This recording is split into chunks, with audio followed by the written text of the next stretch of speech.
Bureau Veritas is proud to be shaping a world of trust through our commitment to openness, accountability, and transparency of action. 190 years and still innovating, we are committed to fostering trust, improving performance, and creating a safe and sustainable business environment. Driven by integrity and trustworthiness, our mission is to improve your business performance, reduce your level of risk, and create a more sustainable world. For safer and sustainable business practices across your value chain, speak to Bureau Veritas today. Bureau Veritas, shaping a world of trust. Hello, this is Bureau Veritas, shaping a world of trust in a business conversation.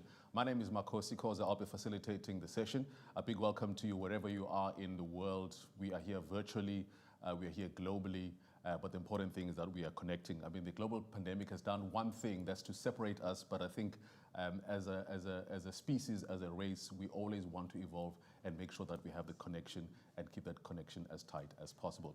So I won't be spending too much time waffling on. I'm as keen as everybody to get this amazing, groundbreaking virtual event to a flying start. We'll be talking about the virtual environment, what I did to get suited up for this particular event, because I'll be here virtually and then I'll be virtually, but I'll explain that as time goes on. Looking forward to some groundbreaking insights, some high-level conversations, so I can learn, but more importantly, that we can learn from each other. Now, I'm pretty much a guy from the outside looking in, but also I'm inside looking out. But I'll leave it to those in the know to break down and explain exactly what it is we're here for. And to help me unpack that is the Vice President of Bureau Veritas Southern Africa region, that's Sal Gamida, who'll be joined by Cyprian Kabis, who is the District Chief Executive for Bureau Veritas in Eastern Africa. Good morning, Sal and Cyprian.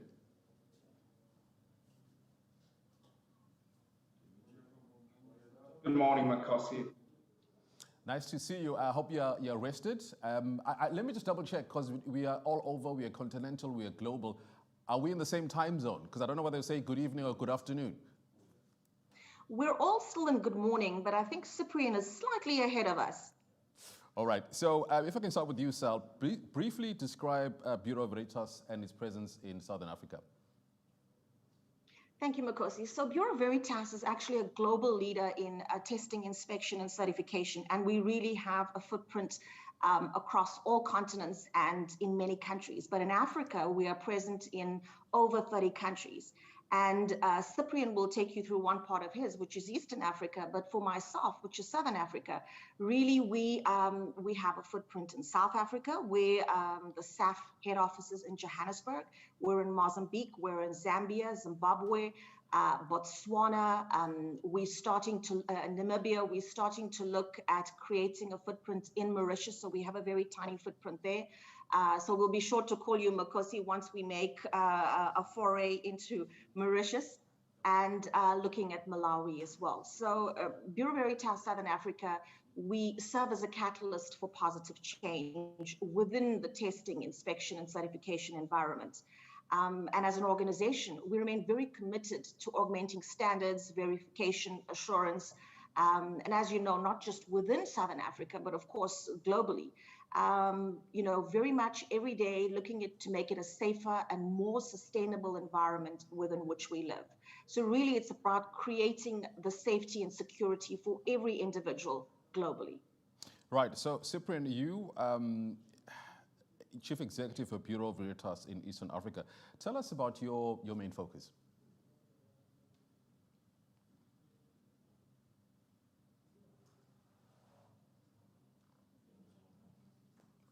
Cyprian, can you hear me? Yes, I can hear you, Makosi. Right, so the question was about your focus being in the Eastern African region. Thank you, Makosi, and thank you, Sal, for giving that, opening remark about the operators. So for Eastern Africa, we are basically having a footprint in the major economies of Kenya, Ethiopia, Tanzania, and Uganda. Lately, we are also spreading our wings into Rwanda, Southern Sudan, and also Somalia.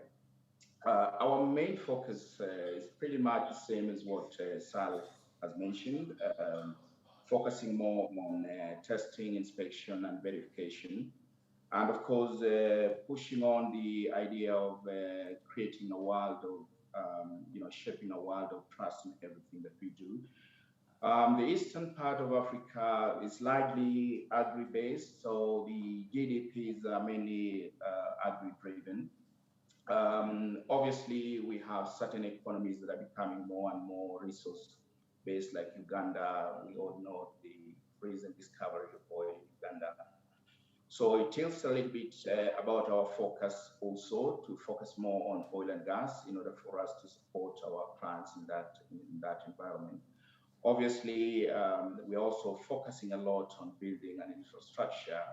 We all know this part of Africa, the infrastructure is still a problem, and without a good infrastructure, we cannot have economies really going on. So it's really our focus to walk our clients through this environment. Awesome. Looking forward to you unpacking what is happening in the Eastern African region. Back to you, Sal. What can attendees expect from today's sessions? Because there are going to be quite a few. So today, Makosi, it's very much a conversational session, exactly as the title says, Shaping a World of Trust, a Business Conversation. And that's what Bureau Veritas, and when I said we like to serve as a catalyst for positive change within creating safer environments. Really, our line of shaping a world of trust pretty much says it all, because what today would be is a business conversation around shaping a world of trust in all industries that are customers, that are potential customers, that you as an individual operate in. You want to understand and say you are not from a testing, inspection, and certification environment, and you really want to understand what are all these fundamentals into play that ensures verification, that ensures conformity, assurance, quality. And the business conversation really gives you an in-depth view into issues that are germane and topical. And you'll see things like fostering a sustainable world, looking at cybersecurity, the Africa Continental Free Trade Agreement, all of it very topical issues at the moment. And sometimes as individuals, we don't necessarily have a platform, or we invited to forums where it's properly unpacked, where when you walk away, you're a little more educated, but also you much more informed to make decisions around that. And today, what we're hoping from Shaping a World of Trust, a business conversation, is exactly that, to have really healthy discourse around where we want to go globally as organizations, as industries, as nations, as countries, and how do we gravitate to get there with mitigating risk and ensuring, once again, that safer, more secure environment. So what we're hoping from today is that our audiences all across, I think there's a lot in Africa, predominantly Southern and Eastern Africa audience, but whether the guys are watching us globally, and as you said, virtual right now, there's no boundaries, that opens up to everything. So really what we're hoping to achieve is everybody coming out a little more informed and, engaging in that discourse. So please, you've got really good panel sessions. It cuts across from sustainability, which is hugely topical at the moment. Everyone's throwing the ESG. So we don't want it as Bureau Veritas. We don't want that as buzzwords. We want it unpacked, and we want people to understand, engage, be part of that conversation, and be part of that positive change. Then going into cybersecurity, and of course, what does the Africa Continental Free Trade Agreement mean? There's that acronym and it gets bandied about. But what does it mean for countries individually? What does it mean for organizations operating in countries? But more importantly, for the organizations operating in many countries in Africa, because then it becomes a more robust way of looking, how will this enhance and augment free trade within Africa, removing the barriers. So really today, Makosi, we want everybody to engage, to be part of it, whether you're a stakeholder, a potential customer, somebody who just wants to be informed. Let's engage in today's business conversation of shaping a world of trust. Thank you, Makosi. Sal Gavender, Cyprian Kabis, thank you so much for laying the groundwork for what is going to be an amazing business conversation. The key word is shaping a world of trust. Without trust, there cannot be relationships. So we want to relate, want to build, want to foster, we want to cross any divides that might exist. Already we're crossing 1 now because we are meeting virtually. So what's going to happen now is that you're going to see me, but you won't see me. I'm going to leave what you are seeing now. We're going to go into a 3D environment. So we're going to play an audio clip. Once that audio clip is played, you will just see me in a different form, and I'll be visiting the various rooms and stands that will also be participating in today's session, Shaping a World of Trust, a business conversation. I will see you on the other side, but don't go anywhere, in a few minutes. Thank you. Thank you, Makosi.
Our internet is slowed right down.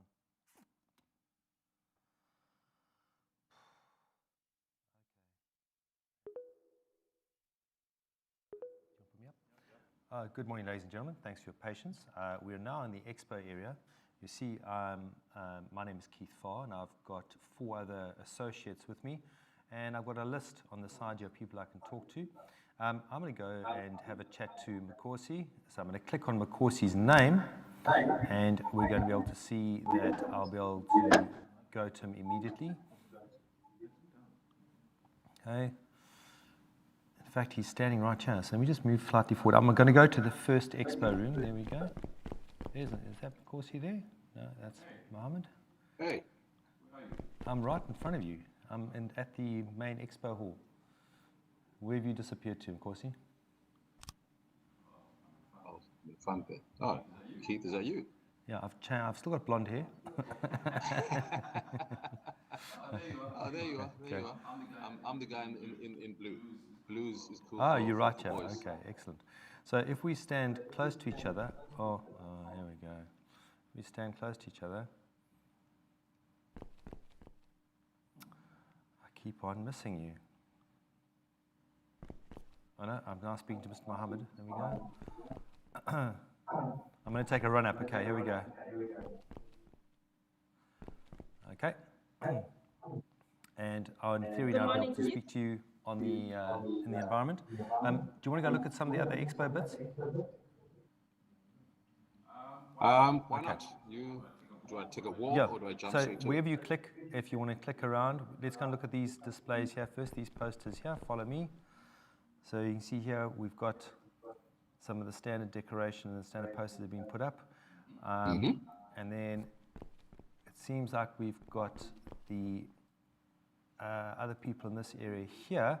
Let's quickly explore over here to see if there's anything up on these screens that's interesting.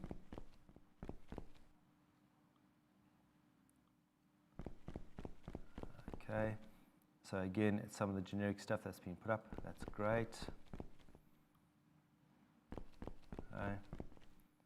And it looks like we've got all our sponsors on the wall here. All right, thank Okay. And I'm just going to turn it around quickly so you can see up there. Yeah, thank you very much to all the sponsors. So in the real world, we'd have this up on a big wall, but here we do have it up in an environment where at least we can see it in one place. And again, let's see, I'm sitting down for a moment. I'm just going to have a look at where else I can go to. Looks like the session rooms there are 3 session rooms available. I just want to go back up to Shaping the World with Trust, the Expo Hall.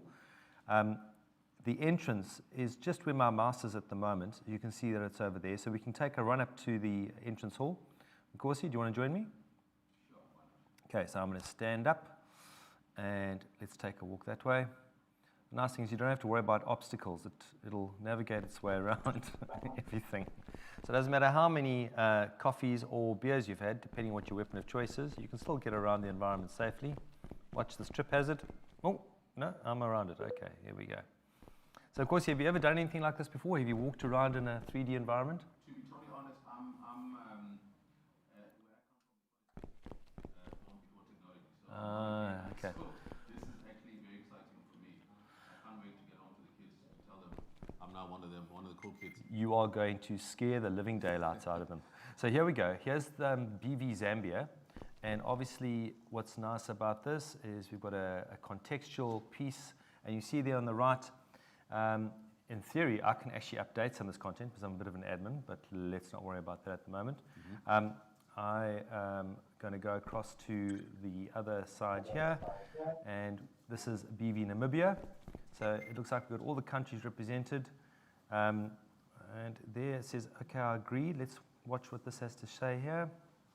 We can actually watch the video that's playing here. Well, it's just a holding slide. The nice thing is you don't know what you're walking into. Everything is bespokely made. The guys have done a good job of dressing all the expo areas. Let's walk around again on this side. We're going to take the scenic route. And let's see what's on the other side of this one. Okay, so we've got BV Ethiopia. And it looks like we've got to read more. Okay, if we get a bit closer. And that's just a link. You see the link has appeared at the bottom. If I wanted to go to that link, I could go straight to that link. Okay. Is there somewhere you'd like to explore? I'm doing some of the leading here. Is there somewhere where you'd like to go to? Let's see. Eeny, meeny, miny, moe. Just follow me. Just wander around. Okay, I'm going to follow you. I'm going with you. There we are. This is like Oh, that's so easy. Look at that. I'm walking right behind you. You do all the hard work, and I can just sit back. Look, Mom, no hands. In real life now, my hands are off the keyboard, and you're in charge. This is like a parent's sports night where you game. don't Imagine know You don't know you left your running child around. and then running around. Okay, stay focused. Stay focused. Don't get excited. Let's look at a booth now. Okay. Just Let's move go away to from Tanzania because it's on my bucket list. Kilimanjaro and Zanzibar. Okay. Yeah. So. You know Kilimanjaro is not in Tanzania. Okay. Well, flip a coin for that. I think. But yeah, it looks quite easy, user-friendly to navigate. So I'm loving, for a guy who's not a geek, I'm feeling at home. I'm feeling at ease. No, I think definitely if you share this experience with your kids, maybe not with anyone else, because you will get abuse in a bar. This is not something you want to talk about in public. I hear you. So can we go down to the end of the expo hall and just see what's been developed there? And let's have a look at some of the other expo halls. Or shall I lead? Do you want to follow me? Yes, sure. Yes, Okay. sure. Go for it. Great. So if you go onto your go-to and you choose my name and you press go-to, you can then just follow me. It'll tag you onto me and we can walk around. Okay. Right. So I'm going to go to certification. What's quite nice is like in a normal expo, you can always look and find your exact position by looking at the top reference point. And here's our certification. And we can click to read. And it'll fire up that website. Now, that means that I've gone totally out of the echo environment. So I'm going to go back to that. Are we back there again? We're good? Okay. So just be aware, whatever you click on, if you click on something, it will take you out of the environment, and you just need to be aware that that's the nature of how things evolve. Now, it seems like Ilya is with us. Well, virtually holding Yeah. hands. It'd be nice if I was to go to dinner or something first, I think. No, well, hey, let's just make sure we keep an open mind in this environment, and let's acknowledge that there's certain rules that have been modified to encompass a more progressive approach to how we can make friends, okay? So, I'm going to say hello to everyone in my circle. So now I should be able to say hello to everybody. Hey Keith, how are Hey you? Keith, how are you? Okay, so what we obviously we're doing with a few microphones here, but the nice thing is there you can see the interaction is you could hear me immediately there because you were logged on, and the person is you were talking, but there's also the opportunity for anyone else to respond if they wanted to. Okay, I wanted to take another walk around the other side here. It seems like there's some more booths here that are more discreet. These are meeting areas. Okay, so we've got our meeting areas over here. And if I just get a time check, how much time do I still have to walk through here? Okay, so we've got 5 more minutes.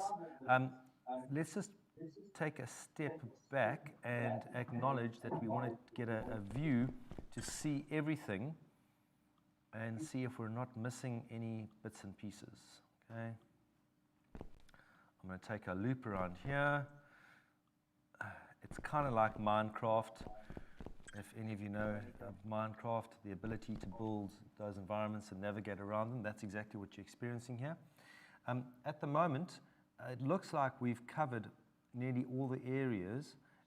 Obviously, if you're interested in something specific like industry, find your zone, and then you can click on the interactive bits that are there. The other part, oh wait, we've got some standing, so there's, yeah, this is a bit more interactive. You can see that if I click on the zoom onto the screen, I can then read the stuff without exiting the environment, which is also quite nice. All right, and then once you've gone over there, you can then come out again. What I'm going to do. Okay, if you see at the top here, the users in the hall, if you wanted to see who was talking or who was raising a hand, you could then navigate to those people, and you also can have a look at who's actually in the world. Okay? All right, Nkosi, so I want to go to you again. All right, I'm going to follow you. Do you want to choose another area to go to? You'll notice on the go-to options we've got a session room, and then we'll just finish off maybe with a light little piece on the basketball court. Okay, cool. I think let me go to the main auditorium. Okay. Hopefully I follow you. Let's see if it actually, because I've tagged you, whether it actually keeps me tagged to you. Hey, oh, you've gone already. Okay, so I've got to navigate there myself. It won't let me attach myself to you. Okay, so we're going to main auditorium. All right, and there we are.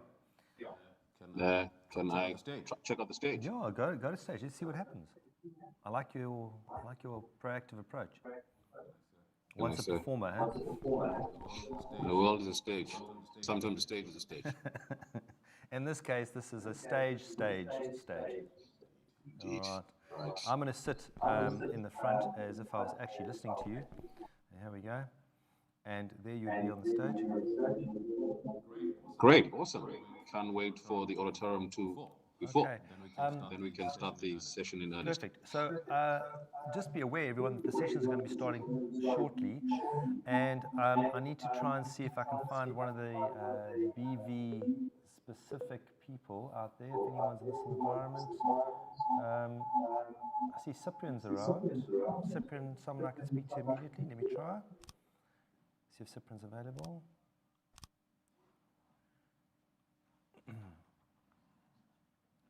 Okay. So, of course, do you see how you've got a nice presentation area? If you were doing a presentation, you pull up the PowerPoint as you need to. It's just a different way of doing it, and it kind of gives you the opportunity to immediately liaise with people. Okay, I'm going to go back to the expo quickly. I'm going to leave you here for a second. You're welcome to follow me if you want to, or if you want to go and explore the basketball area. Actually, come with me back to expo, and then we'll finish off with basketball. I think we're running out of time, though, so I just need to make haste. Let me rather just follow Okay, you then. cool. We go back to the expo hall.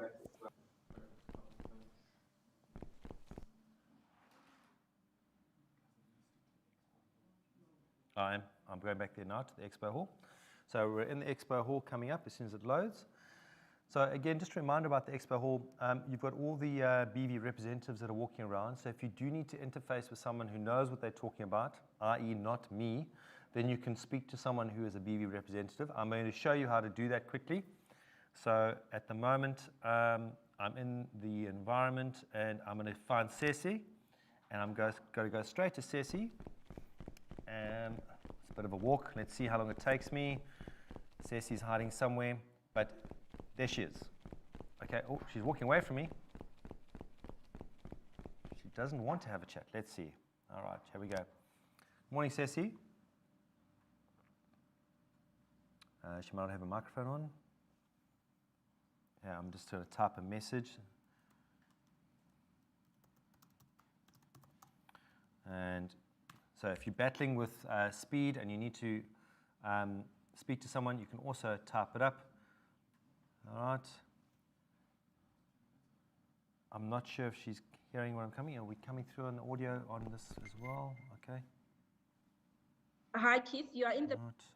Let's try someone else. I can hear quickly. you. Oh, it's all good. All right, great. Nice one. The audio is not coming through on here, but you guys can hear it there, so that's good. Okay. Hi, good morning, Keith. No. Let me just double check a setting quickly. Okay, but apparently you guys can hear me there, so I'll talk in that way. The nice thing is, obviously, we've got an opportunity to navigate around here. Is there a specific place you'd like me to go to, or can you show me one of the expo venues the expo presentations that you're really happy with?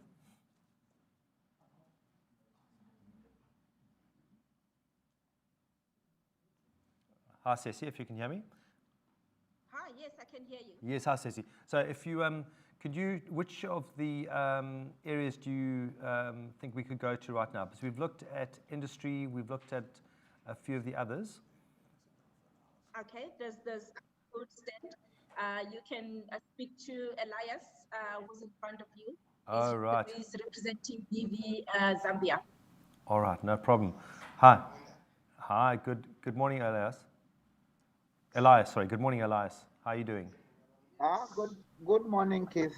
How Hi. are you doing too? I'm so glad to have you on this platform. How are you finding it?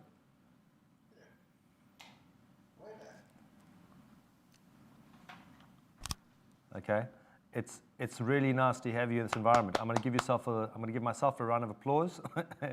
And of course, where are you at the moment? Are you near us? Have you taken a break? I'm where you left me in the auditorium. Okay, well, come join us quick. Elias, I'm in the expo. Just come back to the expo. How are you? Yeah. Hi, Elias. What is your role here today? Who are you representing? It's simply amazing. It's a wow. Huh? It's a very good platform. It has real. Okay. Well, we're going to wrap it up now because we need to get back to the real world. And I see, of course, he has taken off his virtual suit and he's now sitting in the real chair. I need to follow you around. Okay, thank you, Elias. If you can hear me, I'm going to come out of this environment now. We're going to go back to the real world. So hopefully that transition is going to be nice and smooth. Don't get lost in the transition, all right? Here we go. Coming back. There seems to be some. Oh, I'm sorry to interrupt you, Elias. We're going to come back to the real world. And in 5, here we go, ladies and gentlemen. Back to the real world. Thanks very much for paying attention and giving it a go. Interference. There seems to be interference. All right, welcome back, everybody. This is a business conversation shaping a world of trust. So that was basically, I think, if you were in with me physically, it was a lot of housekeeping of what it is we can expect, who's going to be here. But I think we are about to start in earnest. Like a geography teacher of mine once said, now that the stars have spoken, let the superstar speak. I'm about to introduce your moderator. That is Jason Schuster. not to be confused with Jason Statham, he wishes. Jason is the Vice President of Business Development at BizTech, a global leader in virtual events, and the host of the internet talk show Biz Talk. As an entrepreneur and founder of multiple startups, he has a diverse background in business, finance, operations, and business development across several industries, and has moderated over 100 shows, panels, and interviews. Ladies and gentlemen, the man who wishes he was Jason Statham. Jason, take it away. And yeah, I think being Jason Statham would be pretty fantastic. I have to agree with you. Welcome everyone. As Makosi said, we're getting started here in our session. Our very first session is very exciting. It is fostering a sustainable world. And I have with me here 3 rock stars on this topic. I'm really excited to dive in. I'm going to introduce our speakers really quickly, and then we'll dive into the topics. So first we have from Bureau Veritas, Mark Roussel. Mark, welcome. Hi, everyone. Mark, Mark has spent 17 years at Otis Elevator Company, where he was the Director of Operations for Africa. Then he joined the UTC Building and Industrial Systems as Vice President for Africa. And he's been working in African countries since 2007. In 2015, he joined Bureau Veritas as Senior Vice President in Africa, and since 2018 as Government Services and International Trade President and SVP Africa. Mark graduated as an engineer from École Centrale de Paris, hopefully I said that right, Mark, in 1990, and holds an executive MBA from HEC Paris, France in 2002. And Bureau Veritas is a world leader in risk management, working towards higher quality, hygiene, safety, and environmental standards across different sectors, and of course is the main host for this event today. I also have with me Jean-Claude Lasserre, who has been the Africa CEO. Hi, Jean. Has been the Africa CEO for Saint-Gobain since 2018, overlooking operations in 12 countries with 18 manufacturing facilities within the continent. And he's been working at Saint-Gobain for 25 years. That's a long time, John. I would say you probably know the company really, really well at this point. And in those different positions, everything from business development to general management in 7 countries across Asia, Europe, South America, Africa. Jean-Claude has spent 10 years working in Africa, Ivory Coast and South Africa, and holds a master's degree in business administration and postgraduate degree in quantitative marketing. Jean, we're very, very happy to have you here. This is going to be a fun show. And last but not least, we have Daniel Kiptu Bagoria. And Daniel is the Director General of the EPRA, a position that he's held since the 30th of June. So very recently this year. Congratulations, Daniel. But prior to this, he held the same position in an acting capacity since December of last year, has vast experience in energy and petroleum, with a bias in policy formulation, regulation, and project and structured finance. Before that, he served as legal advisor at the Ministry of Energy and State Department of Petroleum, and chairman at the government's First Oil Committee, charged with the delivery of first oil for Kenya. He was also instrumental in the drafting of the Energy Act in 2019 and Petroleum Act in 2019, and is a certified public secretary in Kenya. Daniel, really excited to have you as well. Daniel, Jean-Claude, Mark, let's get started. So our topic today is fostering a sustainable world. This is actually lately has been one of my favorite topics. I've had a chance to talk to several people doing this in a few different countries, but let's start with this. Why is sustainability so important? I'd like to start with Mark, then Jean-Claude, then Daniel. Oh, thanks, Jason. That's a good question. Maybe you're going to be a bit provocative or very simple. I think because nobody likes instability. And as of today, the world is quite highly unstable, socially unstable, politically unstable, economically unstable. And the last one, but not the least one, climately unstable. I know climately is not English, but I guess everybody would understand. And because of that, I think that is more and more obvious to everyone. And this results into an increasing pressure of each stakeholders to be sure that what you're doing is impacting positively the community, the environment, the overall governance of the world. And in a very simple way, it results into young professionals choosing first companies having a good ESG track record that can be customers putting ESG criteria in their procurement processes or picking the product with the appropriate label. And nowadays it's more and more so investors selecting companies having the appropriate ESG behavior and above a certain threshold. And it's clear that now a well orchestrated communication and good intentions is no longer enough for the future. So we all have to really design a solid, sustainable strategy as a business. If not, I think our future will be highly impacted, but negatively. Absolutely. Absolutely. Thank you for those thoughts, Mark. Jean-Claude, how about for you? Why is sustainability today so important? In a group as us that is very involved in reality in transforming materials to make solutions for construction, first and foremost, there is a limitation of this health.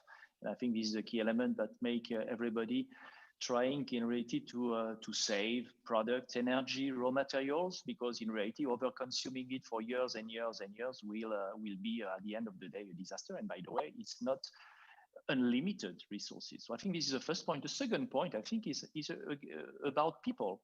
I think people want also to see a better future and to change a bit the habits for the next generation. And I think, gradually speaking, is part also of a DNA of a young generation.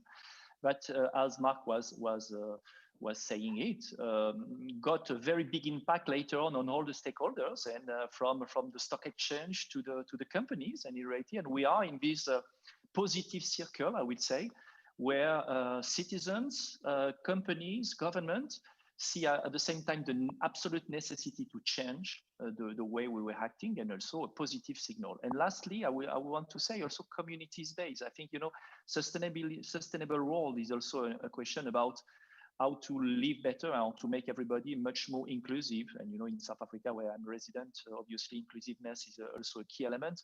But all around Africa, I think it's a key element. So sustainable world means also better interaction with everybody, but everybody feel actor in reality in his future. Wonderful. Awesome. Thank you so much, Jean-Claude. Daniel, same question to you. Why is sustainability so important today?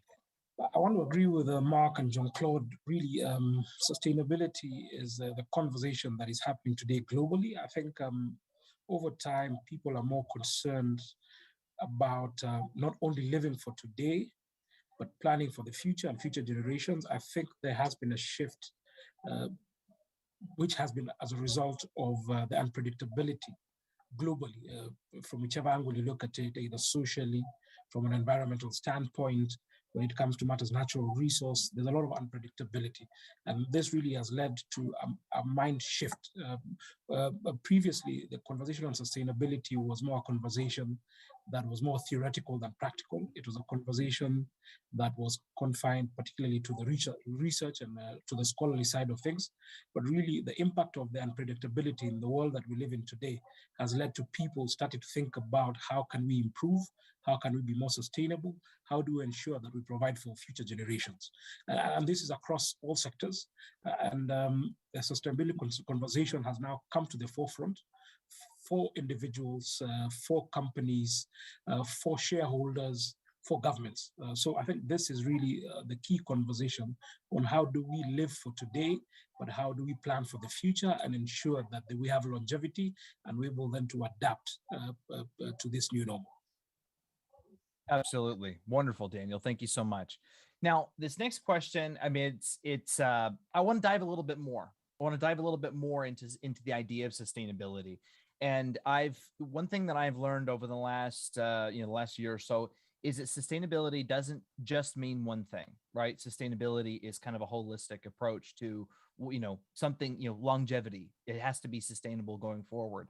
So with that in mind, can you dive a little bit more into what sustainability means for you? I'm going to like to start with Jean-Claude, then Daniel, then Mark. Okay, You know, Saint-Gobain, as I told you already, and in our ecosystem, we are really developing innovative solution for better construction. You see the motto behind me, and I think is big enough to read it. You know, it's part of our DNA. It's part of our DNA, I would say. And basically speaking, sustainability, getting a new way of building. For example, I will take some example. In the plasterboard that we are doing, or in the glass that we are doing all around the planet for the cars, for the mobilities, or for the buildings, you know, is to have innovation that at the end of the day give a better comfort for the people, but at the same time are thinner, are better, allow the sun not to enter during summertime, allow the sun to enter during wintertime, insulate better your house to save energy bill, and at the same time, so to have a carbon positive carbon impact, because obviously speaking, when the electrician company or the has to make electricity for houses, you know, you consume less, you know, 30% basically on the CO2 emission, on the energy consumption is in the building in reality, and so saving energy in the building is a key element, and via products that are lighter, better innovation in reality, consuming less raw material, but at the same time giving better properties. It is in the heart of our R&D, and we are spending a lot of money to find the solution of tomorrow to make the world a better home. I love that. And actually, I love that phrase, making the world a better home. I really like that. Thank you, Jean-Claude. Daniel, same question to you. Going a little bit deeper, what does it mean? What does it mean to you? I think I'll speak to this within the context of the sector in which I work in, which is the energy sector, and within particular the African context. We are now going through what we are calling the energy transition. There is a real push to move away from what is perceived to be dirty fuels to renewables. We're seeing a big push towards EVs, electric vehicles. We have a move away from fossil fuels, from oil, having a big challenge to have shareholders of oil companies. You can see a lot of oil companies trying to rebrand themselves away from the word oil into energy and more sustainability, having them also invest in more sustainable solutions, in renewable and what perceived to be green energy. And in this transition, particularly with focus to Africa, the question of sustainability is quite key, I think, on two fronts. One is a continent that has largely untapped volumes of natural resources, particularly fossil fuels, which haven't been converted or monetized, if I would call it that. And we are now in a transition. There's a real risk of a lot of those resources being stuck in the ground because of the shift in the energy transition based on the question of sustainability. There's also what Jean-Claude has alluded to when you talk about homes, we talk about energy efficiency. There's a real push to have smart homes, have more energy efficient homes, have people being more responsible when it comes to utilization of matters energy in order to conserve energy and therefore preserve the environment. So I think I just want to bring another context of the sustainability question and how this affects particularly Africa. Two of us in this conversation live in Africa. So I think there's a big question on how the question of sustainability impacts also on the revenue side, on the governments. And we as a regulator really at the tip of the spear of trying to shape that conversation, particularly in Kenya. Thank you so much, Daniel. I appreciate it. And I appreciate you making it specific to Africa, because that's, I think most of our attendees here are mostly focused on Africa with this conversation. So thank you so much. Mark, wrap us up on this one. This one is always a good question, and even for myself, is what do you include or what don't you include into sustainability? So a general definition, it's sustainability means meeting our own needs without compromising the ability of future generations to meet their own needs. So which is a general one, but I think it's a good one. Usually that includes social and economical resources. What I look at very often when I want to understand a bit more, and I think might be a good reference for the audience, is the these 17 Sustainable Development Goals defined by the United Nations, and those 17 give you a bit more details or ideas or what you can find inside sustainability and what you need to look at. Because here, and that question is important, because tomorrow, if you are to prove what you do in sustainability, people are going to look to all the parts of what they put into sustainability. And as for example, when we talk about ESG, environmental, very often we look at waste and pollution, we look to resource depletion, we look at greenhouse gas emission, climate change.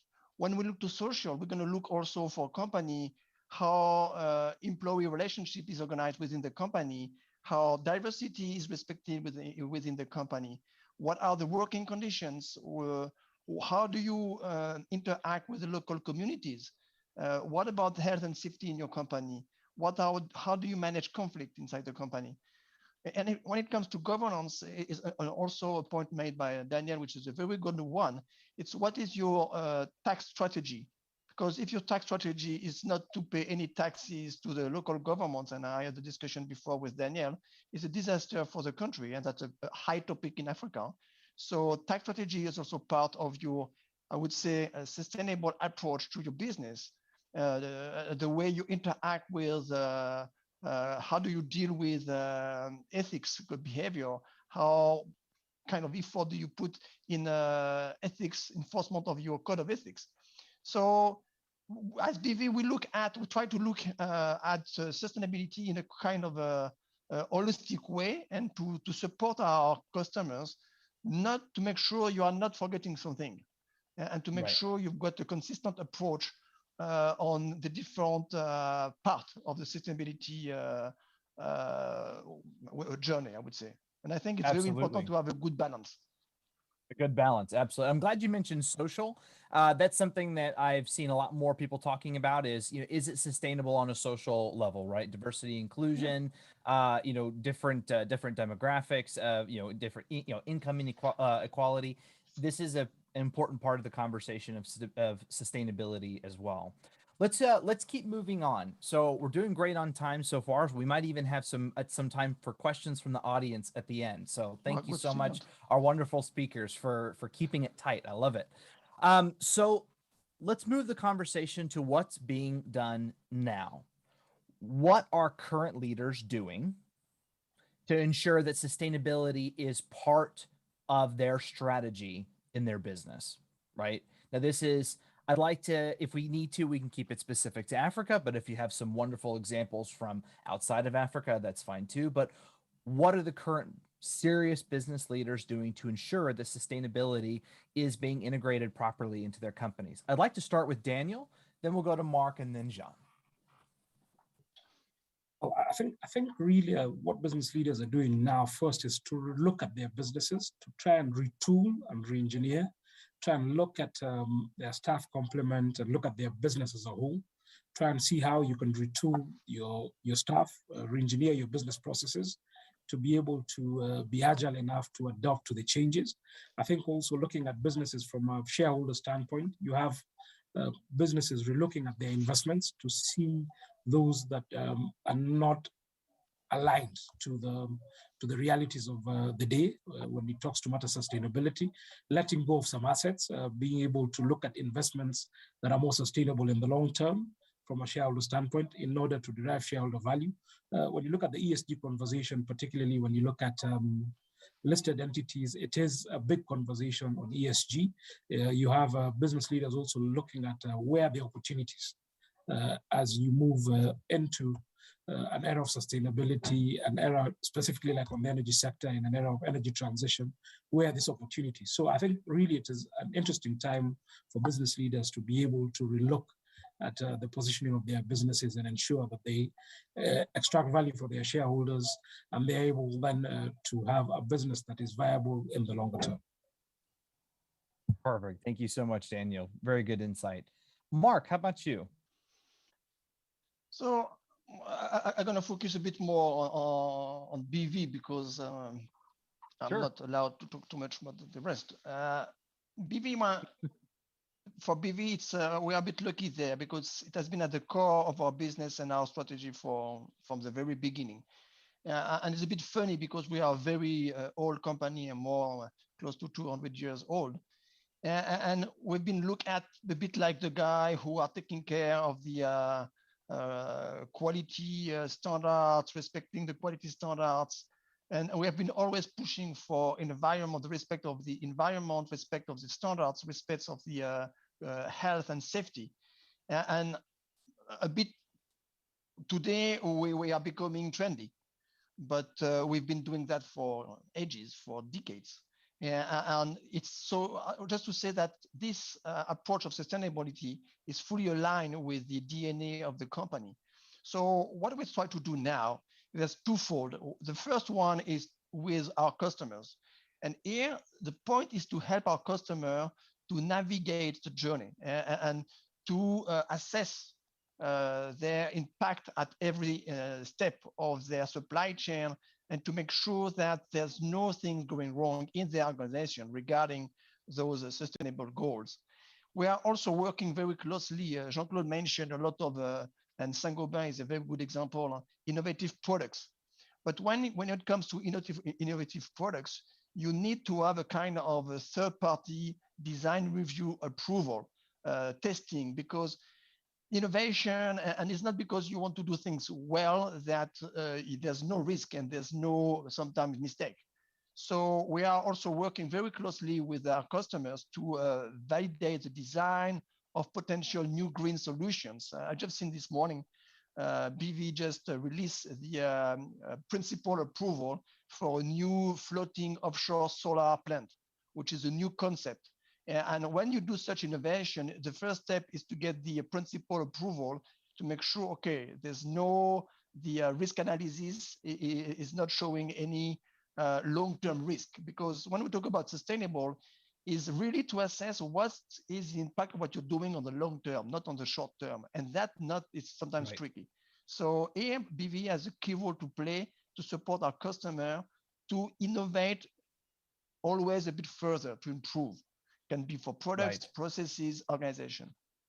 And also internally, we are trying to get better organized, and we are selecting 5 SDG categories: good health, well-being, gender equality, decent work, economic, climate actions, even peace and justice and strong institutions to focus on. And then we are following up and organizing all that follow-up.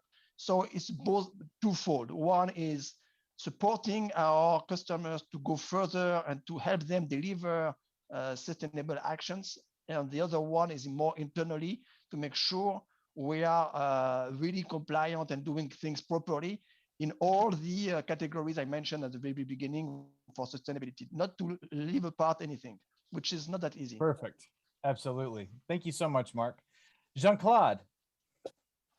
You know, from our side, I think it's first and foremost, we assigned to ourselves very ambitious target internally to be carbon neutral at Saint-Gobain in 2050 and to have in 2035 very big reduction of CO2 footprint. And so it goes for each and everybody of our employees. You know, today, for example, in the bonus scheme of the managers, in the daily job, you know, we have a lot of projects to change behaviors even of our people, because, you know, we will succeed this transition, you know, by changing behaviors. And it's starting from the consumer, from the citizen, and not only also the guy that works in a company. I will give you some example. You know, we are putting obviously solar panels in many of our plants. We are changing some ovens from, for example, fossil energy to electric energy when it makes sense. Because, you know, if your electricity is made of coal, for example, you know, it doesn't really help you too much later on. And a very basic example for us is that anytime we are making a capex or an investment, you know, in a plant to change big equipment that is supposed to last for the coming 10, 20, 30 years. And obviously, as Marc was saying, we can say validated by agencies such as Bureau Veritas, for example, we clearly speaking put penalties depending on the consumption, on the type of energy, on the evolution, on the versatility of this equipment, to be sure that we are reducing, you know, a bit as what we saw in the car industry, where you go to a emission of 150, now we go to 100, and gradually you go down. We do exactly the same. And last but not least, in the company, so we have a fund in the company that we can use to have breakthrough technology plans for the future, and including, obviously speaking, breakthrough innovation in terms of finished product, because Saint-Gobain is at the same time wants to be carbon neutral for what we are producing, but also we want to be carbon positive, I will say later on, by reducing even more with new products in your house, for example, or in the car, your own energy consumption later on, and having a look also of the life cycle assessment, because it's not only to look at a given moment of the day that you can be better for the planet, but it's also to see that from the raw materials till the end of the life of your product, when you have to recollect it and treat it, that you are better for the planet. And I think this is all about. So internal behaviors, many, including bonus impact, and also positive things also in terms of CapEx and trying to push hard. Wonderful, wonderful. Fantastic. Really great examples from all three of you. Really appreciate that. Now, one of the, I don't want to call it, maybe it is a challenge. Maybe it is a challenge. One of the key challenges to sustainability for businesses is working with governments, right? Governments, regulating entities, et cetera. It's a challenge, yes, but it's necessary, right? We can't have this sustainable conversation without talking about governments and policymakers. So here's a question. What challenges, what kind of challenges are really being faced, right? Let's talk about maybe some of the specific challenges, and how do we close that gap? How do we close the gap between what businesses want and what policymakers want? And I know that there are several companies leading the charge. And in this case, I'm actually going to start with Jean-Claude and then go to Daniel and then Mark. But Jean-Claude, for instance, I know that Saint-Gobain has several initiatives in this regard. But maybe you can talk a little bit more about that. Yeah. Okay, with pleasure. I think Daniel was commenting before all that is linked to just transition, and each and every government get that in the agenda. I think because it's for the future population in reality, and it's important. So I can see. I will start by positive example, and I will go back later to popularity in Africa. I think it can be interesting to see. First and foremost, I think if we had a look some years ago in Europe, so far from the Africa context, but a big change of behaviors, for example, in the energy efficiency has been made because the states took it and put incentives for the people not to have a punitive ecology, what we say in France, but to have a positive one. That means insulate your house, change your car with a better engine that pollute less, and you will have a subsidy from the state, or you will pay less taxes, etc.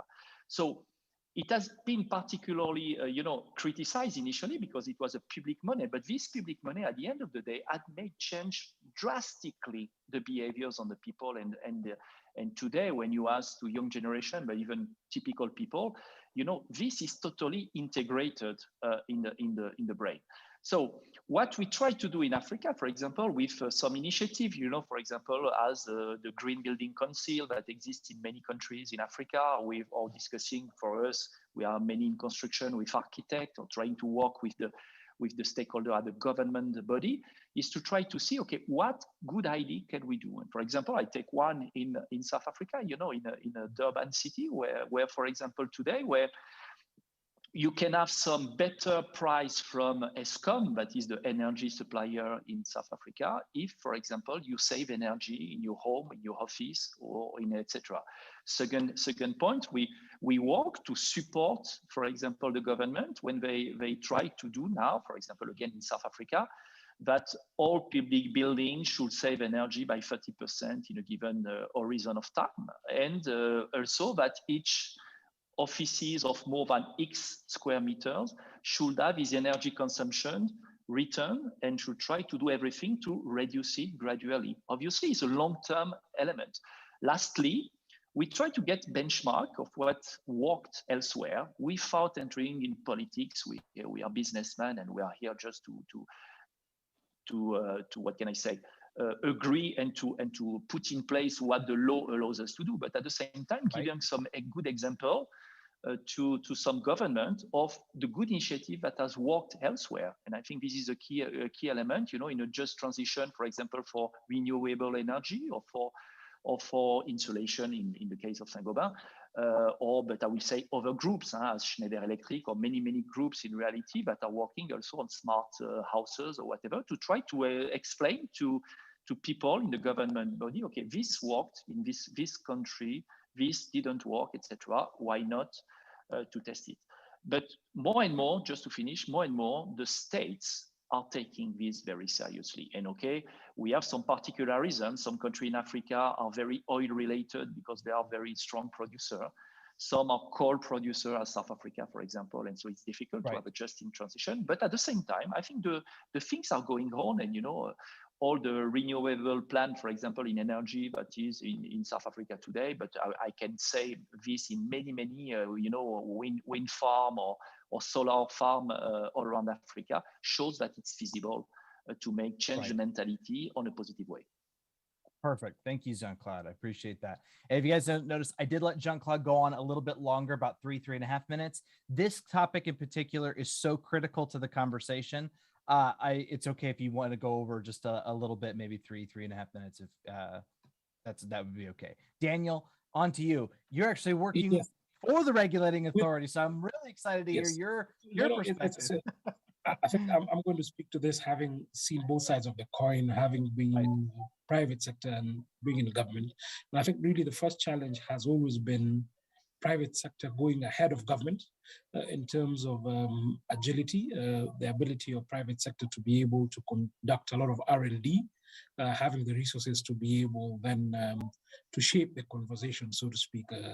And I think, picking that word from the discussion that we're having today, you have private sector being able to go out there, conduct R&D, be at the tip of the spear in terms of being able to pick up new ideas, to be able to formulate new innovation when it comes from technology, and to be able to start implementing that way ahead of government's appreciation.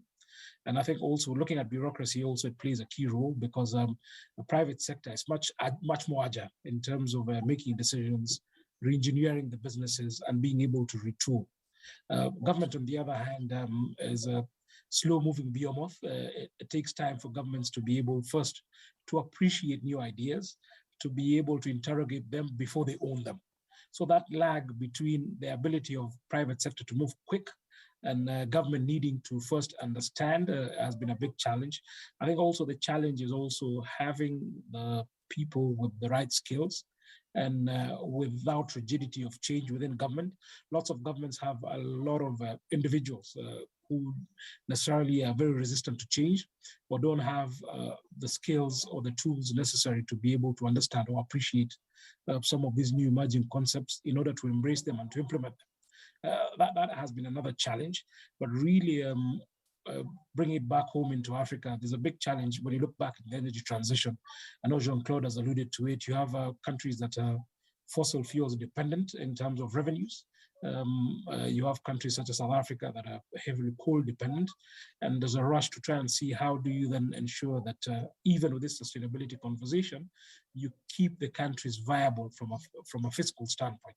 And I think that's one of the bigger issues that African countries are grappling with. Just to bring it closer back home in Kenya, we have discoveries of oil in country, and there's a ever fast closing window in which we could then be able to monetize, and the ability also to raise financing with private sector companies being now at the forefront of shifting away from fossil fuels.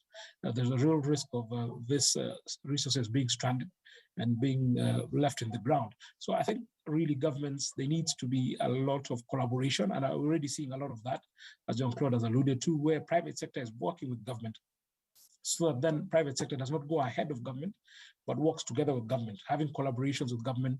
And it makes it easier for private sector to have their ideas and concepts owned by government is to work together from the onset, as opposed to allow private sector to go ahead and then come back and then resubmit a lot of these ideas to the government, for the government then to take a long time to appreciate them before then they get executed. So I think we're seeing a lot of pragmatic companies that are able to form joint teams with the governments to say, hey, this is what we're trying to do. Could we have two, three, four, five, a couple of your team members to join our team, so then we're able to work together. And I think that's really the model of how public sector and private sector can work together going into the future. Thanks. Fantastic. Thank you, Daniel. And I love your perspective, again, coming from both sides. Very, very unique. Mark, wrap us up on this one. Well, very quickly, because a lot has been said by Jean-Claude and Daniel. As BV, we've got a bit a special position there between government and customers, because we are private sector, but we are also working on behalf of government very often.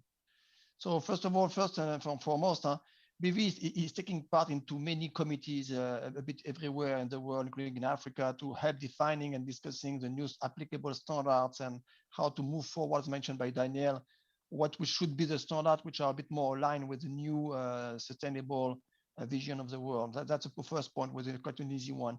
Then 2 points I would like to make is one point which is divided in 2 parts. What I can observe is if the government has a very ambitious, setting very high standards and a very ambitious policy, one of the issue for the companies is to find the technical solution.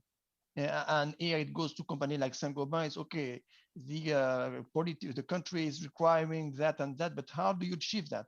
And here BV, what we try to do is to support, as I mentioned before, is to support our customers to define those technical solutions and to find a way to do what governments want to do. But then there's another case is when the policymakers are not ambitious enough, or when they are not able to enforce the policy, to enforce the law. And here it's a risk, it's an issue between business and governments, because here that may result in a serious issue for the companies who are respecting the law and trying to meet the standards and trying to meet the new, more sustainable standards versus the one which just don't care. And here, what we're trying to do is to help government enforcing the law and making sure that the standards are applicable and respected by the people, or the business people. And here, as for example, and we do it a lot in Africa, we do it by either, as for example, what we call the verification of conformity for imported goods. And we do it in Kenya, we do it in Tanzania, we do it in many countries in Africa. It's a way to make sure that everybody is playing from the same standards, and there's no competitive deviation. And we are also trying to help governments, and EPRA is one of them, to check and to ensure that the law and the standards are respecting in country. Because if you define and set very ambitious target regarding sustainability, but you are not able to enforce it, nothing going to happen. So enforcement of the law, enforcement of the standards, to me, is very important in that discussion between governments and private sectors regarding sustainability. Absolutely. Thank you, Mark. All three of you, wonderful discussion around this. And what I'm hearing is working with government, a challenge, but not impossible. So that's very encouraging. So moving on, and back to keeping questions a little bit shorter, because we're doing good on time, but we don't want to run out of time. Credibility. Sustainability is such a hot topic right now, and companies are rushing to try and be sustainable, whether it's legitimately sustainable or the appearance of sustainability. How do we ensure credibility and authenticity with sustainability in companies? And I guess, how do we avoid greenwashing? And on this one, I'd like to start with Mark, then go to Jean-Claude, then Daniel. This one is a good question, because it's true that with the what we're saying about sustainability, and everyone is becoming very trendy. Everyone is claiming more and more new things. So the public sector and everyone is in Europe, but also in Africa, is becoming more and more open to sustainability and more demanding regarding that. So nevertheless, when you look a bit more into details, there is still a massive gap between ambition and tangible results. And you have seen some more and more headline about the troubling evolution of greenwashing.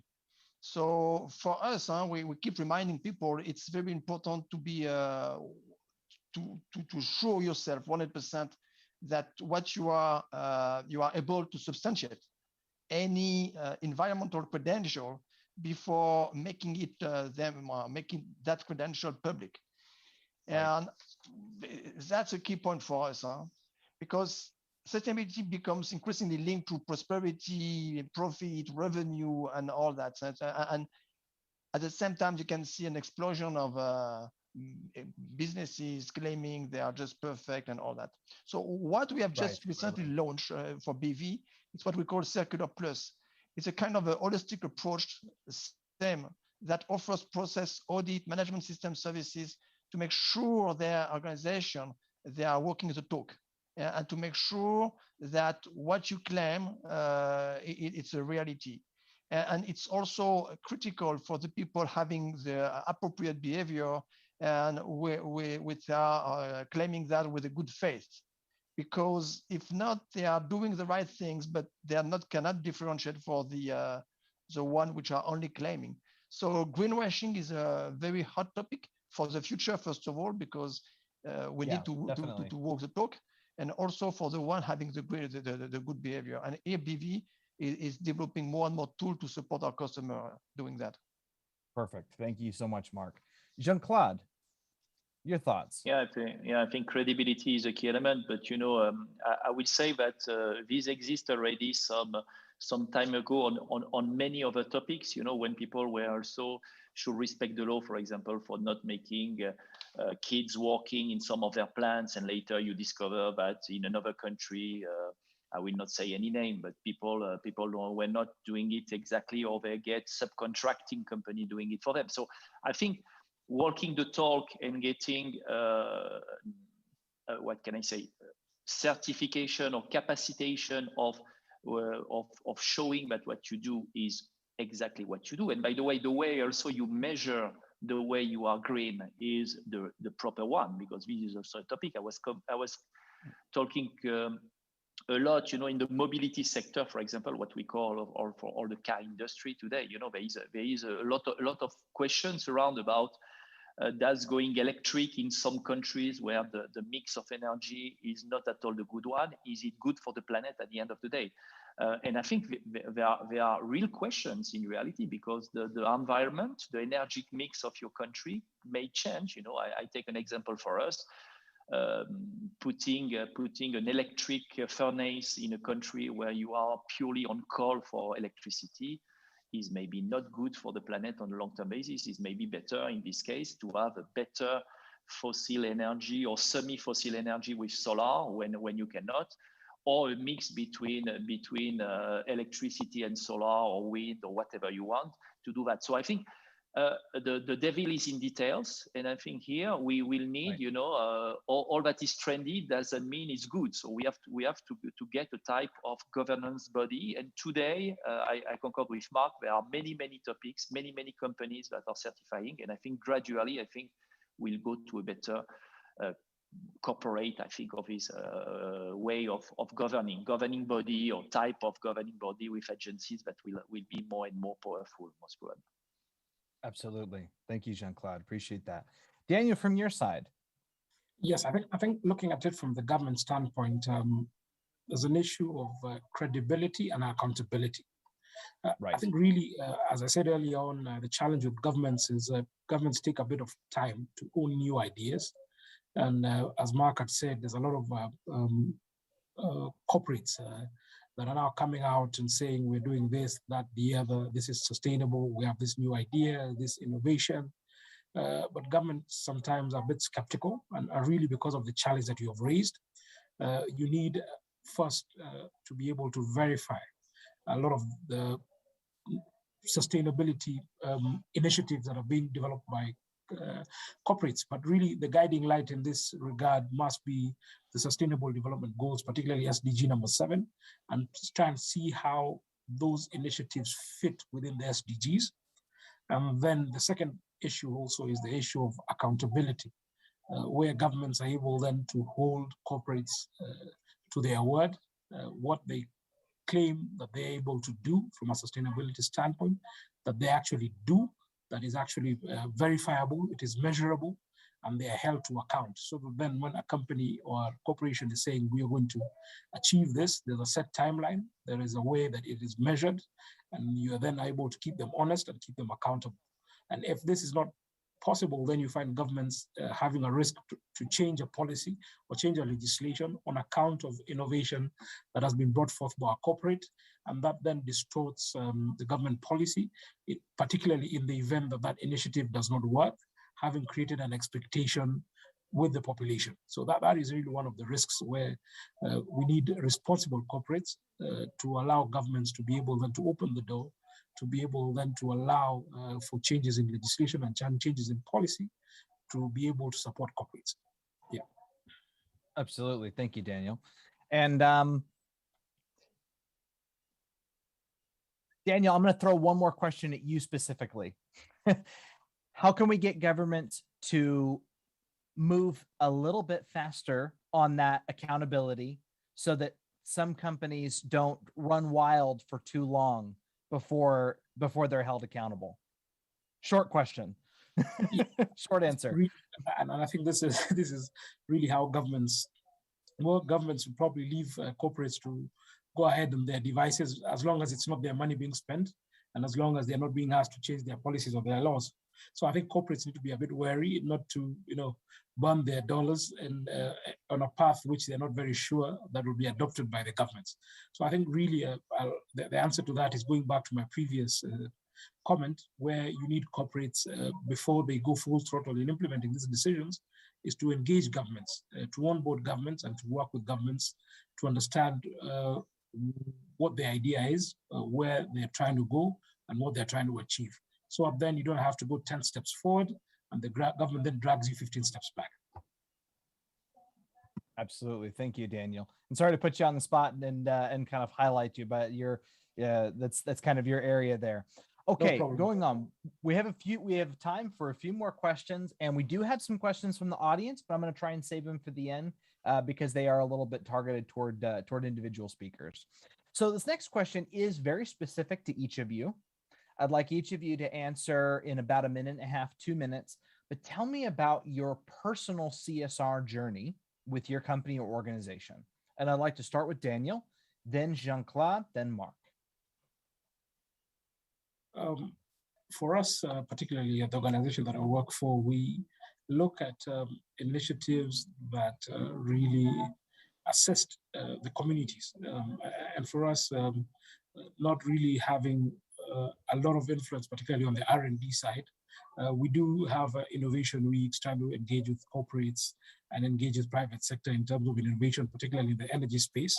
But in terms of CSR, we work with the communities. I just want to highlight maybe one project that we had worked on last year, which is developing a classrooms for a school which is in a marginalized area in Kenya, in a town called Nakuru, where we've been able to build a classroom. We're hoping that we'll be able to work with partners to be able to build a lab, a chemistry lab, and people like BV could actually assist in some of those initiatives, because these are your future biologists, your future chemists, your future technicians in the lab, and trying to improve the lives of these communities. This is a school, actually it's a girls' school in one of the slum areas in Nakuru town, which is a town in Kenya. We've been able to support them by building their classroom, and we hope to continue supporting this girls' school to be able to see an interest, particularly on research and innovation on the sciences side. And this goes a long way in terms of getting some of these conversations, particularly around sustainability, out there in a more practical manner. Absolutely. Thank you, Daniel. Jean-Claude.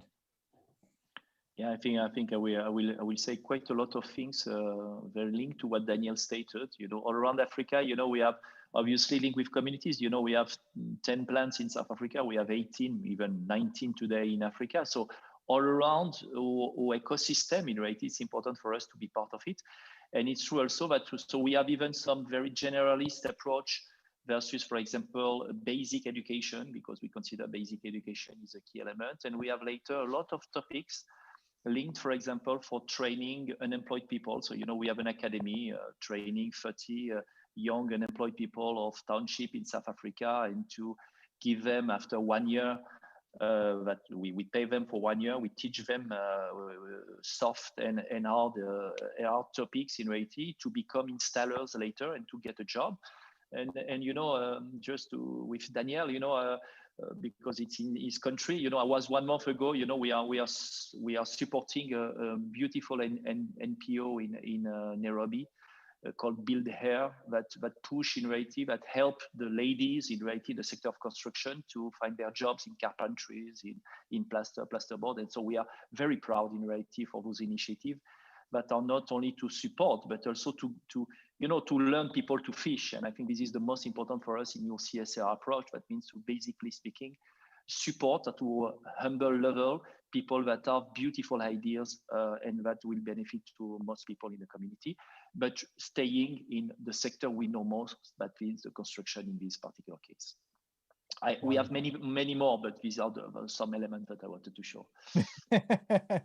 Absolutely. Thank you, Jean-Claude. I appreciate that. Mark, your own CSR journey, or maybe focus on Bureau Veritas, your call. Tell me about it. Yeah, so we have just to come back from a general standpoint, we have the systematic approach with the KPI and to make sure that we are moving on the different subjects regarding CSR.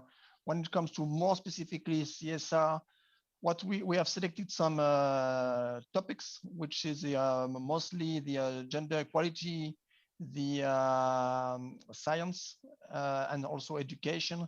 And we try to support a bit everywhere those topics. So it can be through partnership with the local universities and to teach people, teach the students, but also having internships. And we have increased a lot the number of internship and to recruit people and giving jobs, which is good. And also we are having we have generalized at the Africa level the concept, South African concept of the Mandela Day. So we are giving, allowing every people in BV Africa to spend 8 hours per year to give back to the community. And we do that only with, we selected some association where we try to build up a long-term partnership. So we did it in Senegal with Village People. We do it with the Home of Trust in South Africa. In Nairobi, we have been partnering, but we are using that platform with the Twa community, which is a digital platform to support women empowerment.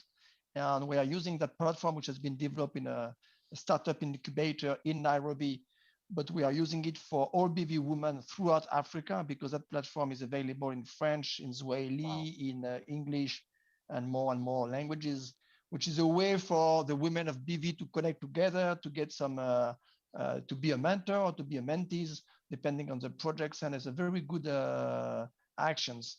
And generally speaking, we try to have long-term relationship and to support on the long term, some association in every country we are working on top of our usual business, I would say. Absolutely. Mark, thank you for sharing that. Thank you for sharing each of those journeys with us and some really interesting initiatives going on there. Really, thank you so much. We are at about 5 minutes left. So I'm going to, I'm actually going to skip to kind of the end, what I would call maybe the final thoughts, but what it is really, what is your individual advice to companies out there, to our audience on integrated sustainability? And Jean-Claude, I'd like to start with you, then to Mark, then Daniel. I think the first point for me, it's a very basic one, is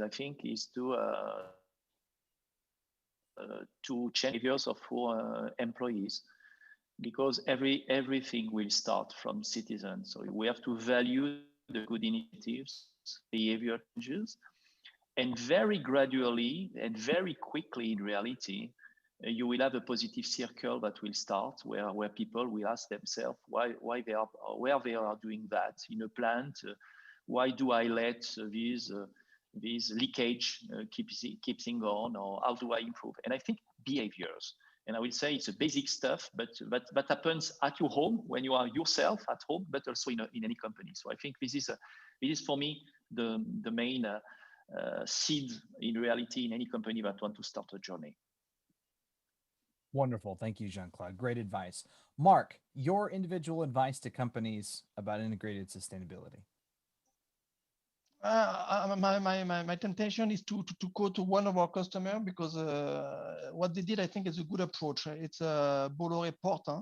They try to define a kind of ideal target and to assess a bit what would be the ideal terminal and port. And we helped them to define that target. And then they created a kind of it's a green terminal label, which is giving a clear target.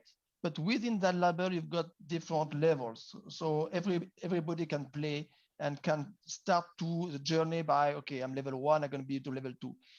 And internally, as mentioned by Jean-Claude, is giving a lot of motivation to the people to understand where they should go and what they should achieve, and what is normal, what is not normal. As mentioned by Jean-Claude, leakages is not normal.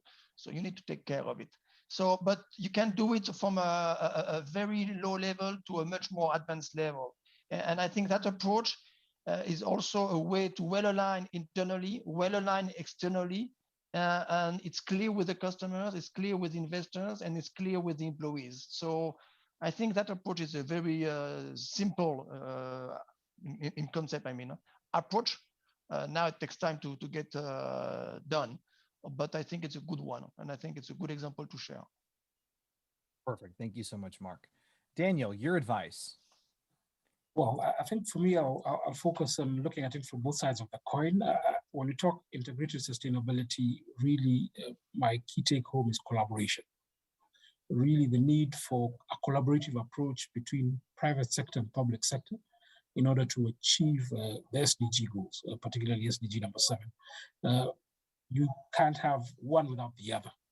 Corporates cannot achieve their objectives in regard to sustainability without the support of the public sector, particularly the governments, because the governments are the ones that will make the law and create the policy.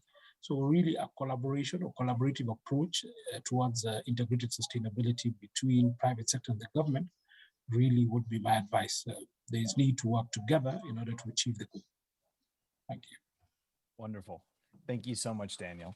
Okay, we're at 1 minute left. Thank you so much to our speakers for such a wonderful panel. This really was a joy. And all three of you are experts in your field. You've been part of this for a long time.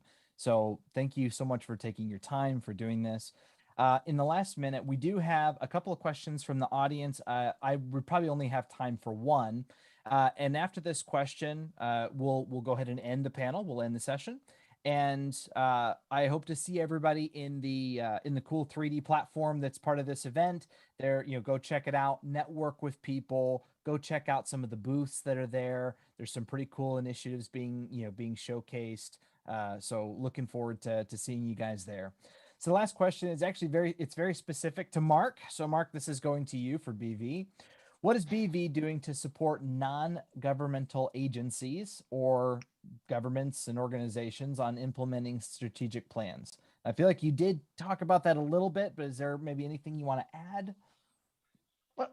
Well, honestly speaking, we are collaborating with a bit any entities, governmental or non-governmental, and we are always available to discuss, to help defining some new scheme or new referentials. We did it for oceans also recently with another organization. So we are always fully open, and it's easy just to reach out to BV, and then we are there to help and to work together and to make available our knowledge. So just reach out to me or to Sal, and I think we will be fully available. Perfect. Thank you so much, Mark. Thank you again to our speakers, Daniel, Jean-Claude, Mark, It's been wonderful to have all three of you. Phenomenal content. Thank you for sharing from your experience and your knowledge and your insights. This concludes our panel on sustainability. I'm going to turn the time back over to Marcosi. Thank you so much. Bye. Thanks a lot, Jason. Thank you so much, Jason. Thank you so much. You can check out his show on the internet, talk show, that is BizTalk. Wonderful way to start because we are shaping a world of trust via a business conversation. So there's more still to come. I'm enthused, I'm excited. It's it's a phase of lifelong learning. And what not a better way to do so by using virtual technology, which we're doing right now. So what's going to be happening, as Jason did touch on, we're going to jump into the 3D environment right now. I hope to meet all of you there. It's a place where you can mingle. It's where we can have more engagement. I'll touch on the people who are in those particular stands. I'm looking forward to meeting representatives from the following stands: certification services for sustainability. That'll be first up on my conversation. Also, asset integrity. What is it? We'll also pay a visit to Zambia, and finally wrapping up with a conversation from a representative from East Africa. We'll find out who those representatives are in a few moments. So please do come join me in the 3D environment.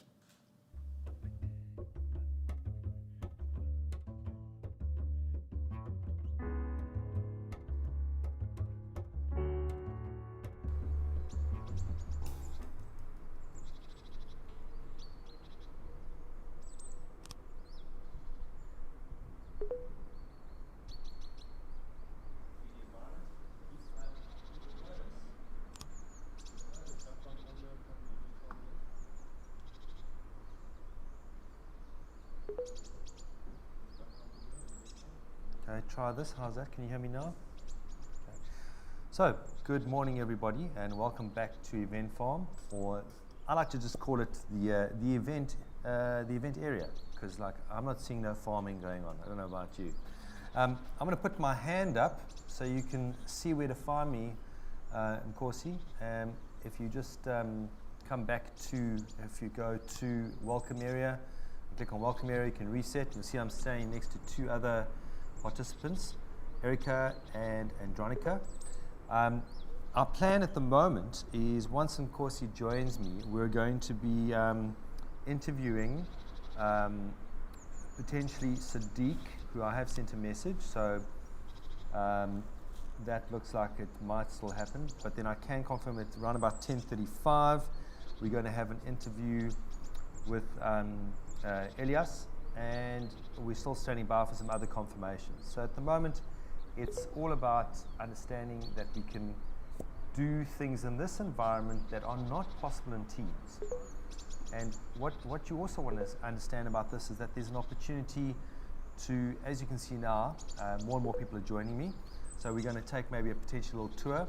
We're also going to be breaking up the whole environment by ending up at the beach and at the basketball court. I've got to say, I've been practicing my basketball skills, and in real life, I'm a lot worse. So looking forward to doing some interesting things in this environment.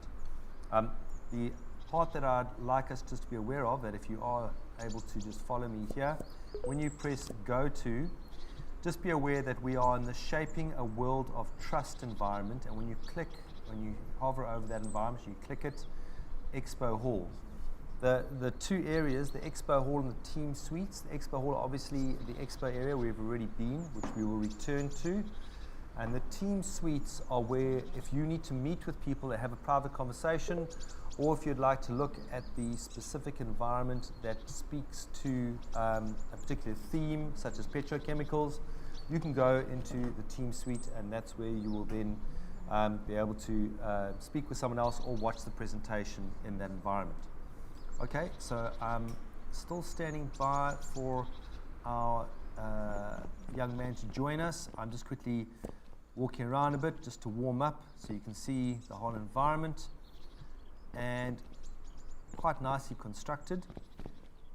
I'll tell you what, I'm just going to take a walk in, and then of course you can catch up with me, because in this environment you just click on the person's name and you can then find the environment. You can see here they've done a good job of the entrance hall. So let's now use our shortcut, and we're going to go to the Shaping a World of Trust, and I click on Shaping a World of Trust, and I'm going to go to the expo hall directly. And I did see Sadiq around earlier on. I'm going to corner Sadiq and see if we can get him prepped to have a chat about his specific area of expertise. And obviously, again, this is one of the turnkey or bespoke, you choose your verb and noun that goes with this particular solution, as to how you'd like to interface with this environment, but it does give you an opportunity to obviously interface with other people and also with the people that run the specific stores. So there you can see, again, I'm joined by some more participants. Welcome, everybody. At the moment, I'm going to try and see if Sadiq is available, and is my colleague available as well. Nkosi, how are you doing there? 100%. Can you hear me? I can, yes. You're talking in the environment. Yeah, it's great to hear you, mate. Where are you? So if you click on my name in the drop-down menu, you can come straight to the expo hall. Or just if you want to go to expo hall and you can join me there. I'm following you remotely and automatically. Okay, there we go. Oh, there you are. You're very keen today, hey? How's that little run-up you did? Excellent. Okay, so let's try and find Sadiq. We might have people following us. It's not weird. This is how the environment works. So I'm going to click on Sadiq. And Sadiq, I hope I don't surprise you. Here we come. We come to Sadiq's position. Wale is doing a bit of a dance there. Oh, you were? Okay, try and stay focused, all right? It's edutainment, but with a focused F, all right? That's what we're doing here. So I like the fact that we had to walk all the way. They're not giving us a jump. You're going to walk the whole distance, buddy. Okay, there's Sadiq. So Sadiq is in front of certification, which is his environment. Keith. And he's just sent me a message. So I'm just going to go to, it says, hi, Keith. And he's just said hello. So let me greet him, both in writing and others. Hi, Sadiq. Hope you can hear me. Hi, Keith. How are you? Yes, hi, Sadiq. Oh, excellent. So there we have it. We've got our first actual contact beyond just the little bubble of me and Nkosi. All right, Nkosi. Although we did have a chat with Ceci earlier on. Nkosi, do you want to come stand next to me so you're not looking through my head? Shall we have a conversation with Sadiq? Sadiq, I know I tried to corner you earlier on with a message. Nkosi and me are going to do a little interview with you, led by Nkosi, but we just would like to have a little chat. Nkosi's going to manipulate himself around. And yeah, you do. So just turn slightly, and you can talk directly to Sadiq. Okay. Hey. You might have to get closer. Oh, there we go. Okay, good. Try again. Right, Sadiq, can you hear me? Hello, Sadiq. Okay. He says he's available for a chat. Hi, Sadiq. Can you hear me? Sure, I'm here. We can chat. Excellent. So do I chat to the Sadiq that's in front of me, or do we walk over to the stand? What would you like to do? I think we can have a nice sit down and relax if we're sitting down. So do you see the blue line that surrounds the chairs? I can Once hear we you. enter Yes. that area, I hear a lot of voices only in the people background, that but I area can will be hear able you. to hear each other. So if we can click each individually, we can go and sit down. Sadiq, I'm going to click right next to my chair there. And in a private room, there we are. Will it let us sit? Yeah, there we go. Okay, I'm sitting down. There you are. Sadiq, if you'd like to join us. Hi, Sadiq. I'm just going to give him a message quick. Walking past. Bye, Jason. Please sit at the table. Okay. In the real world, I don't know if we'd have to be this organized to get to sit down. What do you reckon? All you need to sit down in the real world is maybe some drinks or food on the table and you're there. You don't need to be invited twice. Okay, I've asked Sadiq to come sit with us. Let's see what happens. But at the moment, we're at the certification booth. And you can see behind Corsi at the moment, there is the display. So if I did want to look at that display, I could log into that display and have a look at it. I'm just going to quickly stand up and see what's happened to Sadiq. I might actually go straight to him and just double check he's okay. So give me a second.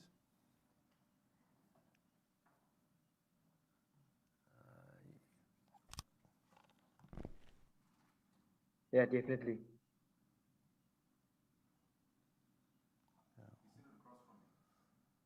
Okay, he's sitting here. Yeah, all right, great. So I didn't see him there. Sadiq, can you hear us? I can hear you.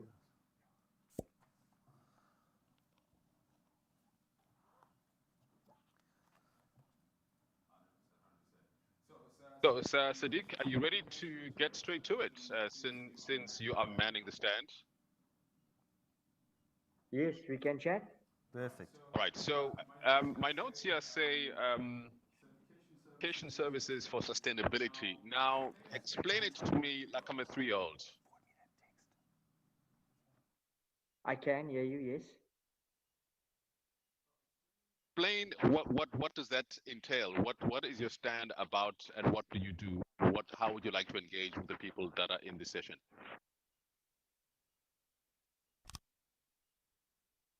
Yes, I am. So yeah, so I'm Sadiq Mohammed.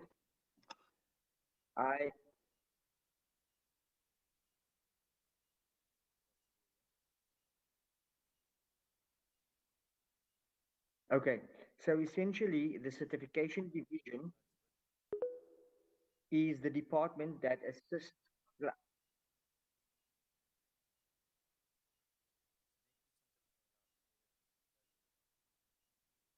So essentially, the certification division is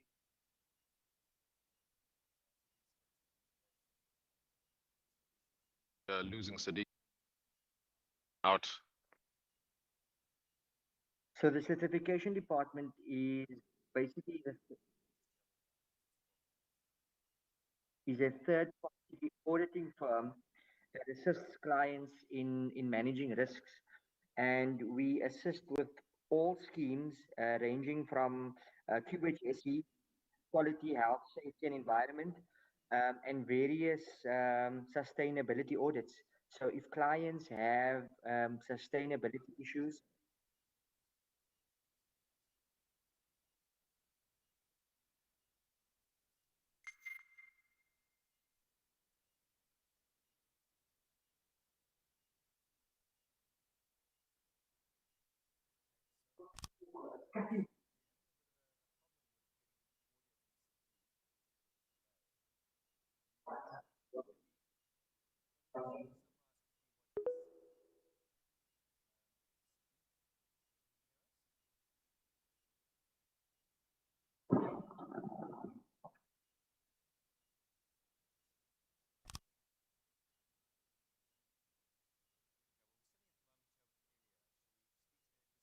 Part of the BV team. And according to... we have various They're still talking, eh? certification schemes ranging from ISO 14001, which deals specifically with environmental impacts, to 50001 and 55001, to asset management and energy management, which deals directly with sustainability.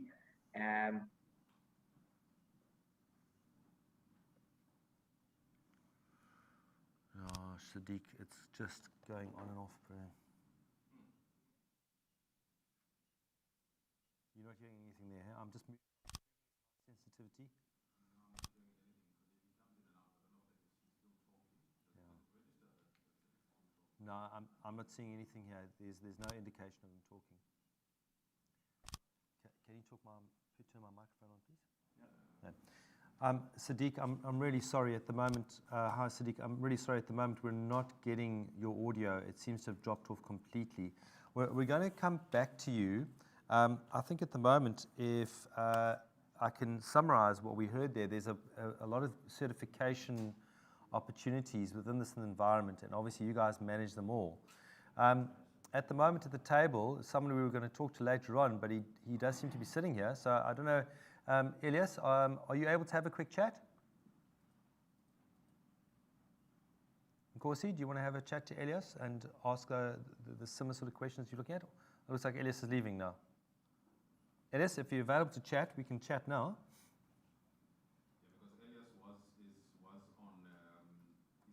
He's on the program representing Zambia. That would be a bit odd, so I don't know whether he's more comfortable if we chat to him at his stand. More comfortable for him because we are certification services for sustainability, East Africa, and okay, so we go.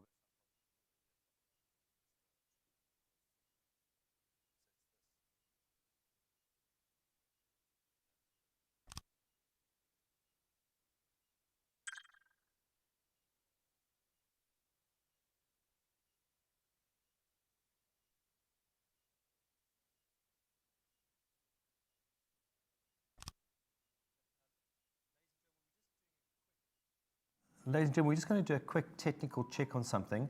So while we do that, let's take a quick tour to the beach and have a walk around, and then we can confirm how we're going to move forward with some of the audio little challenges we've got at the moment. So standing by, we're going to go straight to the beach. If you'd like to join us at the beach, and you can see that environment, here we go. And we're going to go straight to the beach. You'll see it's the beach and concert area. And thank you, Sadiq. Bureau Veritas. We have a nice museum of it's a US station. This we said much this minute morning. The sun is out, a bit overcast, but at least it was at about 6 time. I'm not too sure. There, Keith and Lani. I don't think I've met Lilani. Hi, Lilani, can you hear us? She's idle, so she hasn't moved. It would seem that she's been there for a while. Let's go quickly and have a look at the area over here. Apparently, there's a lifeguard position open. I don't know if that's something that, because I've moved away from you now, of course, you have to follow me directly and get close to me.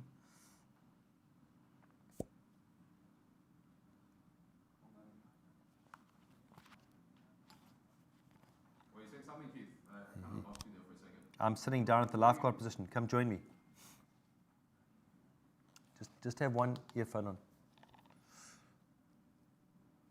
So I'm sitting at the moment at the lifeguard position. My swimming skills aren't that great, but you can see at least you've got an opportunity to join in and support the local community.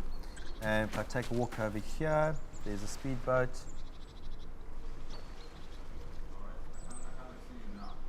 Okay. It's so nice you could get onto that boat, eh? Yeah, I did prepare for this part of it. Okay. So we're... So it's not Murphy, it's Keith. No, yeah, it's Keith. It's flip-flops are the way to go. There's only two things you need in life. It's a flip and a flop. So if we were actually at the right time of day, you can see there are a few balloons going down, but as you know, if you click on your name, you can decide to do some dancing. And my choice for today is a samba. You know. Can you emulate that? Can you do the same, Nkosi? Have you got something to bring to the party? Okay, could you come and stand in front of me though? I want to see you, mate. Can you just stand in front of me? It's all about perspective. Or do you want me to turn around so I can see where you are? Oh, there we are. Okay, go for it. Show me your dance move.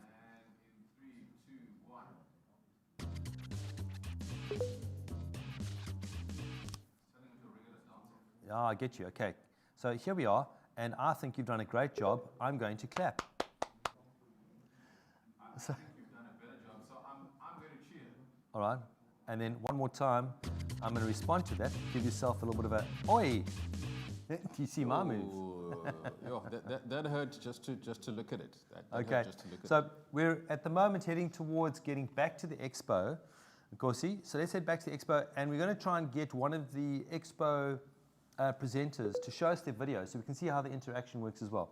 This is fun, a bit of distraction. Okay. And I've got to say what this does for me, I don't know if you feel the same, is as soon as you go into this environment, it kind of gives you a taste of what a real expo is about. Because suddenly now I'm going, hey, it's not just about the expo, there's also this other social side. And it's a bit of a leap of faith with some people, I would agree. But it does give you the opportunity to go, hey, let's go and hang out somewhere. And if we talk about something that's business, so be it. But otherwise, we're just going to fool around a bit. We're actually 100%, playing 100%. like young people. Can you imagine that? 100%. All right, let's go expo. Going to expo and shaping a world of trust. Click on there and then expo hall. I'm just going to ask my colleague in the room, should I go back to accreditation or would you like me to go somewhere else? Okay, we're heading back to the main expo. And I'm going to check if Sadiq is still around and maybe he can show us his video at accreditation. I'm still standing at the beach. Can you still see the beach? Or are you at expo yet? Oh, there we go. Expo. I'm right next to you. I like the way it just goes black screen. It's as if you've blinked out of existence and you come back somewhere else. It's amazing. All right. So if we then, are you going to attach yourself to me, please? Because I'm going to find Sadiq again. Sadiq, if you can stand by. Oh, he'll only know if I get close by. So I'll send him a message. But we're going to go, hi, Sadiq. So now I'm just going to tell Sadiq, hi, Sadiq, coming back to watch your video. This is the crazy thing. You can type and walk without bumping into anybody. I dig it. Okay. So let's see if Sadiq is here. There he is. Hi, Sadiq. You might be able to hear me now. I'd just like to know if we can watch your video. If you'd like to show us your video, please.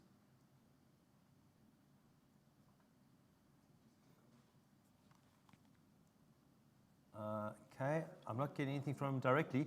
We can actually walk up to the video and we can play the video ourselves. So Sadiq is there. Let's just see. So you see there at the moment when I click on the zoom in on this screen, do you see at the top there? Nkosi? Do you see at the top of your screen there, if you face Yes. where I am next to the podium, if I click on the zoom on screen, it shows me everything in the booth layout and everything in the screen. So that gives me a good snapshot of what is going on there, and also gives me an opportunity if I want to go in deep and look at everything, I can then the interactivity, so the interactivity is scrolling down. So it gives me everything in one place. Okay. So we're coming on to now to about 10:25. In 5 minutes' time, we're going to be going across for some informational videos. Of course, should we try and interview someone who's on the dance floor, just in the expo? So it seems like Adrianica is behind me. Give me a second. Where do I find you? Yeah, so just click on my name and find me quickly. Okay, your name has been, oh, there you go. There you go. Be with you in a Okay. sec. I've been told that Cell Govender is very interested in having a chat to us. I'm going to go right to Cell. Follow me, bro. Tag it. Is that Cell? Wow, so many names here. I don't know who. Hi, Cell. Can you hear me? Oh, okay. Let's try Cell, social we're getting distancing. closer. We're going to have a chat to our opposing numbers. Hi, Cell. Can you hear me? Okay, it could be a platform issue. So, Cell, I'm just going to type you a hello as well. So, again, you've got to be kind of flexible in this environment. You've got to be aware that sometimes you're not going to be able to have the best reception in terms of internet. So, here I'm going to go, hi, Cell, which is your booth?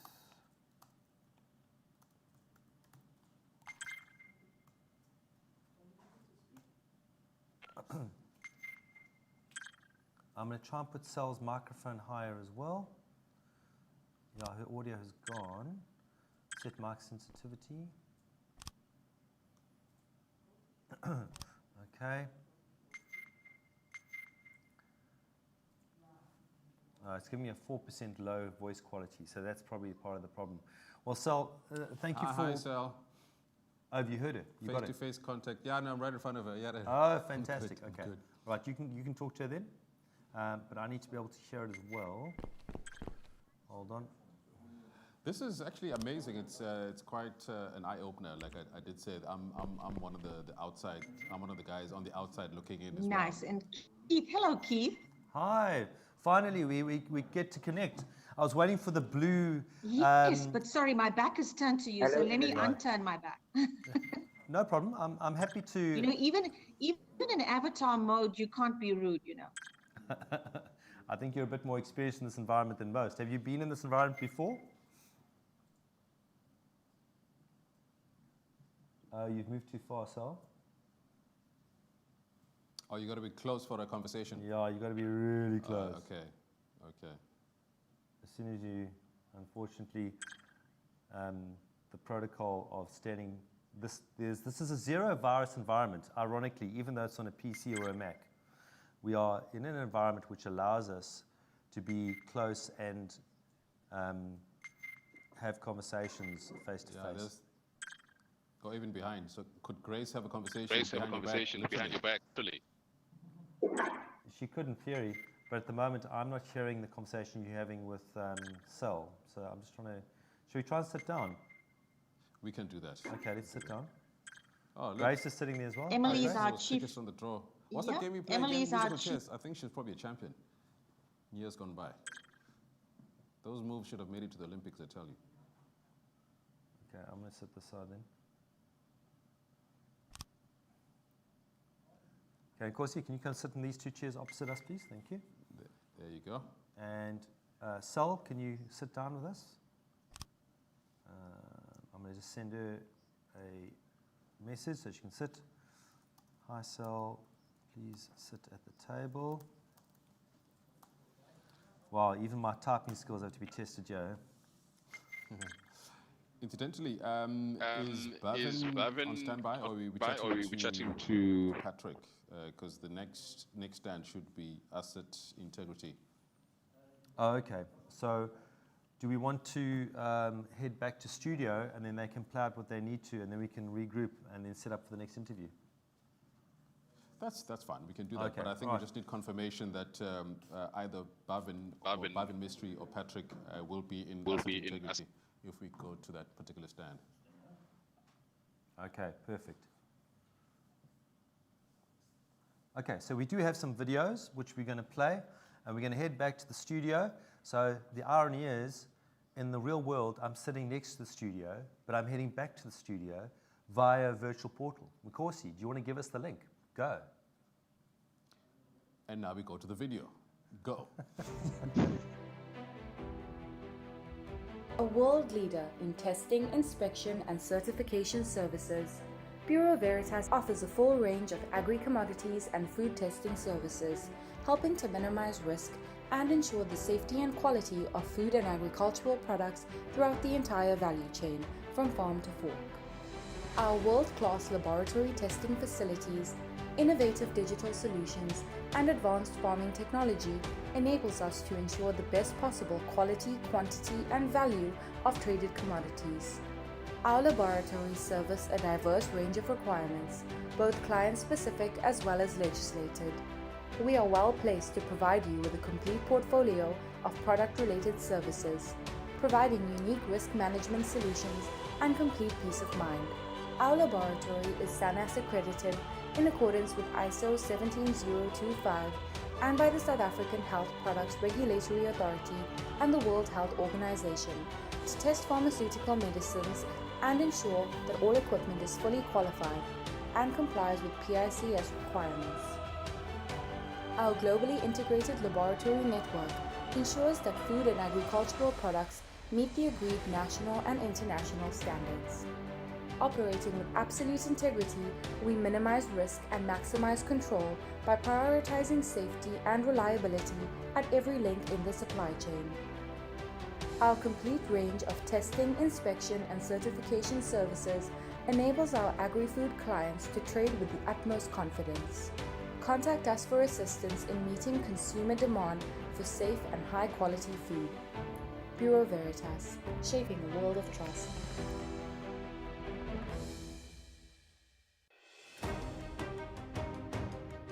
Bureau Veritas is proud to be shaping a world of trust by providing globally renowned testing, inspection, and certification services.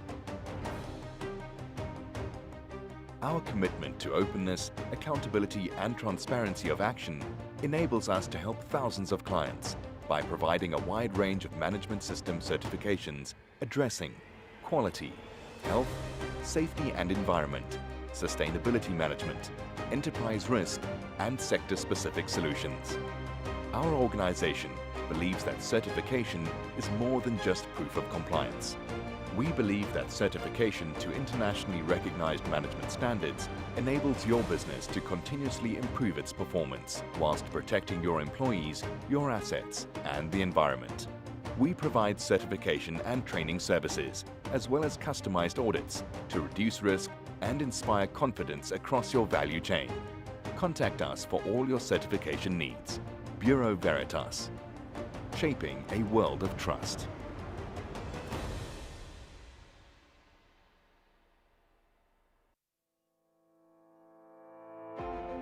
Global leaders in testing, inspection, and certification services, Bureau Veritas Africa is an independent expert in trade facilitation across the world.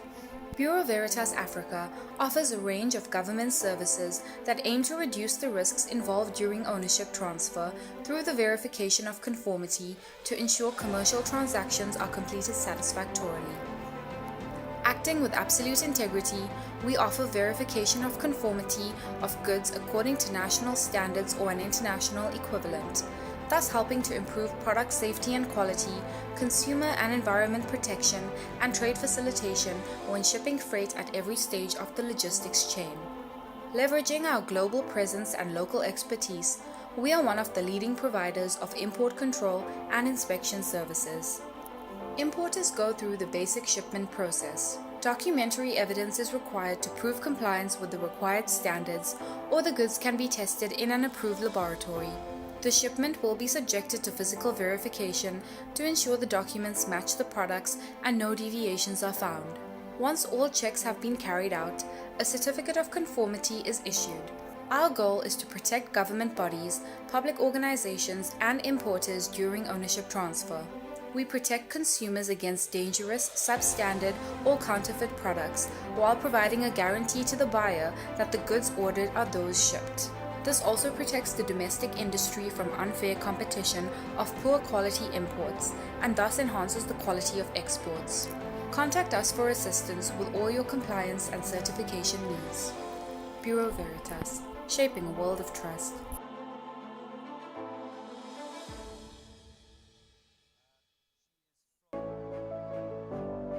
Bureau Veritas is a world leader in testing, inspection, and certification services. We are committed to shaping a world of trust through openness, accountability, and transparency of action. Our sustainable business practices work to ensure a low-carbon future across all major industries worldwide. With 190 years of experience and unparalleled industry expertise, we enhance performance, safety, and availability of assets throughout the life cycle of industrial facilities. Renowned for our risk and safety expertise, asset integrity management, performance of statutory inspections, and product certification, Bureau Veritas works within applicable standards, legislation, and processes to carry out inspections of your facilities, equipment, and products, as well as audits of your systems and processes. We are an accredited approved inspection authority for both manufacturing and in-service inspections by the Department of Employment and Labour and the South African National Accreditation System.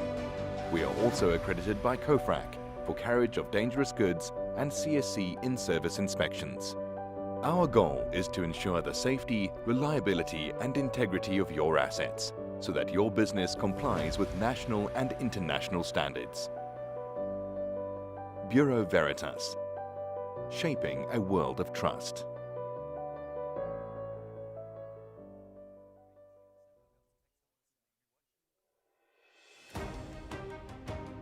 A world leader in testing, inspection, and certification services, Bureau Veritas is proud to be shaping a world of trust across the metals and minerals value chain.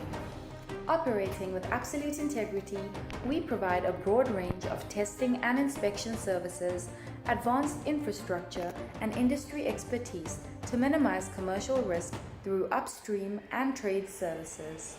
Working in major world ports, as well as global mining and refining locations, we facilitate compliance to national and international standards. Committed to openness, accountability, and transparency of action, we improve performance, minimize risk, and prioritize safety at every stage, from mine to market. We provide continuous support during exploration, production, and trade in order to ensure commercial, technical, and operational viability. Contact us for assistance with all your certification and compliance needs. Bureau Veritas, shaping a world of trust.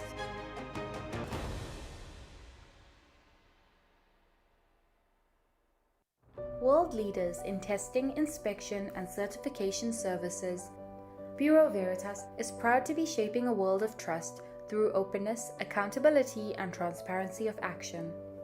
Operating with absolute integrity, we provide crucial quality control services to major players in the oil and petrochemical industry. Using diverse analytical techniques and cutting-edge technology, we ensure that product quality is preserved across your value chain. Using a global network of laboratory testing facilities, we leverage our management systems to be competitive and sustainable so that we can achieve excellence for your business. Our 17025 accredited state-of-the-art laboratories are home to the latest in analytical equipment and are staffed by master chemists and highly trained technicians, providing precise results to major players within the industry. We offer inspection, testing, and consultancy services at loading, discharge, and ship-to-ship locations around the world, operating under the most stringent quality and HSE controls so that your business complies with national and international standards.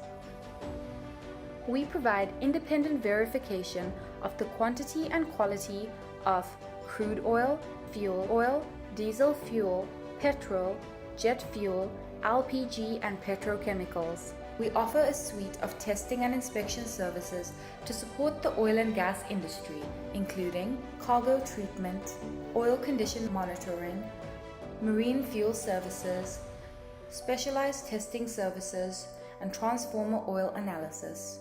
Our goal is to help you improve performance, reduce risk, and maintain service excellence. Contact us for assistance with all your oil and petrochemical compliance and certification needs. Bureau Veritas, shaping a world of trust.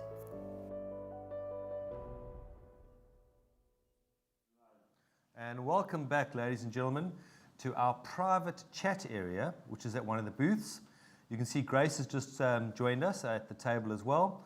And we've got Refilwe at the table, who is with the government section.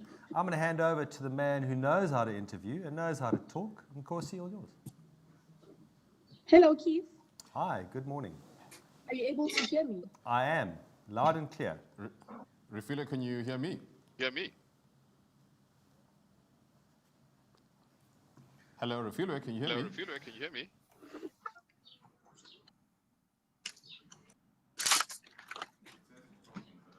I don't, my headphones. Hi, Refilwe. Okay, well, let's ask Refilwe a question. She is talking, so we'll probably get the response coming through.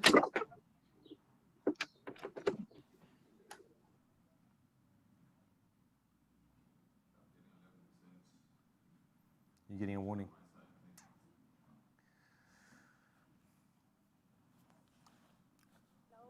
Okay, well, let's try one more time. Do you want to type up a question quick then? Let's go for a typed question. At least then we can have an interaction. So I'm just going to say, hi, are we going for a typed question?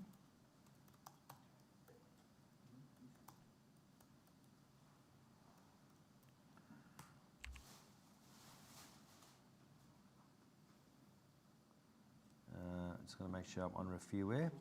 So, ladies and gentlemen, as you can see, unless you've got very robust internet across all the boundaries, it can be a bit of a challenge to get it all running at the same time. But then you've got to be flexible, just like you would be in the environment that has been developed over the last 18 months. We're used to making a plan and jumping off into other environments if we need to. I'm just wanting to send RefiWare a message. Hi, can we have a text chat? Okay. So would you just do the question there for me, please, Nkosi? Type in a question or read the question? No, type a question so that she can respond, because maybe it's her side that's the, because at the moment she's not getting any movement and her audio is not coming through. Okay. So her name begins REF. If you look for it in the list, you can then send her a question. I'm just going to say to her, has she had any visitors? She's representing government, correct? To her booth yet? Yes.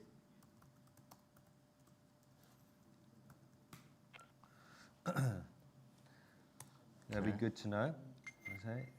So this is Emily that's standing next to us. How many people do we have at the table? I just want to quickly check who's at the table still. I'm just going to stand up. And that's Grace. You've got Grace there. Typed in a question. Do you want to try and speak to Grace quick? Hi, Grace. Hi, Grace. Okay. Hello, Makosi. Oh, I can hear you loud and clear. I can hear you loud and clear. Why does it sound like somebody's answering? All right, Emily, it's great that you're enthusiastic about the dance. Thank you for lightening the mood. You've made our day. We're going to have a conversation. You're welcome to join in. So, Grace, tell me which department or which section of life are you representing? With the government services. Right. So tell us about government's perspective.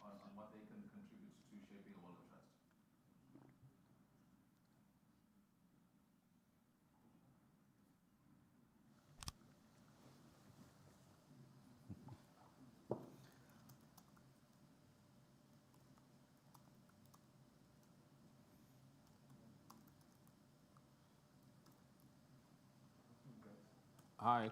Hi. The Grace? The Grace? Or is it RefiWare?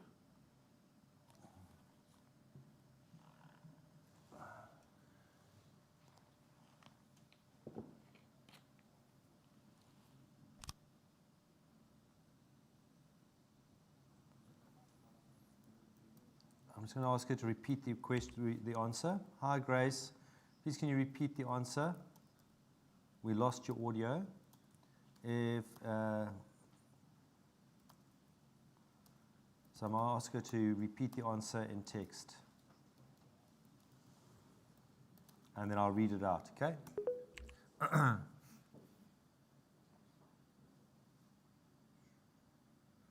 So let's see if we can get that in the meantime. It seems like we've got Peter. I don't know if Peter can hear us, because he's standing in our private room. Do you want to see if you can interact with Peter, Nkosi? Let's do that. Hi, Keith. Hi, Makosi. Sorry for barging into your private room. Can you guys hear me? Peter, we can hear you top notch. Thanks for butting in. It's Great always stuff. great to meet another avatar. How are you doing this fine day? Yes. I'm all right in yourself, guys.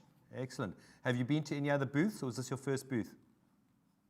I'm actually doing a walk around now. So what's been your first impressions, other than the fact that you know you can dress well, irrespective of how you dress in the bedroom? Look, it looks real life. It's very professional.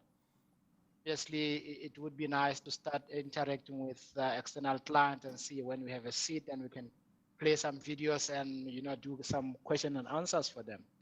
See. So it looks quite nice. Yeah. Very professional. That's great that you're having a positive experience. I think for some people, the internet can be a bit of a barrier, but certainly as things develop here, we've got a lot of opportunities. Peter, I'm really interested to go and see your booth. Would you mind if we tagged onto you and then you took us to your booth quickly? Can we do that? Yes, let me So also Grace find mine. Let's do that. just one sec. I just want to say to Grace and Ref Fieldware, thank you so much for your time. Obviously, we'll return to you if you want to find us on the expo floor. We're going to go to Peter's booth, and we're just going to experiment in this little opportunity which has arisen because the technology is working, and we're going to take it. Here we go. Perfect. Follow me. Emily, you can follow us as well if you want to. So I'm just going to click on Peter's name. Wait, before we do that, can we get one more dance from Emily? Because apparently that's her thing. That's her party trick. Okay. Emily, can you hear us? Let me send her a message. Stay focused here. Emily, can you give us a dance, Emily? No, I walked straight through it. And she turns, and maybe not. She's following me. All right. Oh, she's Well, following you. let's Okay, go to good. Peter's. Maybe we can get a dance at the booth. All right. Okay. So I've lost Peter here. There we go. And I'm going to go to Peter. So you're going to tag onto me, or you're going to go to Peter directly. However you do it, you're going to meet me there. All right. Here we go. Okay. All right. Let's go to Peter's. Everyone's going to Peter's. Okay. Nice one. So it looks like Peter's at Agri Food, huh? No, that's I'm getting tricked. Here we are. Oh, here we are. Hey, Peter. There you go. You found me. We did. We got distracted. Of course, he wanted to watch someone dance. I'm like, Brew, we've got a schedule to stick to. Come on, let's move. So here we are. Was it Emily again? Yeah, I'm sorry about that. Hi, Emily. That's fine. That's fine. Hi, Peter, you look very different in that virtual life. I think this. Thank you, Emily. That's amazing. Tried some specs as well, spectacles. Peter, I'm going to let See him if I can see it much better. Thank you. Peter, I'm going to let Nkosi take over so that he can do the interview because he's the paid talent. I'm just the techie in the background introducing everybody. So over to Nkosi. Here we go. Okay. Perfect. Nkosi, you want to have a seat? Hansu Betha, you going to join us on the seat also? No problem. I'm seated. I also seated. I'm still standing. All right. Okay, Emily standing. But yeah, let's just kick off because we have about 10 minutes before we get into the main session. So take us through food and agri. Why did you feel it was important for you to be represented on how we shape a world of trust?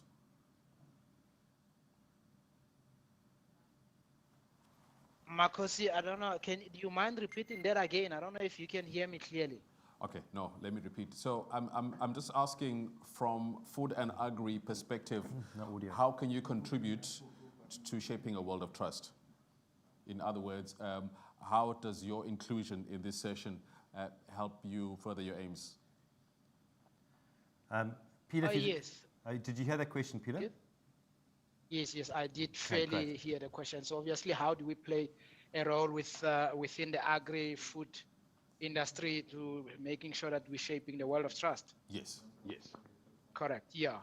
Makosi, in summary, it's within the Bureau Veritas group, part of the food and agri has got quite a few sectors that we can assist with. Particularly the one that we represent would be on the analytical testing services. So basically, we play the main role of making sure we shape the world of trust by assisting. It can either be from the farming side or the chemical residue side, and also the manufacturing side, to make sure that we assist those clients to make sure that they produce food or commodities that are safe and fit for consumption. Okay, awesome. What are the risks that you see on the horizon where particularly?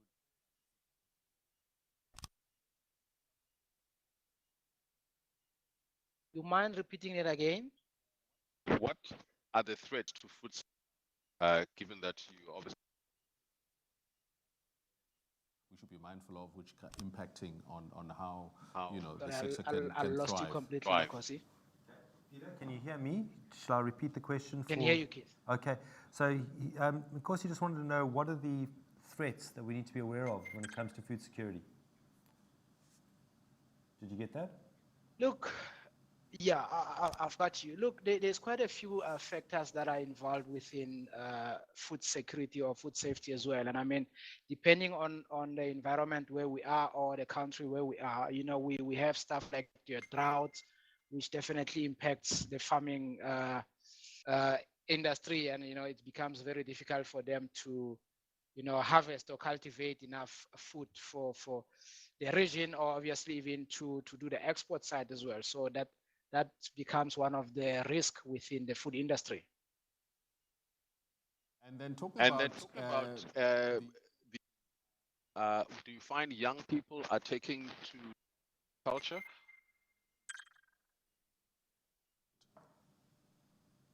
Did you get that question, Peter? No, I didn't. So Keith, Makosi, you quite clear. So Yeah. Makosi's question was, do you see young people being interested in agriculture? And maybe just it's quite a pertinent question, considering that the youth at the moment, we have an unemployment rate of close to 55%. So for South Africa as a growing nation, that's probably one of our focuses. I don't know if you want to speak to that. Absolutely, and I think we got the statistics yesterday, if I'm not mistaken. Look, I don't think the youth in South Africa have a problem with obviously exploring that farming industry specifically. I think it's obviously the exposure. How do they get exposed to that specific industry? How they can be able to play a role into it as well. I don't think they will have any problem with being part of that industry. I think they would be quite keen to join the agricultural sector. And I mean, if you're looking at mostly the food, new R&D food products, there's quite a few that are trying to come up with new food products. And we obviously do nutritional analysis testing. So they are really interested in that kind of project or industry as well. Thank you so much for your time. I'm just going to act like a producer and get us to the next interview because we've got not much time. So really appreciate you having a chat at your booth. Unfortunately, we didn't get a chance to watch the video, but I would recommend anyone else in the environment, if you've got some time, come back to the booth, have a chat to Peter, and have a look at the video, because this is what it's all about. We're going to quickly swing across to where Elia is.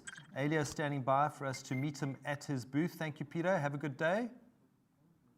Yeah, thanks, Keith. Okay, all the best, mate. See you later. Okay, let's go to Peter. Let's go to Elia Mwale. So it's Mwale Elias. Zambia. Okay, here we go. Bye. That lady waved. Who was that? Labuskakni. Thank you, Mrs. Labuskakni. That's Hanzubeth. Hanzubeth and Joanna there, but they're on mute. Okay, all right. So I'm going now. Here we go. Because I was sitting down. Now I've gone for a nice little walk. Imagine you could do this in real life. Just lay down a blue line so that you can actually walk on the blue line. Oh, it could have saved me out of 2 marriages. What a pleasure. Here we go. All yours, sir. Are you behind me? Where are you hiding?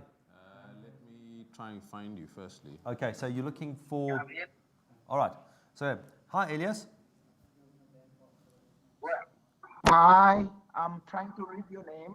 It's Keith. Is this Jason or Keith? It's Keith. How are you? I'm good, Elias. We've chatted before. We met a few days ago. Thank you for inviting us to your store, to your booth. I'm just standing by for Nkosi to catch up with me. But in the meantime, did you want to give us a quick snapshot of your expertise and what you're doing in this environment? Okay, that's perfectly fine. Let me start by saying, should I face challenges with respect to connectivity and stuff like that, I hope Mashood will be on hand to carry on with the conversation. Answering your specific question, my name is Elias. I'm sales manager and certification business developer for Bureau Veritas Zambia. So in this environment, hope is that we can have as many clients as possible to interact with us and to just help them appreciate what Bureau Veritas has been doing the Zambian market. And yes, I should be to mention that the environment is very interesting, is professional, and it actually gives a real feel of a 3D as if it was just a real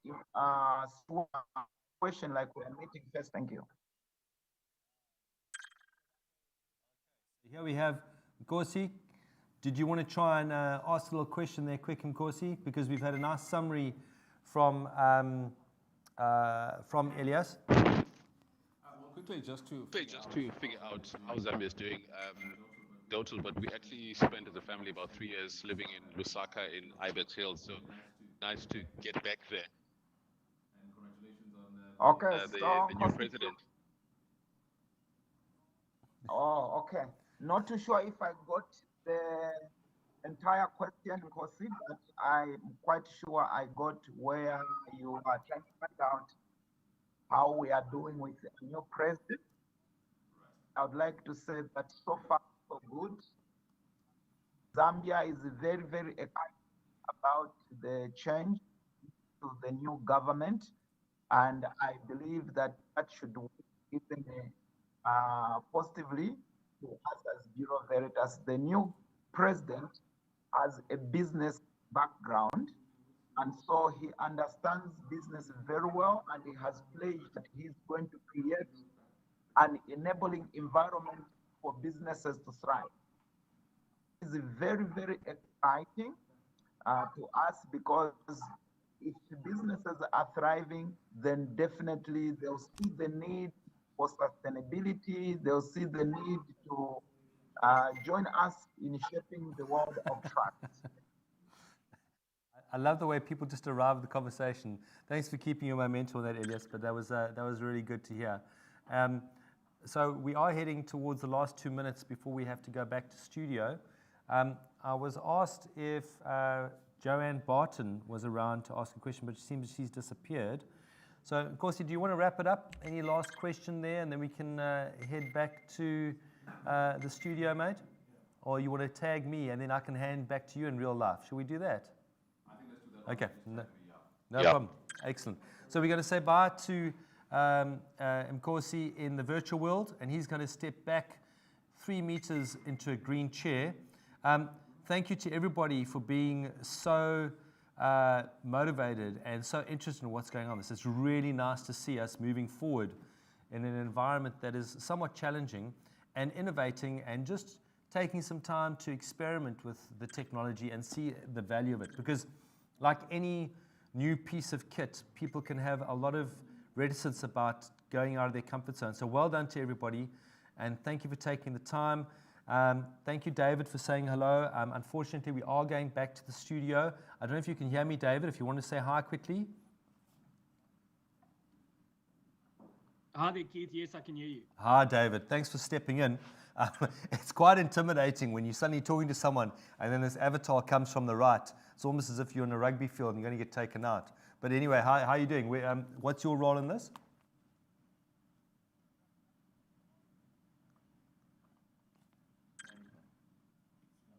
We lost David. Okay. All right, well, David, I'll tell you what. Hope we get a chance to connect later on. I have to connect back to the real world. So I'm going to unplug myself. Everyone, get yourself ready for the next session coming up. And thanks very much for your time. Back to the studio. Welcome back, everybody. Thank you so much for all the stands and for your insights, for your input, for your enthusiasm, for your perspective. Because it is a conversation, so it's not a one-way thing. It shouldn't be a monologue. It's more like a discussion, and we learn by sharing. Now, we come, I guess, ready for the next session. He had hosted the sustainability session earlier on. That's the man who was almost named Jason Statham, but his parents decided to go the other way. Now we're going to tackle the African Continental Trade Area, and hosting that session. Stand by for the superstar that is Jason. Thank you so much for that introduction, Marcosi. And once again, yeah, it would be a little bit cooler to be Jason Statham, but then I wouldn't get to be here with all these wonderful people. So I don't know. I think I'll take being me for today. Thank you so much. Welcome, everyone. This is our second session as part of our Shaping a World of Trust, a Business Conversation. This session is on the African Continental Free Trade Agreement. And it's all about business working together for Africa's economic transformation. Let me introduce some of my speakers. We have a wonderful panel today. It's a very large panel. We've got 5 panelists today. So timing is going to be our biggest challenge, but we're going to navigate it just fine. First of all, with us, we have from Bureau Veritas, Jean-Michel Perret, who is the director of the Southern Africa District for Governmental Services. Jean-Michel, thank you for being here. Very excited to have you. We also have from the Zambia Association of Manufacturers, or ZAM, Florence Mulea. Florence, wonderful to have you as well. Looking forward to today's discussion. We also have Kuseni Dlamini. Did I say that right, Kuseni? You said it right. It's Dlamini, as you said it. Wonderful. Okay. Kuseni is the chairman of Massmart Holdings, but has also served as chairman for the several other very important companies in the African ecosystem, as well as the American Chamber of Commerce. Very, very excited to have you with us here today, Kuseni. We also have with us Babajide Sodipo, who is the senior manager for AFCTA relations at Afrexa Bank. Thanks for being here, Babajide. Really glad to have you. And we also have Emmanuel Zanino, who is the managing director of Zawali White Horse Carriers at Ballor Group. Thank you so much. This is an awesome panel. I'm really, really excited to really dive into the conversation. So first of all, I'd love to have each one of you maybe take 1 minute as kind of opening statements, and maybe just tell the audience a little bit of your involvement in how this agreement interacts in your daily life, your job, whatever it might be. Let's start with Jean-Michel, and then we'll go to Emmanuel, Kuseni, Babajide, and then Florence. Thank you, Jason. Thanks for the question. Well, obviously for us, for Bureau Veritas, the main concern related to the agreement is definitely on the conformity assessment of the products that will be traded within the continent. So that's our main focus. And I guess we'll develop a little bit later how that process is done, because it's a process. So yeah, that's the main focus for us, is how to accompany exporters to be compliant and being able to export freely, or at least more easily across the continent and then worldwide. Perfect. Thank you, Jean-Michel. Emmanuel. Yes, thank you, Jason. So for me, as Zalawi Managing Director, my fleet of truck is moving from Durban to DRC. So obviously, crossing the border and a free trade market will be something different. That will be something that will enable us to move faster, which will be a good service for our customer. On the other hand, as a Bolloré Group representative, it's also part of the Bolloré Group business to work at the borders and to supply solutions for our customer. And obviously, this will improve the way of working for many of our customers. Perfect. Thank you. Kuseni. Thank you very much indeed, Jason. Good morning, ladies and gentlemen. From a Massmart point of view, we are a Pan-African retailer operating as we do across 13 countries in Sub-Saharan Africa, from east to west to southern Africa, as well as Central Africa. We have 41,000 employees, over 400 stores. So at any given point in time around the clock, we have our trucks on the road, crisscrossing the continent, delivering goods, and really is part and parcel of our very extensive logistics and supply chain operation that runs around the continent. And one of the constraints has always been the issue of customs clearance, moving goods from one country to the other. So this agreement is welcome for us. We embrace it. We're very excited. We're very bullish that it will enable us to play the role that what we want to play, which is to modernize retail across Africa. I'm also involved in pharmaceuticals, chairman of Aspen. We also operate across the continent. It's very important now, especially in the era of COVID, that medical products are delivered quickly and faster, and they get to patients as and when they are needed. So logistics is very important. Open borders are very, very key for us going forward.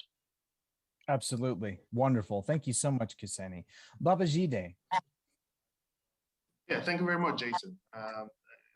As some of us might be aware, Afreximbank is the Africa Export-Import Bank. And we are specifically a trade finance institution that has been set up by African countries to support the diversification and strengthening and broadening of African trade. So as you can imagine, an initiative which is really a landmark initiative to expand and broaden trade on the continent is absolutely critical to what we see as the bank's mandate, our purpose, and even our core objectives. So the AfCFTA, as we see it, is the single most important policy measure or policy action that has been taken by African countries in the past couple of decades, which can have a transformational effect on the way the bank does business towards the purpose of using trade as a tool to strengthen the continent's economic development and diversification. So for us, the AfCFTA is simply the most important policy action that has been taken in terms of our objectives, in terms of our activities, and in terms of our support in the past few years. And we're looking forward to its implementation with a great deal of excitement and anticipation. Excellent. Thank you so much, Babajide. Florence, how about you? Thanks. Hi, Jason. Hi to the panelists, and good morning to all the viewers. For us at the Zambia Association of Manufacturers, the African Continental Free Trade Area is definitely an important aspect of our everyday lives. And why do we say so? As an association, we are a grouping of manufacturers that are looking to take advantage of exports into the continent. As we all know, exports between African countries continues to be on the lower side. And so with an agreement such as the African Continental Free Trade Area, we foresee a situation where the opportunities have been increased to allow our manufacturers to be able to export into Africa. And so on a daily basis, our role is to ensure that we assist our manufacturers to get to a level where they can bring high quality products onto the market. We're also lobbying for them so that they could be able to get those policies that allow for a better environment, both within the country and also in the region. And so our role then becomes critical to ensure that we do bring the voice of our manufacturers to the table. So yes, that is what we're doing with the African Continental Free Trade Area, and really looking forward to its continued implementation. Perfect. Thank you so much. Thank you for all of my panelists for their introductions and helping me understand, the audience understand how the agreement affects you and your business. Let's dive in a little bit more. So the first question that I want to ask the panelists, and we'll go around and we'll take maybe a minute and a half, 2 minutes for each of you, is do we see a future where African companies are able to compete in international markets?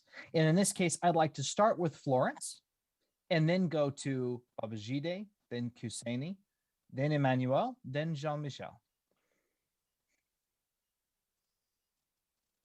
So Florence, you want to get us started? All right, so definitely the African countries are in a place where they can get to compete. And for most of the African countries, the biggest challenge really has been around standards and how to ensure that once they send their products out there, whether be it in the region or in the globe, that these goods can compete. But aside from the standards, we have issues of competitiveness and being able to produce goods at a price that will allow for the consumers to be able to get it. And so So with the African Continental Free Trade Area, it is a good place to start, because at that fora, or if I can call it within this organization, we should be able to see companies test that feel of competition. And once they get to levels where they're comfortable and well and able to compete at this level, then they should be able to then break the frontiers of the globe. Excellent. Thank you so much, Florence. Babajide. Well, absolutely.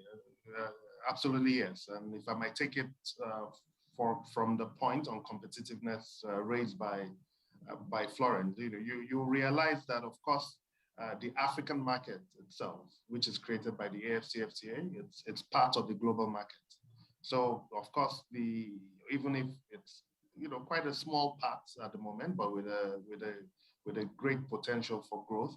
So the ability to be able to compete effectively in the context of the AfCFTA market will only equip African companies to be able to compete globally in other markets. And we've seen many examples of firms learning to be competitive, whether it's domestically or regionally, and then the skills, the abilities, the competencies that they've gained is now able to equip them to compete on a larger scale. So one of the key things that we definitely as a bank look forward in the context of the CFTA is that it will not only strengthen Africa's intra-Africa trade, but that at the end of the day, to help African firms and enterprises build competences to be able to be more efficient and competitive actors on the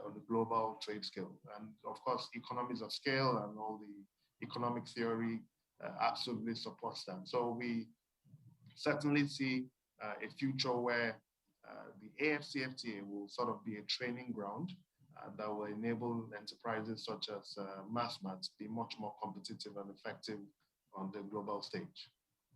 Excellent. Thank you so much, Babajide. Kuseni. I'm very bullish and very enthusiastic about the prospects for the African Continental Free Trade Area. I think it's an excellent platform that will really enable us to take our companies to greater heights. We already have global champions from Africa. I mentioned earlier on that I'm chairman of Aspen. As Aspen Pharmacare, we operate across 50 countries in the world, first world countries and developing markets. We are the largest supplier of anesthetics products in the world outside of the United States. Here in South Africa, we produce the Johnson & Johnson vaccine, which is exported to Europe. And in fact, recently we criticized that there was a criticism, not us as Aspen, of Johnson of taking vaccines manufactured from Africa to Europe and other parts of the world when they're needed more in Africa. Why are the vaccines being taken out? Because they are world-class and they're competitive. So I think we do have examples. I can name a number of examples, even in the agribusiness sector. We're the second largest exporter of citrus fruits, for example, in the world. I can name companies like Sasol, major investor in Louisiana and a major employer in the United States, Jason, where you are. And as Aspen, we're an investor in the United States. We employ Americans there. We invest in Germany. We put factories in France and elsewhere. But to your question, I think one company or a few companies is not good enough. I get the point you're making.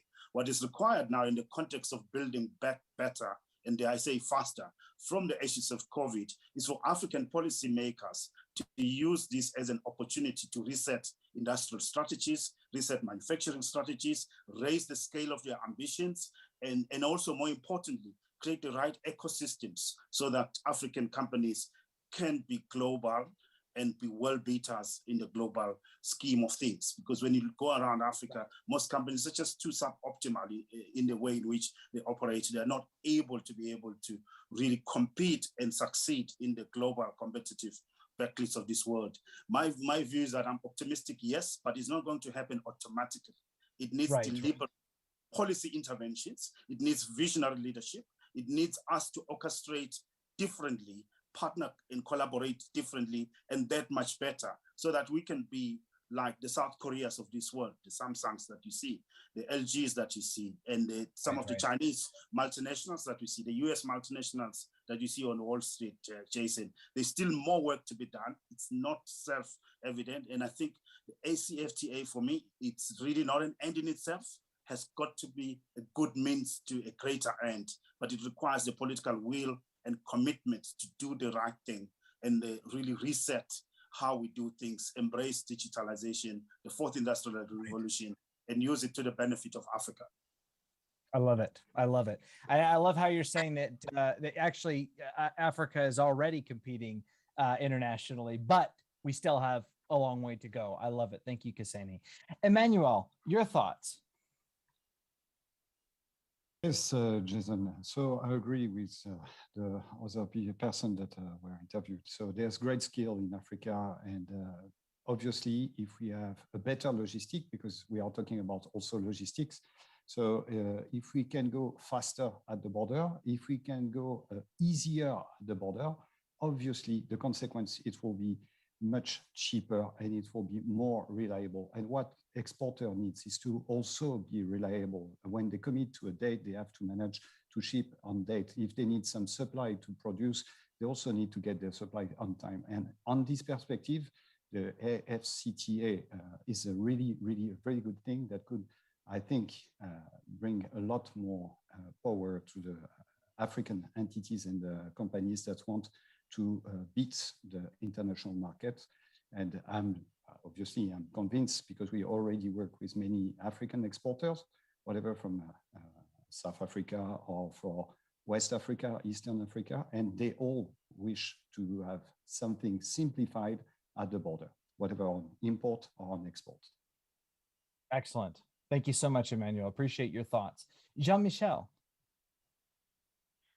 Thank you, Jason. Well, I guess before answering the question, maybe we can give a bit of background of the current situation of the agreement, meaning that as of today, 37 countries have ratified the agreement, among 54, sorry. So which is good. The trend is very positive.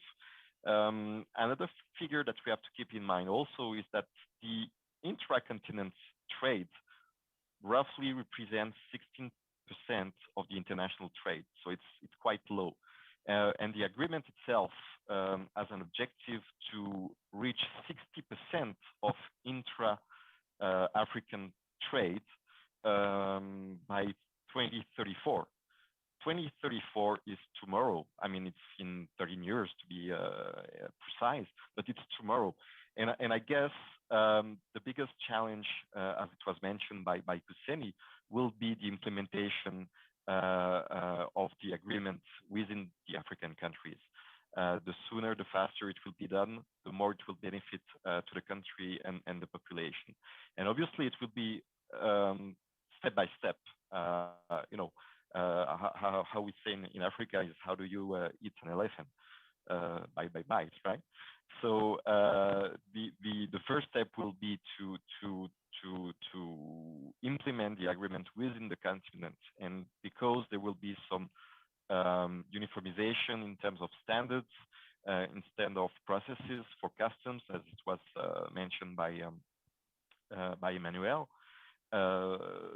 then the companies within the continent will be more and more competitive and will be able to be more and more present on the international market. So to go to the States, to go to Europe and Asian, but it will be done step by step. I mean, Right. Absolutely, step by step. Thank you so much. Appreciate all of your thoughts. I'd like to go maybe just a little bit deeper onto this. I've heard a few of you mention some challenges, but I'd like to hear a little bit more. What are the biggest challenges that the AFCFTA is facing right now? Whether that's adoption, companies, resistance. What are those challenges? And I'd like to start this time with Kuseni, and then back to Emmanuel, Florence, Jean-Michel, and then Babajide. Yeah, I think the biggest elephant in the room is execution.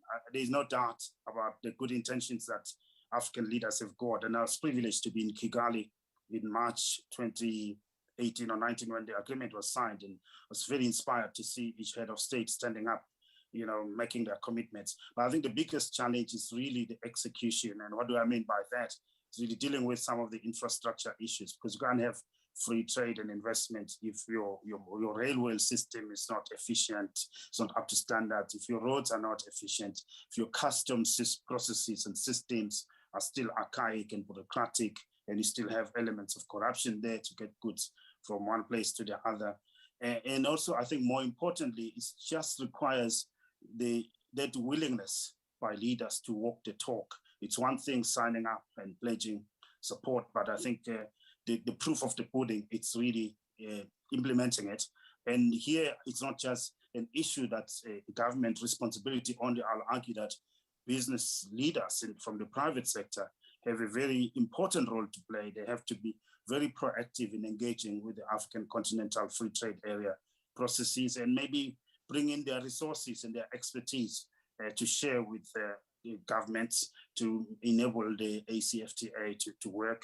I mean, as a retailer, Pan-African retailer, for example, some of the challenges that we face is just the poor infrastructure across the continent, clearing ports, logistics bottlenecks and inefficiencies. And for us, clearing those challenges and those hurdles is a precondition to really us realizing the full benefit from the African Continental Free Trade Area. And that requires a lot of investment.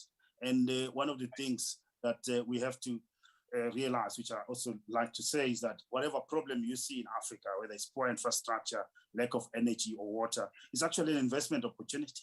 It requires local and international investors to come in and invest the right capital, create jobs, and to be able to find a solution to it. And by so doing, you also really unlocking the full potential of Africa's economies to grow and flourish and create jobs for as many Africans as possible.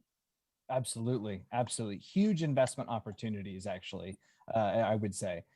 Emmanuel, your thoughts, biggest challenges that face the area agreement right now?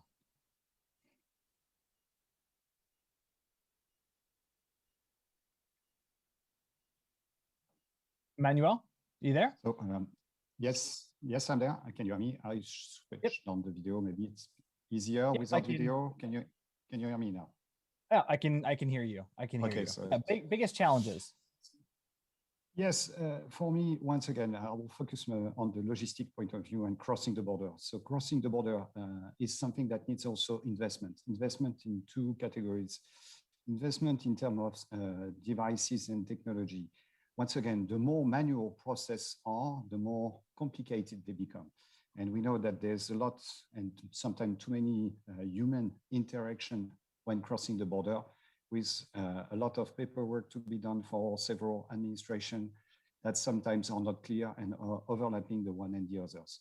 The more interaction you have, the more risk of corruption it exists. So that's the first thing I will suggest that a specific look is done on it. Second point is obviously training. Training not only of the customs officer, because I know they are already trained, but also on the users. And most of the people don't know exactly what the custom is here for, what has to be declared, how it has to be declared. They need to remember what's the origin. The origin is not the place, the country of factoring. So that makes also sometimes a big difference with people thinking that because they clear the cargo and the goods in one country, that they can go anywhere in Africa. So that's also part of the training that should be done to the users, to the exporters and importers. That's very critical. Then the value, obviously, it's the real value. It should not be something that you wish to reduce to avoid some duties and taxes. And obviously, for me, one of the problems that we will be facing these days is that obviously duties and taxes going to the state, particularly this COVID time, need money. And that's make very difficult for them to invest in health policy and in the meantime, decrease duties and taxes. Wonderful. Thank you so much for Emmanuel for your thoughts. Florence, you mentioned a few challenges earlier. What other challenges do you see facing the agreement right now? Thanks once again. From our perspective, I did mention the aspect of the quality and productivity, and that's one place that definitely needs intervention.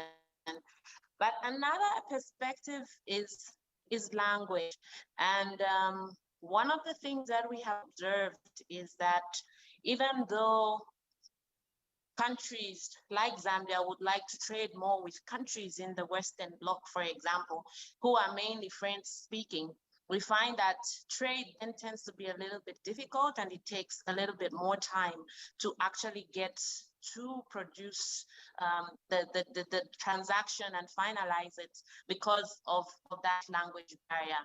And so for our manufacturers, something we're trying to get them to be aware of and to see them get to start either employing people who can speak the language for the other side and ensure that business is conducted between the two countries, but also to engage themselves at that level.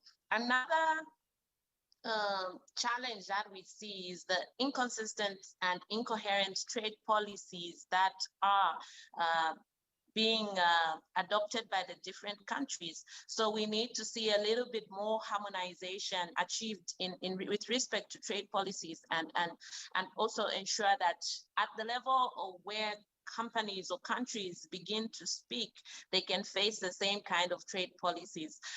Emmanuel has mentioned the aspect of borders. You find that in some countries, there are these non-tariff trade barriers, which tend to hinder trade, not because the policy states that it shouldn't, but there are these inbuilt kind of barriers that definitely tend to disrupt trade. So as long as countries are not aware about these nitty-gritties, they may have the goodwill, they may want to ensure that this trade policy, they may want to ensure that this event goes on, the African Continental Free Trade area goes ahead as planned, but these nitty-gritty details needs to be dealt with.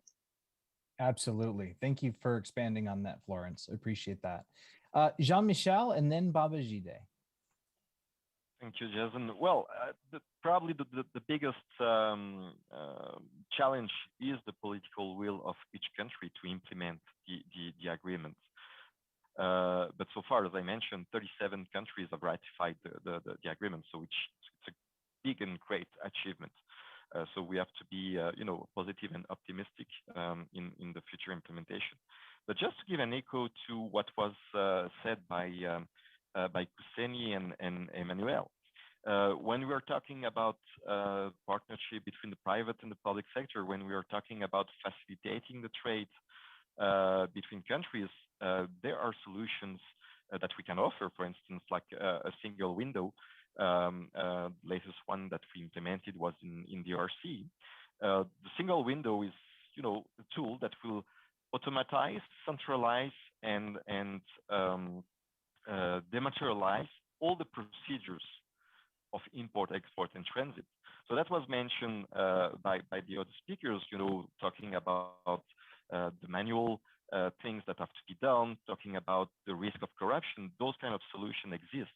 And it's an opportunity for, obviously for us, but also for the countries within the continent, to be seized and try to implement that kind of tool. Florence was mentioning the standards and the lack of uniformization. The goal of the agreement is very clear. First, it's definitely in line with the World Trade Agreement, World Trade Organization, agreement on the TBT, so on the tariff barriers to trade, right? It's, I would say, a copy of and paste of the World Trade Organization recommendation, which is already a sign also for the agreement itself, meaning that they want to apply the best practices that are recognized worldwide, right? So the uniformization of standards is something that the agreement is part of the agreement, I know that many organizations like ARSO being the African Standard Organization, which is based in Ethiopia, is working on that to develop African standards that will be based obviously on international standards. But once again, and that's to give another echo to what was said at the beginning, it's an opportunity to be at the same level across the continent and then to be able to reach other markets around the world. So Absolutely. I guess that's the first main challenge, but as mentioned by Kuseni, challenges are opportunities, and we have solutions here to support either the governments or the companies, the private sector. Absolutely. Thank you so much, Jean-Michel. Babajide, go ahead and wrap us up on this one. Challenges that you see facing the agreement right now. Right. Thank you. I think, again, completely agreeing with all the points that have been made by the other panelists. But I think even if you look at the CFTA, you have 55 countries, trying to come to a single market or create a free trade area. So the sheer size of the CFTA, in as much as it creates incredible opportunity and potential, it also creates challenges in implementing. It's extremely difficult to get 55 countries, different cultures, different languages, different legal systems, to really sort of come together to harmonize and implement something in a smooth manner, without challenges. So the size and the complexity of the agreement itself is a challenge. But I think, like Lamine said, in as much as the challenge is also an opportunity in terms of the size. And then again, the complexity. I think the issue of capacity cannot be underestimated. By capacity, we're talking about the capacity of the government officials to administer the agreement itself, from the tax officials to the trade officials to the customs, immigration. There's a large amount of learning that they have to do in terms of understanding the new rules, the new processes, the new procedures, and changing the past practices in a manner that will enable them to implement the agreement effectively. And at the same time, for the private sector also, there's a lot of education that has to be done so that they will truly understand the CFTA, what it does and what it does not do, and the kind of opportunities that creates. And then, of course, last but not least, is the fact that the CFTA by itself, it's a legal agreement. It does not automatically create trade. You still need to have companies, you still have to have investment, people still need to produce. So a lot of the challenges with the business environment, the productive capacity that the continent has, and with different countries are sort of struggling with in different measures, are also fundamental to the success of the CFTA. So for a country to be able to enjoy the benefits of the CFTA, it still has to clean up its business environment. It still has to do what it can do to develop and strengthen its productive capacity so that its traders can produce and effectively participate in the agreement, because by itself, it's not a magical tool. But regardless, right, these are all challenges that it's clear that countries and the private sector have the willingness and the desire to overcome, so that we'll all benefit effectively from the agreement. Thank you so much, Babajide. Thank you all for your comments. I am hearing that there is quite a bit of challenge associated with the agreement right now. But what I'm hearing is that there's still more benefit, more opportunity than there is challenge. So, moving forward, I love what you said about Babajide about it doesn't facilitate more trade, right?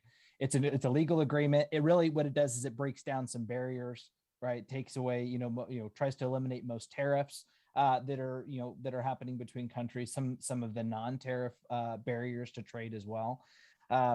So moving into the next section, I'm going to be asking each of you some specific questions that are geared toward each of you individually. And the first one I want to start off with is directed at Kuseni, and that is Massmart is the second largest distributor of consumer goods in Africa, with the largest being in South Africa. How do you see this agreement benefiting your expansion strategy? For us, this agreement is going to be an enabler for our ambitions to grow and expand our footprint across Africa. It will make it easier for us to move goods across borders. It will make it easier for us to move people across borders. It will also enable us to look at centers of excellence around the continent where certain manufacturers can be supported and we can identify them to partner with us and supply us with the goods. We've been working very hard to substitute imports from the Far East part of the world, Far East Asia, and source more from Africa, source more from South Africa.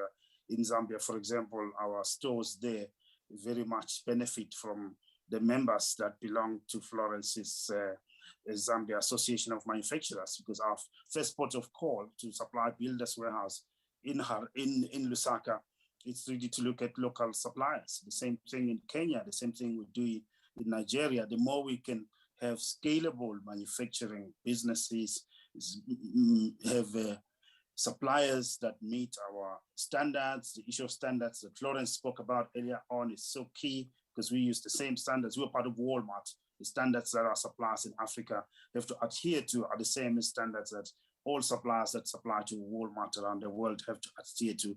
And one of the things that we promise as well, Jason, is that suppliers from Africa who can supply us, they are not confined to their country. They can also follow our footprint internationally.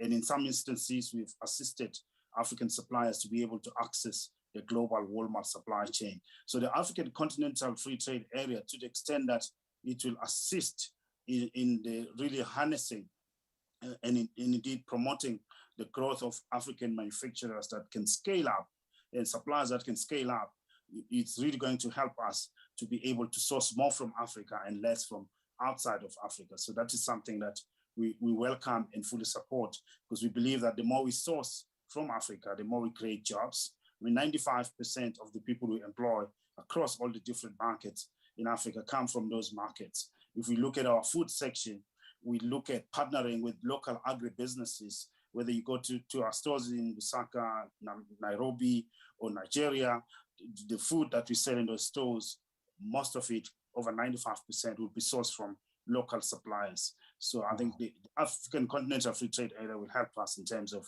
really opening up our local supply chains to local suppliers if they take advantage of it.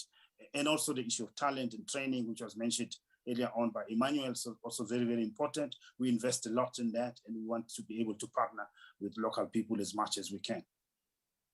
Excellent. Thank you so much, Kuseni. And do you also believe that it'll help with expansion outside of Africa? Absolutely. Outside of Africa, because we're part of Walmart, expansion outside of Africa is Walmart's domain. So we want to build a Walmart within Africa. We want to be the Walmart of Africa.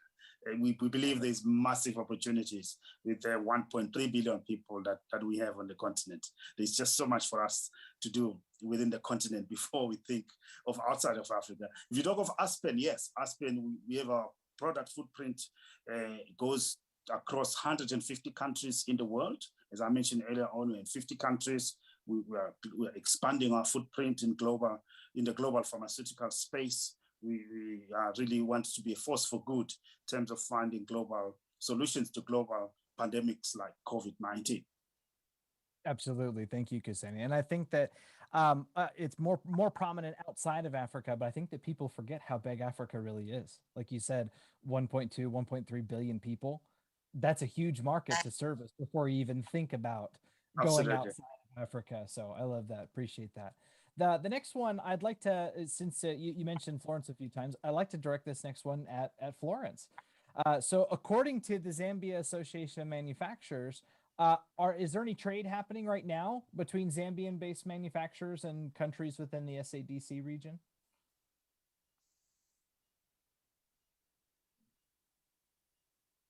Oh, Florence, you're muted. Sorry. It's okay. Sorry about that, Jason.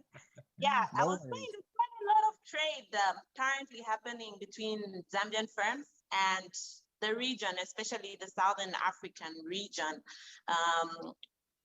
As Dlamini mentioned, we do have a number of Zambian goods going into South African chain stores. We also do have a number of goods that are moving from Zambia to countries, because Zambia is surrounded by 8 neighboring countries.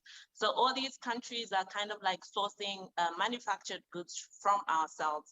And of course, as a country, our major export item is copper, but we have been seeing an increase, a steady increase in what we call non-traditional exports, which are exports of either agricultural or manufactured products and products aside or outside the mining sector. And so with this, what we have seen is that with this increment that is starting to happen, we have quite a huge market in SADC, but our outreach in the western, the northern parts, as well as the eastern parts of Africa, trade there continues to be on the lower side. Excellent. Thank you so much, Florence. And what is there anything else that's very unique about Zambia and their adoption of the agreement going forward? Definitely, Zambia verified this agreement on the 5th of February this year. And of course, for us as an association, quite exciting. Notwithstanding the challenges that have been mentioned, it presents clear opportunities that can help to extend the outreach of Zambia. So for example, we have sugar that is going into these markets. We have cement, we have fast moving consumer goods. And what is critical and key for a country like Zambia is that this is based mostly in the food processing sector. And with food processing, you can agree with me that everyone is looking for food out there. But I think also the other opportunity that lies large, and not just for Zambia, but for all these countries in the African Continental Free Trade Area, is that we do tend to see a lot of our raw materials going to the Far East, a lot of our raw materials going into the European continent, a lot of our raw materials going into the USA.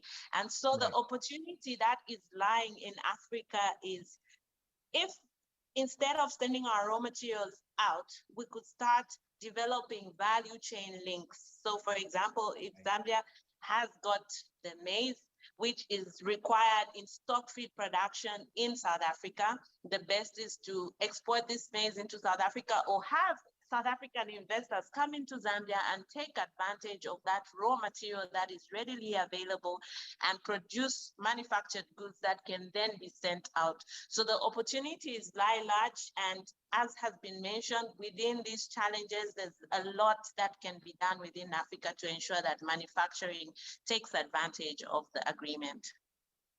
Perfect. Thank you so much for expanding on that, Florence. I appreciate it. So moving on, Babajide, let's talk about financing.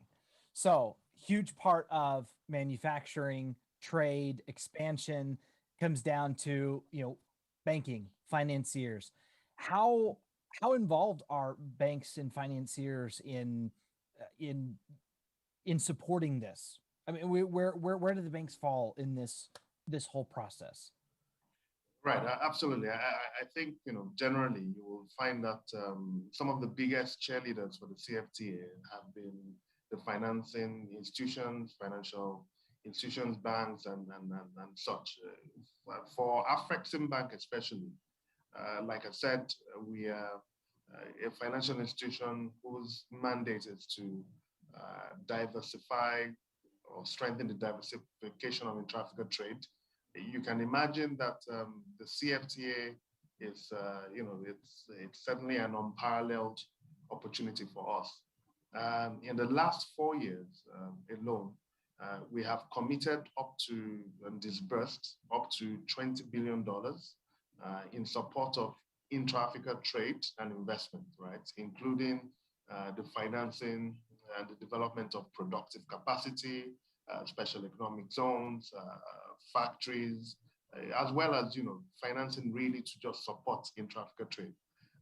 It is our intention that in the next 5 years, we intend to actually double that amount and hopefully commit and disburse more than $40 billion in supporting those things that I've said, investments, projects, productive capacity, and things like that, which will really enable the private sector participate effectively in trade.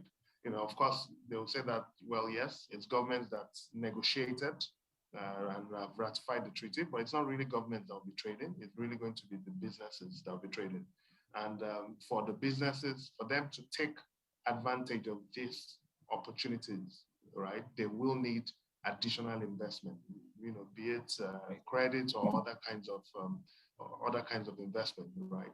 And so you can see that for that to be catalyzed, it's important that the amount of investment that is channeled towards these kinds of activities by African enterprises has to be cognizant of the opportunities created by the CFTA. And you know, one will say that there is a greater need now than has ever been for investment and financing in these kind of sectors that can really take advantage of the CFTA. And that is where, of course, institutions such as Afreximbank and other financial institutions come in. And you know, on our part as Afreximbank, and I think we are also quite familiar with the thinking of other players in the industry.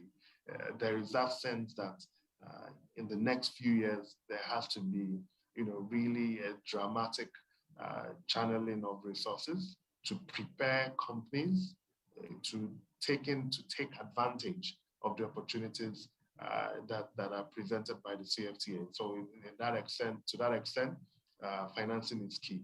So related to this, it's an initiative that we are collaborating with the AFCFTA Secretariat and the African Union on, which is to put together what is called the AFCFTA Adjustment Facility, which is supposed to be a facility to help countries prepare to not only absorb the impact of the AFCFTA, because for some countries there will be revenue losses and so on and so forth. So the adjustment facility it's supposed to help support that.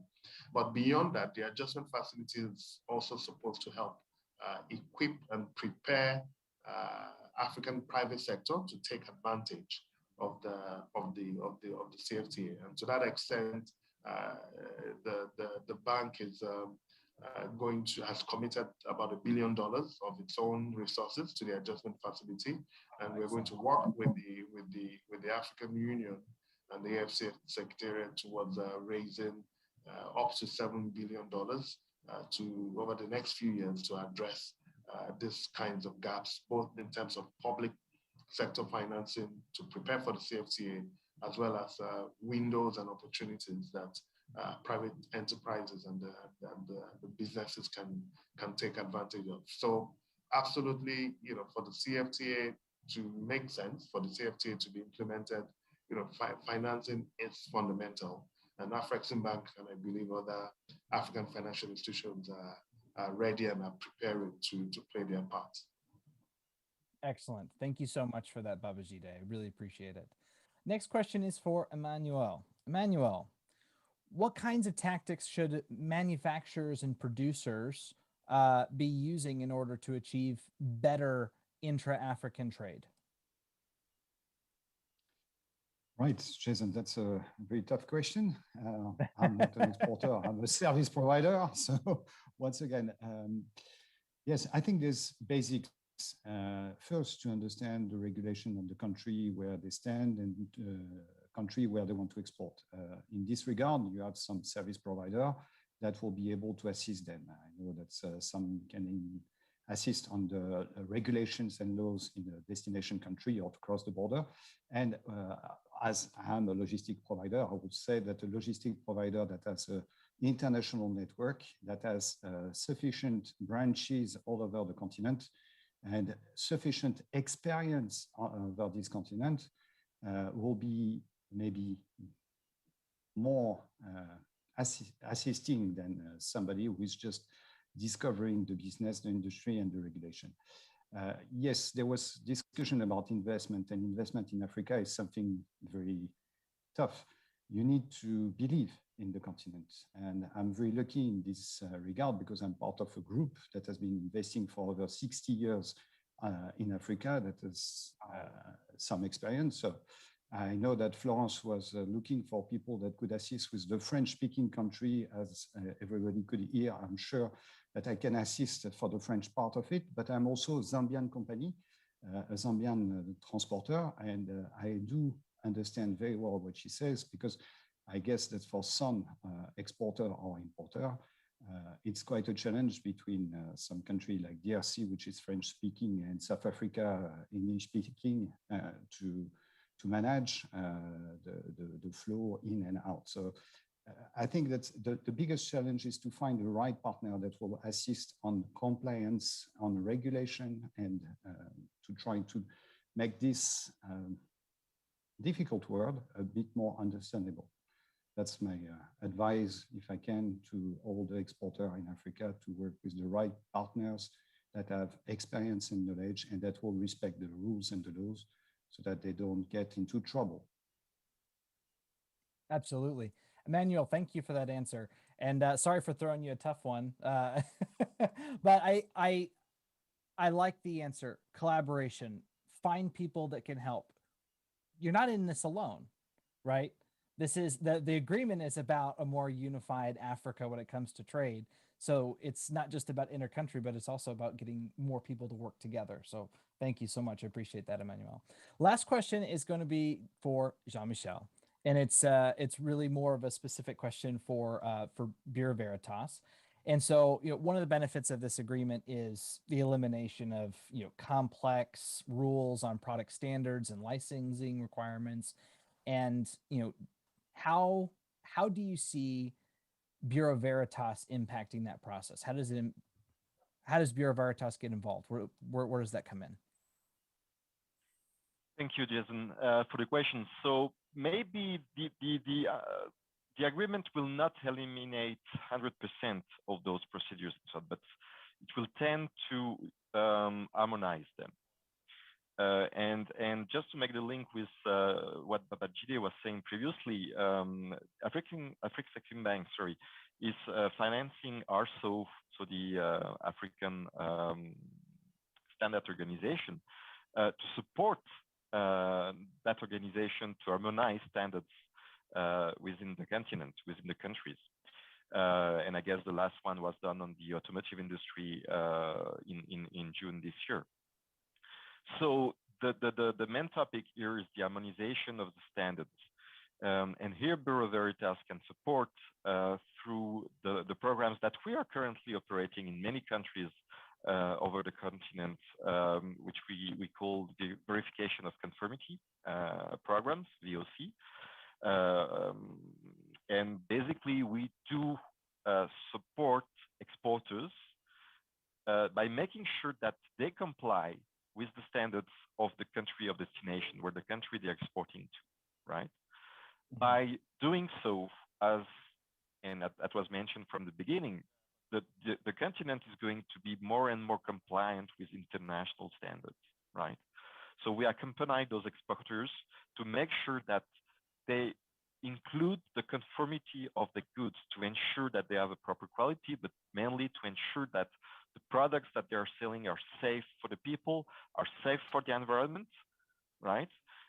Meaning that once again, they comply with international standards. We accompany those exporters to make sure that they will be able to export their goods and there will be no problem when they will arrive at destination, whatever the country is on the continent. And as I previously said, that's the first step, but by being compliant, to international standards, then they will be able to extend their market to other continents. So the main thing here is definitely the harmonization of the standards across the continent. ARSO is looking to harmonize by using mainly international standards, which is a very good thing. And Bureau Veritas here can support the government and the exporters. So it's both sides, right? most of the time on those programs, we are mandated by governments to make sure that the goods that are entering the country are compliant with the standards of the country, which are based, once again, on international standards mainly. So prior they are shipped to the countries. And this is definitely in line with the agreement of the legal agreement of the Continental Free Trade Agreement. Because I mentioned it was also inspired by the agreement from the World Trade Organization, right? And we support the exporters to make sure that all the processes are in line with that, to make sure that they can export without any trouble and hassles in terms of process, administrative documentation, and things like that. But it's a process, it's a journey. It's something that has to be taken well in advance in the supply chain. I guess Ksenia was mentioning the importance of the supply chain. And that's something that has to be taken very, very early in the process. I hope that answered the question, Jason.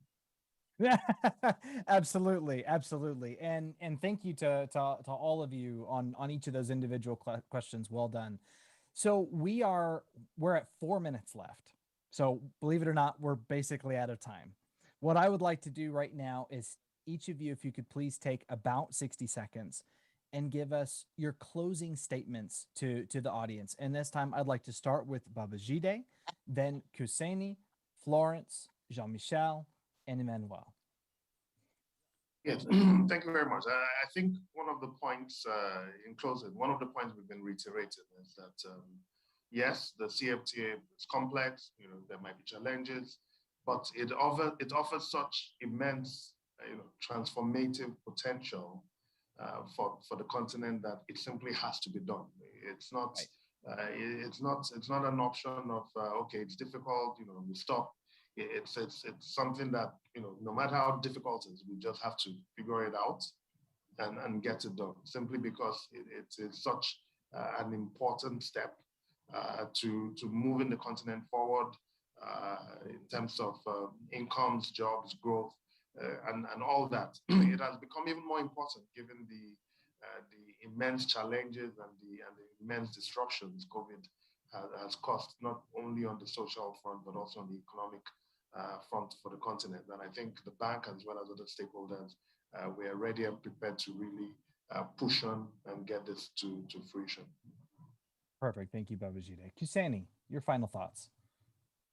From my side, in order to execute faster, we need to learn from the lessons of other regional blocs like the EU and NAFTA and ASEAN in Asia, and learn from their mistakes and make sure we don't repeat their mistakes and leapfrog them, so that we position Africa as a first world continent, first world regional bloc that can create best practice on how regions should trade and invest better with each other to create jobs and create prosperity for generations, because I think that can and must be done. And more importantly, Jason, what we cannot avoid or ignore is the need to invest in Africa's youth, because I think it's Africa's youth that's going to underpin African companies, and that will make African companies to be world class. It is not countries that trade, as I think Babajide said earlier on, but it's companies, but companies are as good as the people that they have.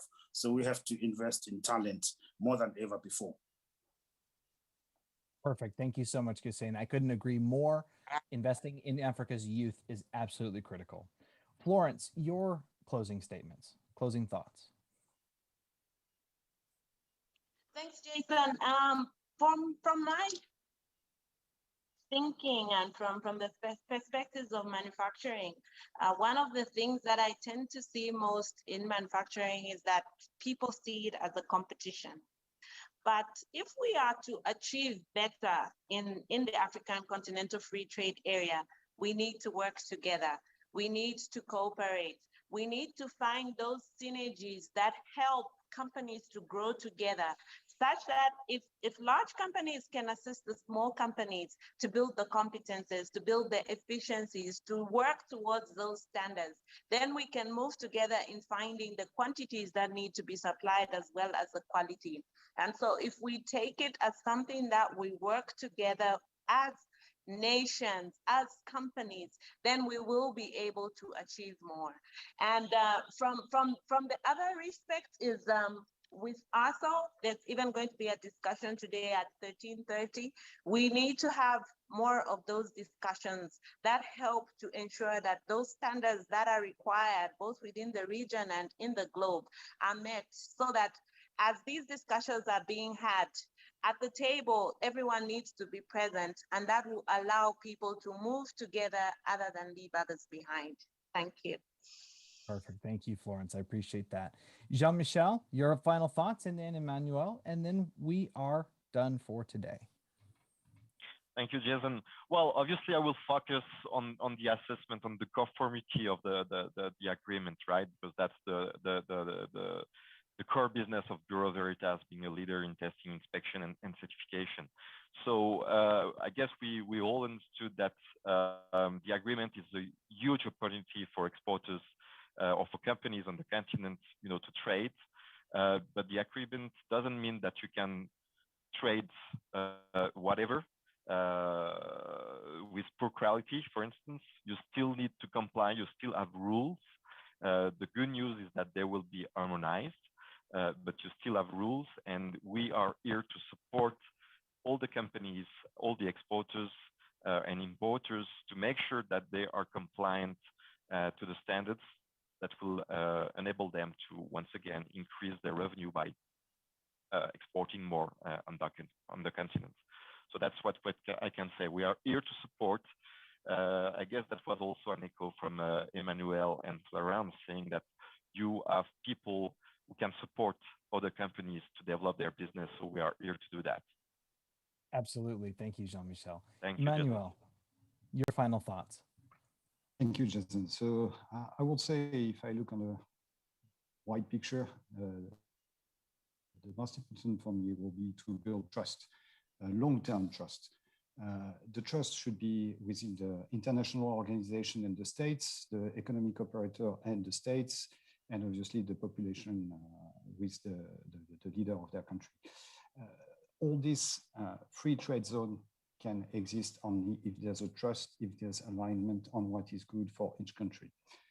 In this type of circumstances, then obviously all economic operator will be able to find a way to run their business. Business is easy to find, it's difficult to run, but it's easy to find some business opportunity in Africa because it's such a huge and amazing continent that it will be very easy for everyone.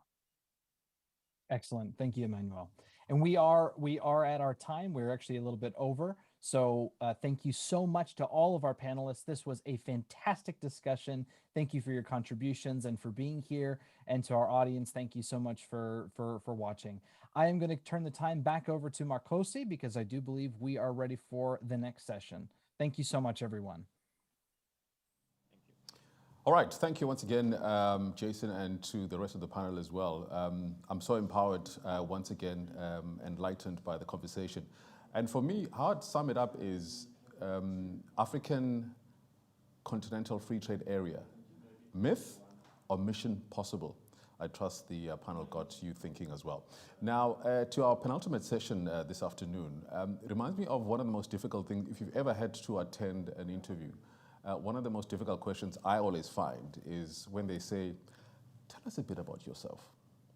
And with that said, I got a profile of our next speaker who will be hosting the next session, in fact, delivering a keynote. But what I will do is I'll summarize her profile. Matlo Setati is the executive for the Food Safety Initiative, FSI, a division of the CGSA. Matlo participates in national and international food regulatory bodies and has also participated at the United Nations Economic Commission for Europe, where she was vice chairperson of the Dry and Dried Produce Committee from 2014 to 2016. She's currently studying towards a master's in food and nutrition security with the Stellenbosch University. Ladies and gentlemen, I give you Matlo Setati.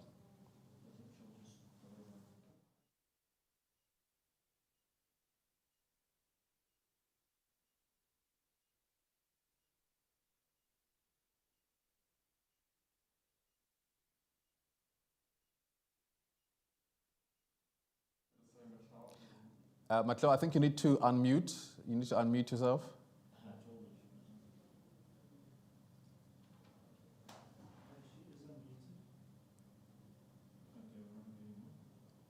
We're not getting your feed. If you can just give us a sec, we just want to fix something from our side.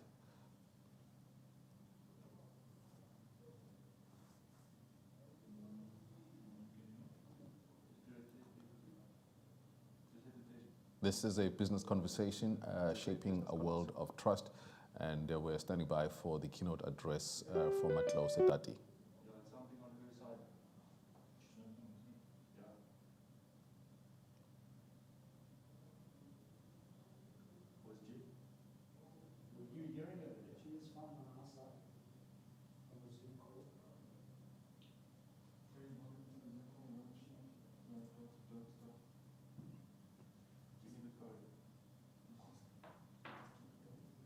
All right, don't forget later on, we're hoping to jump into the other stands as well to wrap up the conversation. We encourage you as well to jump into those particular stands, meet, greet, and see who everybody else is. I think we have Matlo back online. Matlo, back to you.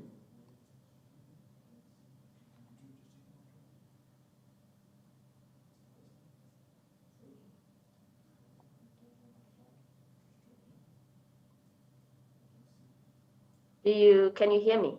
Yes, I can hear loud and clear. Hello? Sure.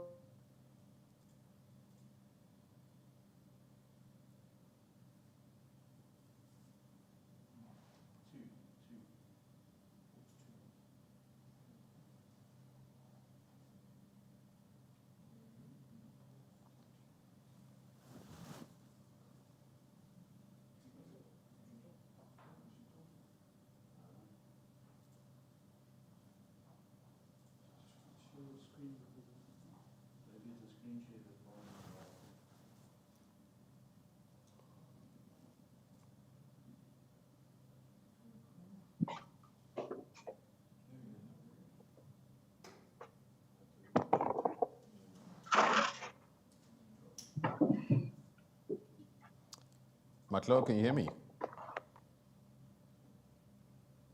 Yes, I can hear you. 100%.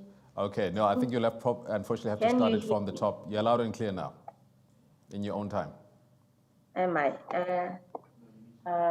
Thank you. I'm trying to, because I had to move. I'm not sure if I'm visible enough.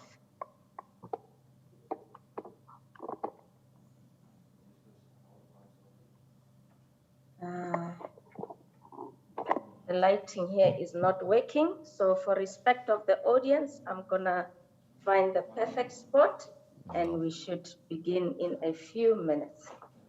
Not a problem, not a problem. Thank you. I think now we are good. Perfect, perfect. Okay, thank you. I'm gonna share my screen swiftly. Okay. Okay, perfect. I think now we are good to go. Thank you so much for the great introduction. And I do agree that every time someone introduces you or you have to introduce yourself, that's quite a daunting. It's like they're talking about someone else and not necessarily about yourself. So thank you so much for the invitation, and we are truly excited to be here and share in the conversation in terms of how does business shape a world of trust. So I'm from the Consumer Goods Council of South Africa, as Dave said. So I thought, let me bring you into the space as to the audience to understand. The Consumer Goods Council of South Africa, in most cases when we are out there, because we do advocacy and lobbying, most people might take us as a council of government, but we are an NPO. We are for members in the sector, in the consumer goods sector. We work with the consumer goods sector value chain in order to help them trade better. So in most of our work, we do advocacy and lobbying. And how we do that, we support them. And I'm glad that the issues that were previously spoken to, like the Africa Trade Agreement, those are things that we would normally talk on, and we advise our members on matters pertaining to their processes. and we advocate and engage with government in terms of whatever that might be impacting them. And in most cases, we are the spokesperson should there be any issue that pertains to the sector and a certain sector or a company cannot speak, and we will go out there and represent them in that regard. So just to bring you in, because what I'm going to be talking about in terms of the conversations that happen and how we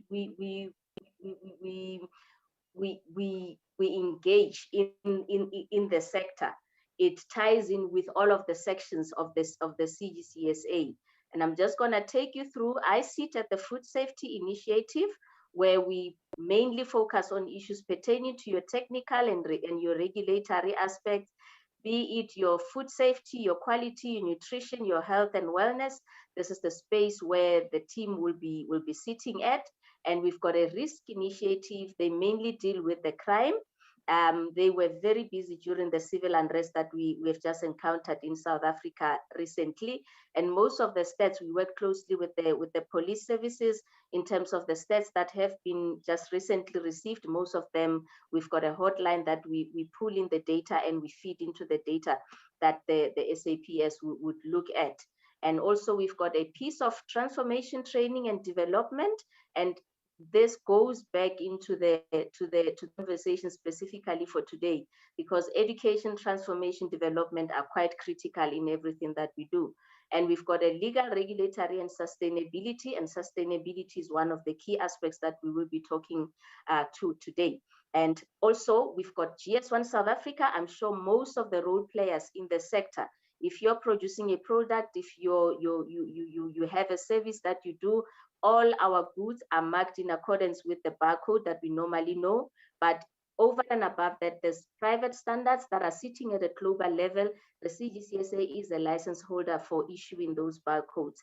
So this is the relevant departments that we have at the CGCSA. And as we've already said, it is a holistic view at the value chain or the supply chain in order to help members trade better. And I'll keep saying members, and just for clarity, any role player in the consumer goods sector is welcome to join and become a member. This is like our little playground where on non-competitive issues, we do pull in together and have these business conversations that affect the sector at large. So I've been requested to talk about the Food Safety Initiative and what it is about. So as we've already said, the CGCSA, as you have seen the divisions, it's a measure and an indication of the history of the CGCSA. EANSA, it is currently known as GS1. Grocery Manufacturers Association was another association, and they had an efficient response committee or forum. But in 2002, the leadership of the sector said, no, we have 3 different entities sitting together, but we're basically doing one and the same thing. So they merged together and became the Consumer Goods Council of South Africa in 2002. And in 2005, they added the crime division, which is now the CGRI, which I've already spoken to. And the license now EAN in terms of GS1 South Africa. And in 2006, the Food Safety Initiative came to be. And how this came to be, there was a Sudan Red food scare that the media did an investigation in terms of the usage of Sudan Red in the field. They did several tests, and in some of the foods there was found to have traces of or contamination of the Sudan Red. So at that point, the leaders of the sector thought, let's put together a food safety initiative that will focus on these issues of specificity in terms of your food safety, your quality, and they got to build on when matters pertaining to health came to be, issues pertaining to food security and nutrition, the obesity strategy came out, then they added on in terms of the responsibilities of that particular division. And in addition to that, just to give an overview, because as we go on, I'll touch on the sustainability, the food safety, because as I was doing the preparation for this, I got to learn a great deal, and I hope you will learn with me, because the sector is quite broad. And as you can imagine, as an advocacy body, we have to touch on each and every stakeholder that is critical. But of essence, in terms of the conversation for today, we have the various government departments that are quite critical in the work that we do. You are either in a laboratory, you are in a manufacturing plant, you are in a farm, from farm to fork. There is a department that you will have to focus on. And the Department of Land Reform and Rural Development is one critical government entity. The Department of Health, the DTIC from a business perspective, and also we can also look at the agencies of the departments, because they are sitting under the departments like your NRCS, which is the National Regulators for Compulsory Specifications. As we can remember, we had a few cases now of cans that had SIMs that were not holding in terms of, so we had to have 2 recalls in the last few years. So the NRCS plays a big role in terms of that, and also the Department of Agriculture. And the National Consumer Commission, we know anything that happens, if you have to recall, you have to engage the NCC and ensure that you inform them in terms of how you're going to be doing everything. And also for the laboratories, we know there's reporting that goes into the Department of Health in terms of if you pick up any issue in terms of food safety and so forth. And also we do recognize the environmental health practitioners that are sitting under the DOH that implement issues pertaining to your food safety at the municipality level. And over and above that, we try and reach out in terms of alignment at a global level. And we have aligned ourselves in terms of the GS1 that I've already spoken to, and the Consumer Goods Forum, which has got an element of the Global Food Safety Initiative, which we have aligned with, in saying that a company or a supplier needs to align with the GFSI in terms of the food safety management systems that they implement. If you are certified on a benchmarked system at a GFSI, you should be recognized everywhere. So those are the principle that we have adopted, because we realize that there's a number of companies that in most cases they struggle in terms of the various food safety management requirements that they'll have to comply with. And also over and above that, we do, I got this comment the last time I made a presentation to say, we do not see consumers on your stakeholder map.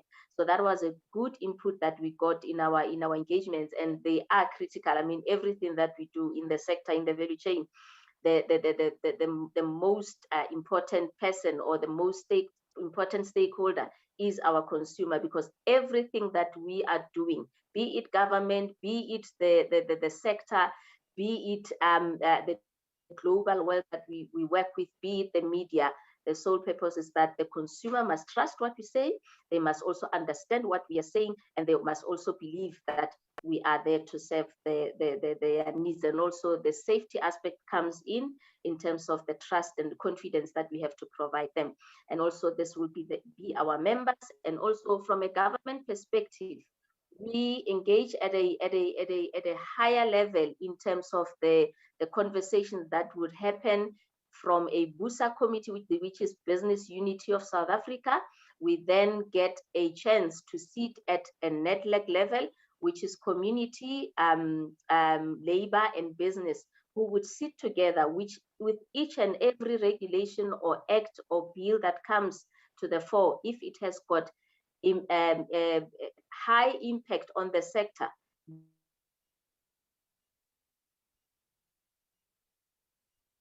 We would engage at that in terms of organized business. And also we've got a huge board that keeps us honest, and we've got a balance between manufacturing and retailer members that are sitting at our board level. And over and above that, just to emphasize, as I've already spoken, there's levels. We engage from a directorate level up until parliamentary level, so that we touch on all the processes as policy unfolds in that regard, so that members are not impacted and things are not put in place that will not be able to be implemented. And in most cases, in terms of them, since we are talking about the trust issue, you would find that in most cases, there is a disconnect because between the research element and the sector element, where we find that the relations are not that solidified, which we are working closely to say we are serving one purpose. Research guide us, and the sector will have to implement. Without research, the sector cannot really implement new innovative things. So there was an article that came out in that the sector, the private sector advocates so much with government, but there is a true belief that government is independent. Whatever the sector brings, whatever the researchers bring, we should have that trust from the onset that whatever we bring to the government will apply their minds, they will consider all matters that are presented to them, and they will make a final decision. So I will keep emphasizing on the trust, because in all that we do, we need to find synergies, we need to find how we need to work with each other.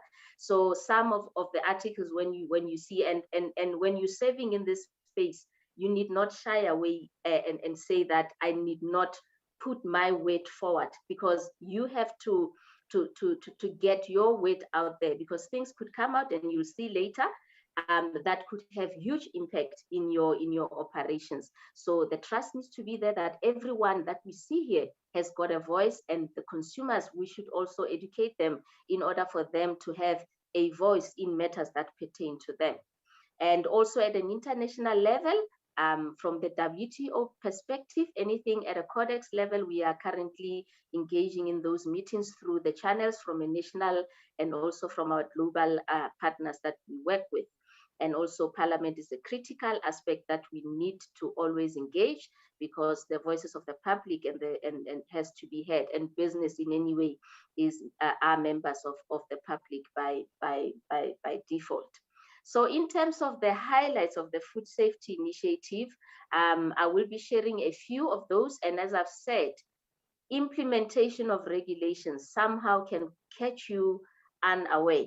And this is the space that we play in order to make sure that whatever comes out of any government gazette, we are at the forefront. And where we managed to work together, it was with the salt reduction regulations from the Department of Health, where the members saw that, okay, we are doing a great thing in terms of the health and the nutrition outcomes.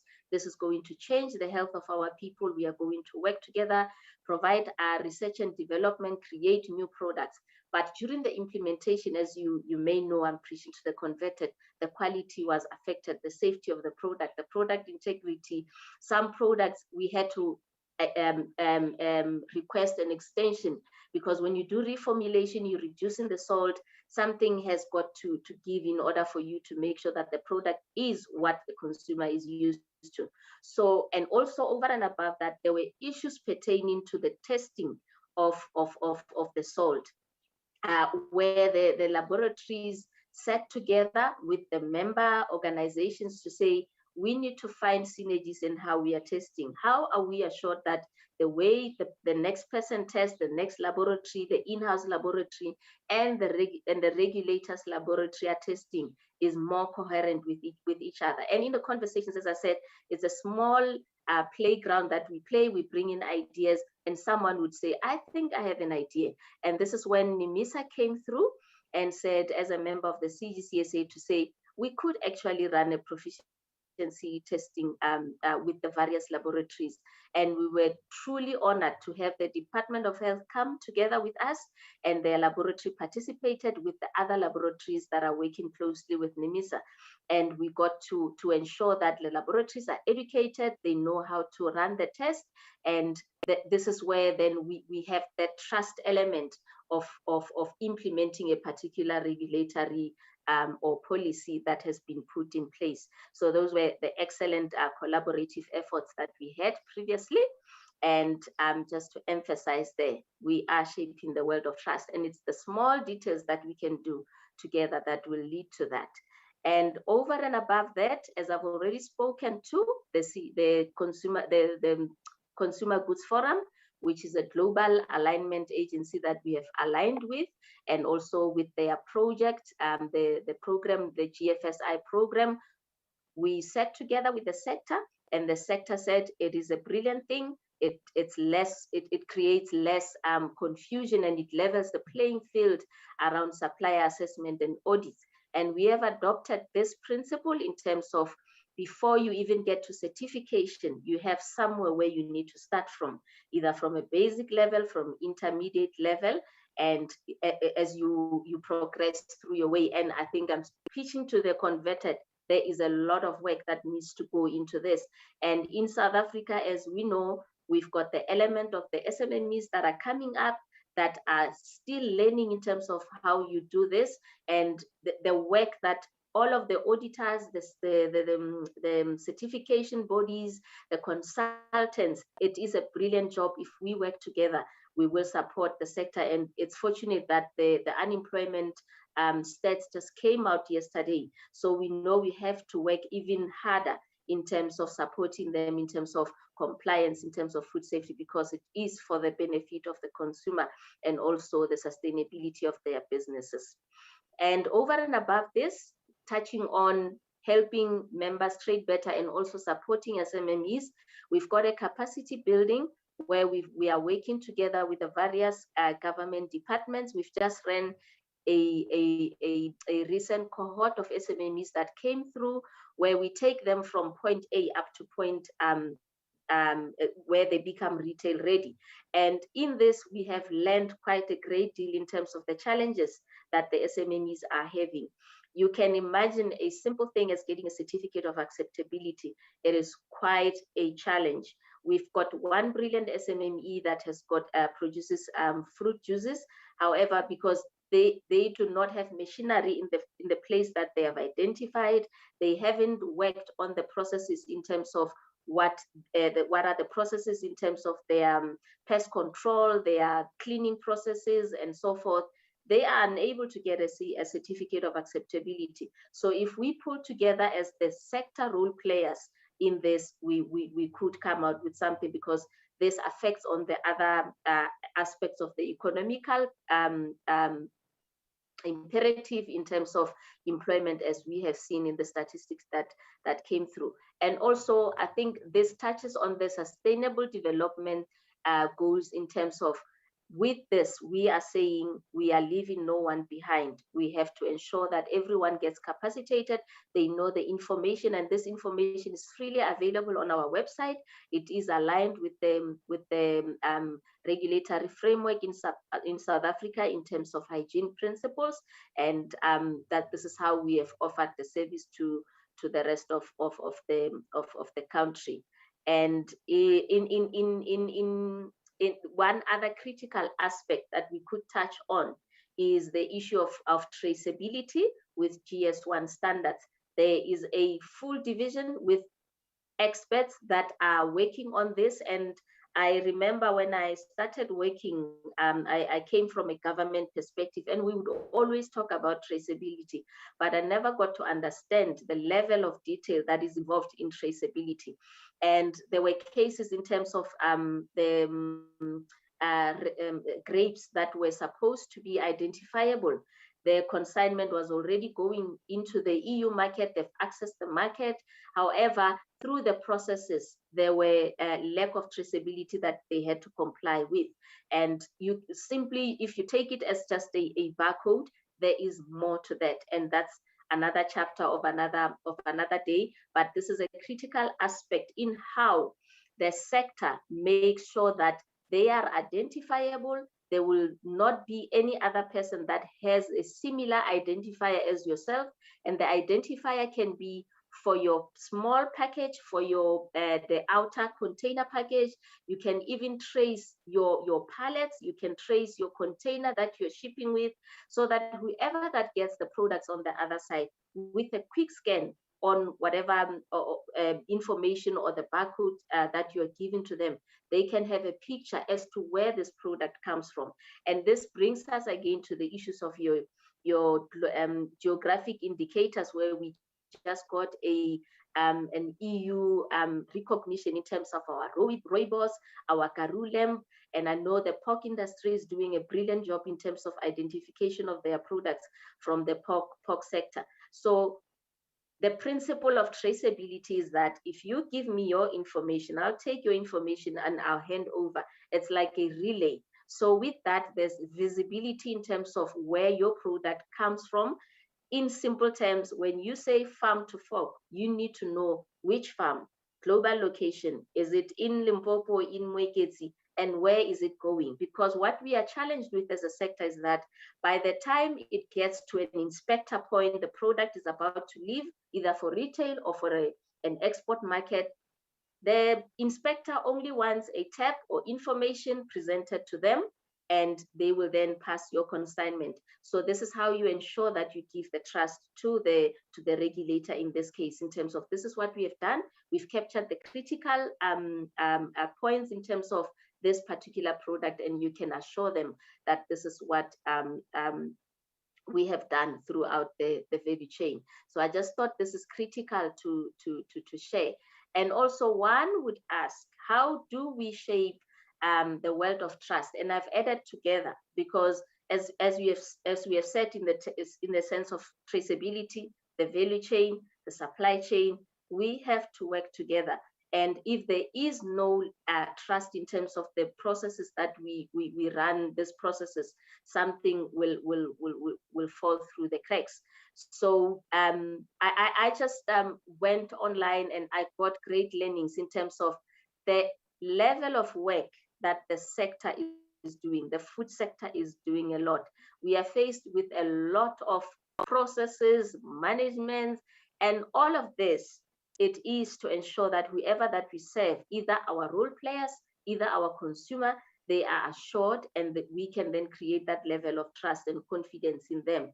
And this is the brilliant work that we are doing. I know in most cases people, and I think I've been trained by Bureau Veritas for my food safety management system, FSSC 22000, which I'm grateful for. Brilliant learnings from there. And I remember when I was attending that, I got to the facilitator, brilliant facilitator, forgot his name, and said, I've always viewed this as something that is scary, where people, when they become audited, they don't even sleep at night, they're on panic mode.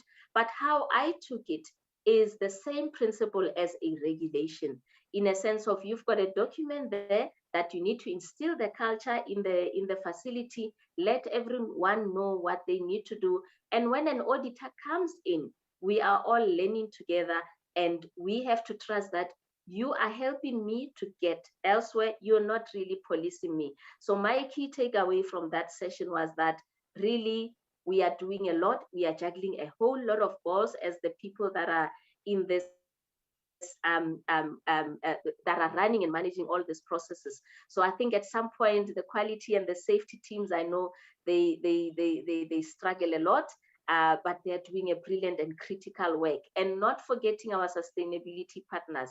I've got to learn about the sustainability element of the processes that we undertake. They are just as much hard work as all the safety and the quality. And in all of the processes that we do, if we work together, there will be, even internally, before we even go to external. And also in us doing this, I think there's a level of comfort in that we have the confidence, we're building the confidence with our core workers, with the management internally and also externally. Giveaway, consumers, they will rely on us, the suppliers that we supply as our customers, the government, the regulators, the certifiers, the third parties that we deal with in our daily work. So it's all of those principles that we work together, and in the systems, in as much as they are difficult, they do have value. And as I've already said, there is a lot of change that we are juggling, and also over and above that, as we are talking about trust, there's the corporate identity in most of our products, of our projects that we run at the CGCSA. In most cases, it takes a lot to convince members to work on a particular collaborative effort, because each and everyone has got their corporate identity and there's a way that they do things. But at some point we find synergies in order for us to work together. And we do understand that people need to protect that, because that is how you build trust in the external world in terms of what you are doing, so that people do not perceive you to be something that is not aligned with your principles. But I just wanted to share what I got to learn in terms of building trust and confidence. And as you can see, we are always together. When the civil unrest came to be, everyone reached out to the various NGOs and government to say, what do we do? There's impoverished people that we need to help. This is when you could see the level of detail in terms of working together. That is why all of this will always be very critical in terms of working together.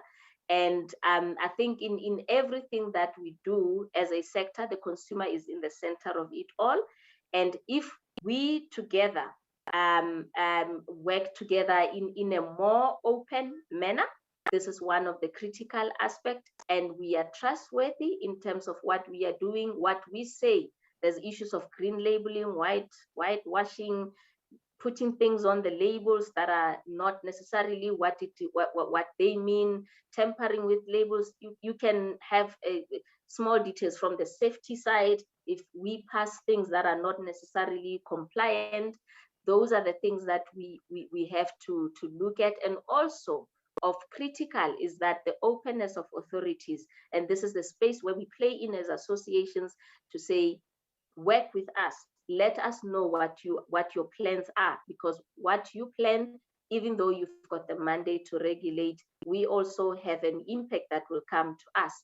And also the competence of the value chain, utilizing the right skills, utilizing the right people, and especially the people that work in the hazard management, because those are the critical people in the sector in terms of ensuring that what we do does not tamper with the views in terms of external. And one may ask, how does CGCSA do this? We rely on strategic partnerships, because we cannot do everything. We can be an it to everyone, where we see synergies in working with another partner. We will avail ourselves and see how we can work together. And also the voice of the industry is quite critical, where we will work with them, we will workshop matters, and we will collaborate together. And that openness and transparency comes in a manner of, we will report what we have done. We've done various other projects that I won't go into detail, your food loss and waste, your healthy food options. And we plan to go on to a food safety one, where we will commit to critical aspects of what we could do as a sector together. And then we will get to report annually to say, this is what we have done, because the sector has got brilliant stories to tell, but in most cases we don't tell that. And this creates a level of the various consumers that are outside not knowing who we are. And if you look at the social media, it's taking everything by storm. Just yesterday, I was looking at a post where someone was talking about maltodextrin. The way they spoke to maltodextrin, it was scary. I was scared, but I know what maltodextrin is. But this is the danger that we have now. Everything is in the open. Anyone can talk about anything. But if we pull together and become open about our sector, then we've got one battle won in terms of the right people talking about the right things for the sector, so that we've got an educational aspect in what we are doing. And how we have decided to do this whole work, because it is a very daunting task, and we have adopted the Sustainable Development Goals as an approach to look at aspects that will move the needle in terms of the work that we do in our companies, and as an association, collectively learn together and then to spaces and ensure that we get to implement. And you can see the 17 goals of the SDGs of most critical importance for the FSI will focus on number 1, 2, 0, hunger, good health, and 12, specifically 12.3 in terms of the food loss and waste. But most of the aspects that are sitting here, there are various other divisions of the CGCSA that I've spoken about touch on each and every element of this. And of critical essence, the partnership for goals, this is very critical for us. And I just like putting this slide on because there is value always in everything that we are doing. Sometimes we can see them as daunting tasks, as tasks that we are doing to access the market. But first and foremost is that we are a business on the side. And if we create a better world, our businesses flourish. And in any way, if we are sustainable, we enhance new markets. And if we listen to the consumers know what we are doing, we adapt and to the expectations that they are looking at. And the more the consumer is knowledgeable, that is more when they tell us what they actually need, and we can produce relevant products. And then the issues pertaining to your food loss and so forth, everything has got an interconnection in terms of what is happening. And also reputation, which is part of trust and confidence in everything that we do. And they tie in together holistically. The trustworthiness, if we are open, if we know who our consumers are and what they want and what they don't like, this builds a better opportunity. And also the sustainable development goals in their essence are that the focus is in the areas that we operate in. I think it's basically charity begins at home. And that is the nice concept in terms of how they are, because if you're close by, your consumers know you, they recognize you, they will fully support the business. And if the trust and confidence in you that you're doing the right things, you are educating them, and they know they can trust in you and also in the competence that you present, then that leads to the sustainability element. And also for us as associations, in us knowing what members are doing in terms of either it could be, are we having certification standards of the 90 members of the Consumer Goods Council under FSI? How many have that? How many recalls did we have? And how many have been communicated out there? What is the education that we need to do? With that, we create that level of detail people get used to, and they're not shocked in terms of what comes into their space. And they're like, oh, were they doing this with our food products? If they understand why are people doing a recall, why are people testing, why are these companies using this particular products, or why do they expect us to even comply to hygiene and food safety regulations? This is the element where if we know members are doing something, we are doing something, and then we can better advocate when government wants to institute regulations that could be impactful. We can speak to this without a doubt and say, we have done the work.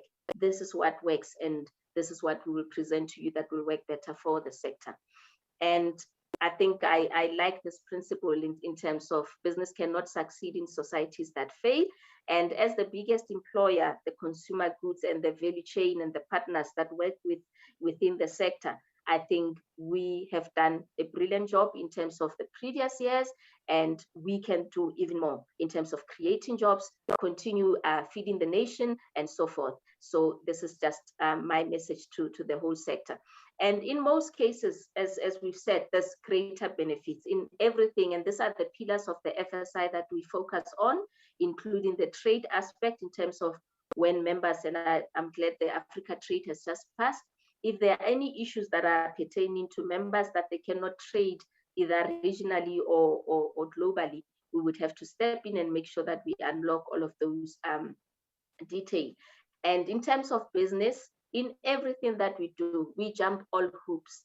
We make sure that our team is on top of things, not because we have to access the market, because there is value in terms of doing that. And if you can take just what is written on the slide and with the one that we like in most cases where people don't necessarily see immediate value in terms of their reduction or the prevention of food loss and waste, in that if you invest $1, you get $14 back in terms of the investment that you would have done, because we would keep the money in the business.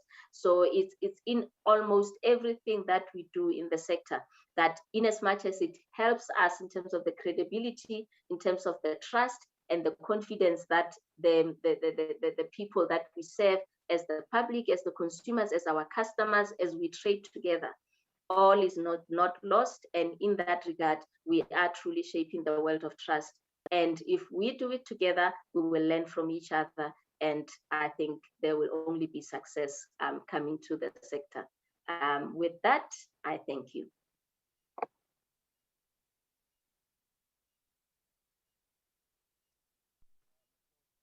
The Consumer Goods Council of South Africa, thank you so much for a very informative presentation. A couple of questions have come through in the chat. I'll see how many we can go through.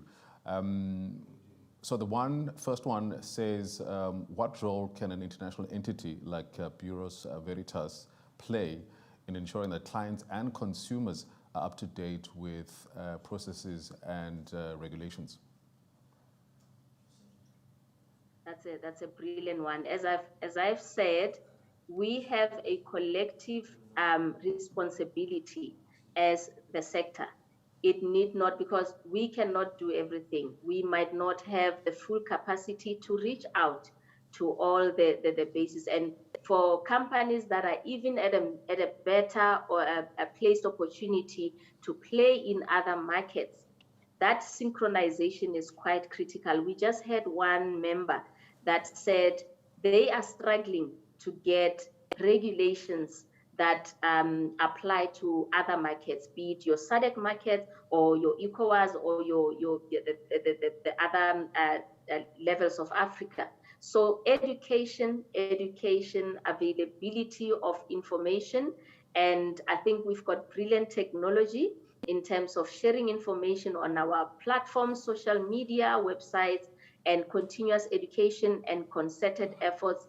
And one example that I could make that we have embarked on is to partner, as I said, strategic partnerships to work with Cephos in South Africa in order to get the message, a coherent message to the public. So I think all of those efforts really count in terms of what we will be doing. And education, some of it is free, like the regulations that we have on our website. We can duplicate that on other websites of the partners like your Bureau Veritas for easy access. Thank you. So you also mentioned that you're working with some SMMEs to get them retail ready. Just if you could take us into your confidence and tell us what are some of the challenges or obstacles that you're encountering, if any. Indeed. With the 30 SMMEs that we started with recently,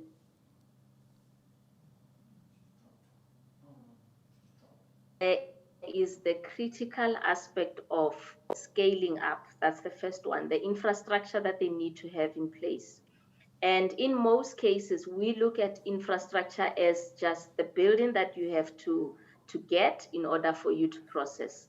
But a simple thing as having your compliance in place, it's something that still needs a lot of work, because it costs money to put that in place. If you don't have capacity in terms of people that will help you do the procedures, put procedures in place, everything that is needed for you to get a basic certificate of acceptability under the regulations R638, it is a huge problem. And what we are trying to get to government, the message is that we need not forget that the compliance in terms of either private standards, but it basically starts from the regulations. It is quite a long hoop to jump for the SMMEs, even before we get them to the financial side, which is quite critical because it will enable them to become sustainable. But from where we are viewing it, people have got brilliant ideas, but for them to build up and scale up, the issue of compliance need not be forgotten, that it needs to be supported. Sure. I have another question here. It says, are there any sustainable partnerships between business and government to ensure reduction of unemployment? And if maybe you could illustrate with some workable and realistic solutions. Mm-hmm. We've got 2 projects in the pipeline. Through Business Unity South Africa, there's discussions pertaining to localization, which we are part of. And also there's various master plans that are currently happening at the departmental level where we engaged in. Could be the sugar master plan, the poultry master plan, and there's the egg master plan. And we've just recently had meetings on the agriculture master plan, where we are looking at there's various things that could be done, and which touches on either market access, and by market access, companies are able to improve on their employment. And more and more members of the CGCSA are coming to the front to say, what can we do collectively in terms of working on a particular project? And we've got key learnings in how we have approached this, in that if you target and you measure and you report, there's quite a lot of progress that you can have in order to see that you have done something. And in most cases, we would do things here and there abruptly ad hoc, but we have structured it recently in terms of, let's pull together those that want to collaborate, let's put a target, work towards it, and then let's see what we can come out with. Where there's learnings and where we need to improve, we'll go back and have a circular approach again so that we get to improve. So there's another question here which says, how successful is the council in ensuring that there is compliance? Well, that's a difficult one, but a great one, because we need to remain very neutral in our actions. How we do this, and this is why we emphasize that if we know what members are doing, if we know what the regulators are finding out in the field, in terms of, have you picked up that there's something that is on the rise when you do your inspections and so forth, let us know. And this is where we come in as the association, with the element of workshop, the element of education, so that members know exactly what they need to do. Because we are not in a regulatory space, we do not regulate our members. However, as advisory, if we pick up that there's something or there's a complaint that comes through, we do channel it to the relevant company and say, this is what came through. And if we see something, even though we don't want to become the regulators, we will, as an advisory, go and advise that we have realized that this was happening. If we can get the relevant people, if they're not yet on our database, to say, let's have a discussion, let's educate you. And if we realize that it is a sector issue that we pick up, we do have workshops where we get an expert to come in and talk to the members in order to get them the necessary education. And on the daily, we do get inquiries that come through to the office, and we make sure that we answer to those. Where we are not sure, we reach out to the departments and the officials, which we have great working relationships with, and they advise us accordingly so that members are in the right track. Thank you. Okay, so you mentioned in your presentation that consumers have asked to be involved. What steps have you taken to reach out to consumers? Not necessarily. That was a comment that I got when I was presenting, when one of the participants asked that in your stakeholder map, there is no identification of the consumer as an aspect that you engage with. And how we really engage with the consumers, even though they are not members, it is where we come in as an informative body that they can rely on if they need any assistance. And also, if you would see in most cases when there's a crisis or so, we will step up and avail ourselves in terms of educating the consumer, bringing them into our space to explain various things. So that is how we interact with the consumers. But in terms of organized consumer relations, we work closely with the South African Consumer Union, which is their offices are at the SABS, where when they have meetings, if there's a pertinent issue that they want to touch base with us, we do avail ourselves so that we can find common ground. And if they need resolve, we will reach out to our members to ensure that whatever issue that came from a consumer front, it is dealt with. Now, just in conclusion, are there any takeaways that you would like to leave us with, particularly given if you benchmark yourself with other organizations in other countries doing similar work like yours? I think we have done brilliantly, and the manner that the global world has availed itself to working with South Africa, it is quite commendable. But on another level, I think what we need to work on, also having had a session on the Africa trade, where we want to go as the Consumer Goods Council, is to have cohesion with the African counterparts who are in the same space as where we are. Because with the Africa trade, there's great opportunities, but as you can imagine, we need to create that level of trust in the various governments that we serve under in the various countries, so that whatever we communicate at an African level. And this gives us an opportunity in terms of bargaining and networking. If we have to take an African message to your committees like your WTO, your Codex relation, so that alignment still needs to happen from an association front. And this is what we basically are looking at improving. However, with the synergies and the work that other associations are doing globally, we think South Africa has done quite well. And also in the engagements that we have with the various associations, we can only do much better in our working together. I think that is the most critical way to go about it, because it's in the togetherness that we can share resources, we can share knowledge, we can share information, and we can share the alignment, which is quite critical in terms of representing the voice of the sector. So if you were to put yourself in the shoes of a typical consumer just for once, what would you want from the council? If you're to wear the other hat just for a second. Just for a second. I think if we had, that is why I always look to strategic partnerships, in that there's not a single entity that could satisfy and reach out fully to the consumer base. And let's use one example in terms of the health and nutrition impact that we currently have in South Africa.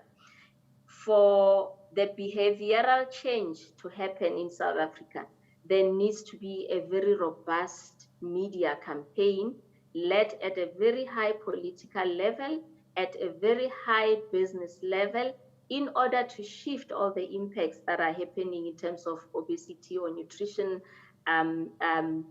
impact that we have in the country, because that further impacts the health resources in terms of your hospitals and so forth, that we need to scale up in order to answer to that. So I think in strategic partnerships, we can do more, because as a consumer, I need to know of these things in my own language, in the method that will make sense to me. And I'm speaking to this being a rural-born child. When I talk to my aunties or my gogos at home, is this information reaching them? Or is it only sitting at your most prime areas of the country? And issues, we can talk to waste. We can talk to the ingredients we use in our food. We can talk to the labeling. Front of pack labeling is coming out soon. We don't know when, it's still research.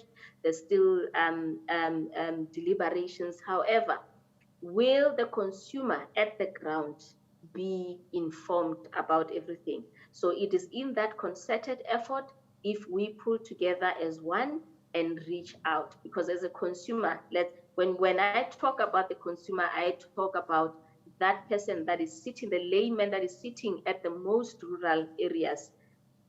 The CGCSA cannot do that by themselves. It needs to have a concerted effort and the messaging that goes out to various areas in the country. So as a consumer, I would look to the council, even though there is no capability to do that.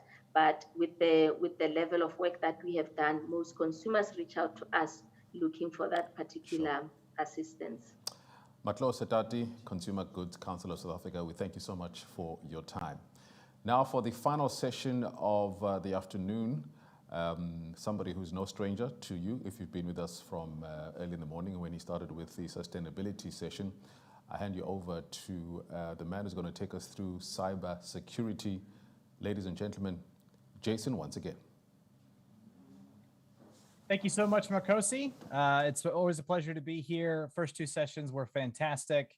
And you're doing truly a wonderful job of these transitions and in interviews. It's been a great event so far. We are moving into our final session for Shaping a World of Trust, a business conversation. And our topic, like Marcosi said, is cybersecurity, but specifically mitigating enterprise risks, the war against cyber criminals. And with me today, I have two experts in the field. With me, I have Amit Roy. Amit, thanks for being here. Hi, Jason. Amit is the he heads Atos cybersecurity for the Middle East, Turkey, and Africa regions. He's responsible for driving cybersecurity business strategy, growth, and revenue for the region, and is committed to provide value delivery towards customers' unique cybersecurity challenges. Now, Amit, how would you describe your journey in cybersecurity so far? Oh, that's very interesting. Super Thanks, short, Jason, though, maybe like 30 seconds. Absolutely. So it has been a roller coaster ride, let me put it this way. And I've been with this industry for last 20 plus years. And cyber is a word which has been just coined in the last few years. So seen the journey all along from when people used to call it IT security and then information security and now cyber. So yes, it's been an interesting journey so far, and truly excited to be here in this panel discussion to contribute and get some insights, get some learning as well from the audience as well. Thank you. Awesome. Thank you, Amit. Appreciate it. And joining Amit on the panel from Bureau Veritas is Clayton Kidd. Clayton, glad to have you here as well. Oh, missing your audio, Clayton. You might be muted or something on your end. That's okay. While Clayton fixes that, I'm going to go ahead and introduce him. Clayton is currently the IT Director of Africa and Cybersecurity Market Leader for Bureau Veritas Africa. And before joining Bureau Veritas, he was the head of IT Middle East and Africa for Swissport International. I've had the opportunity of having Clayton on my show before, so I know Clayton a little bit, and he is also an expert in this field. So we're really lucky to have him here, and we're really looking forward to hearing from him. Clayton, do we have audio?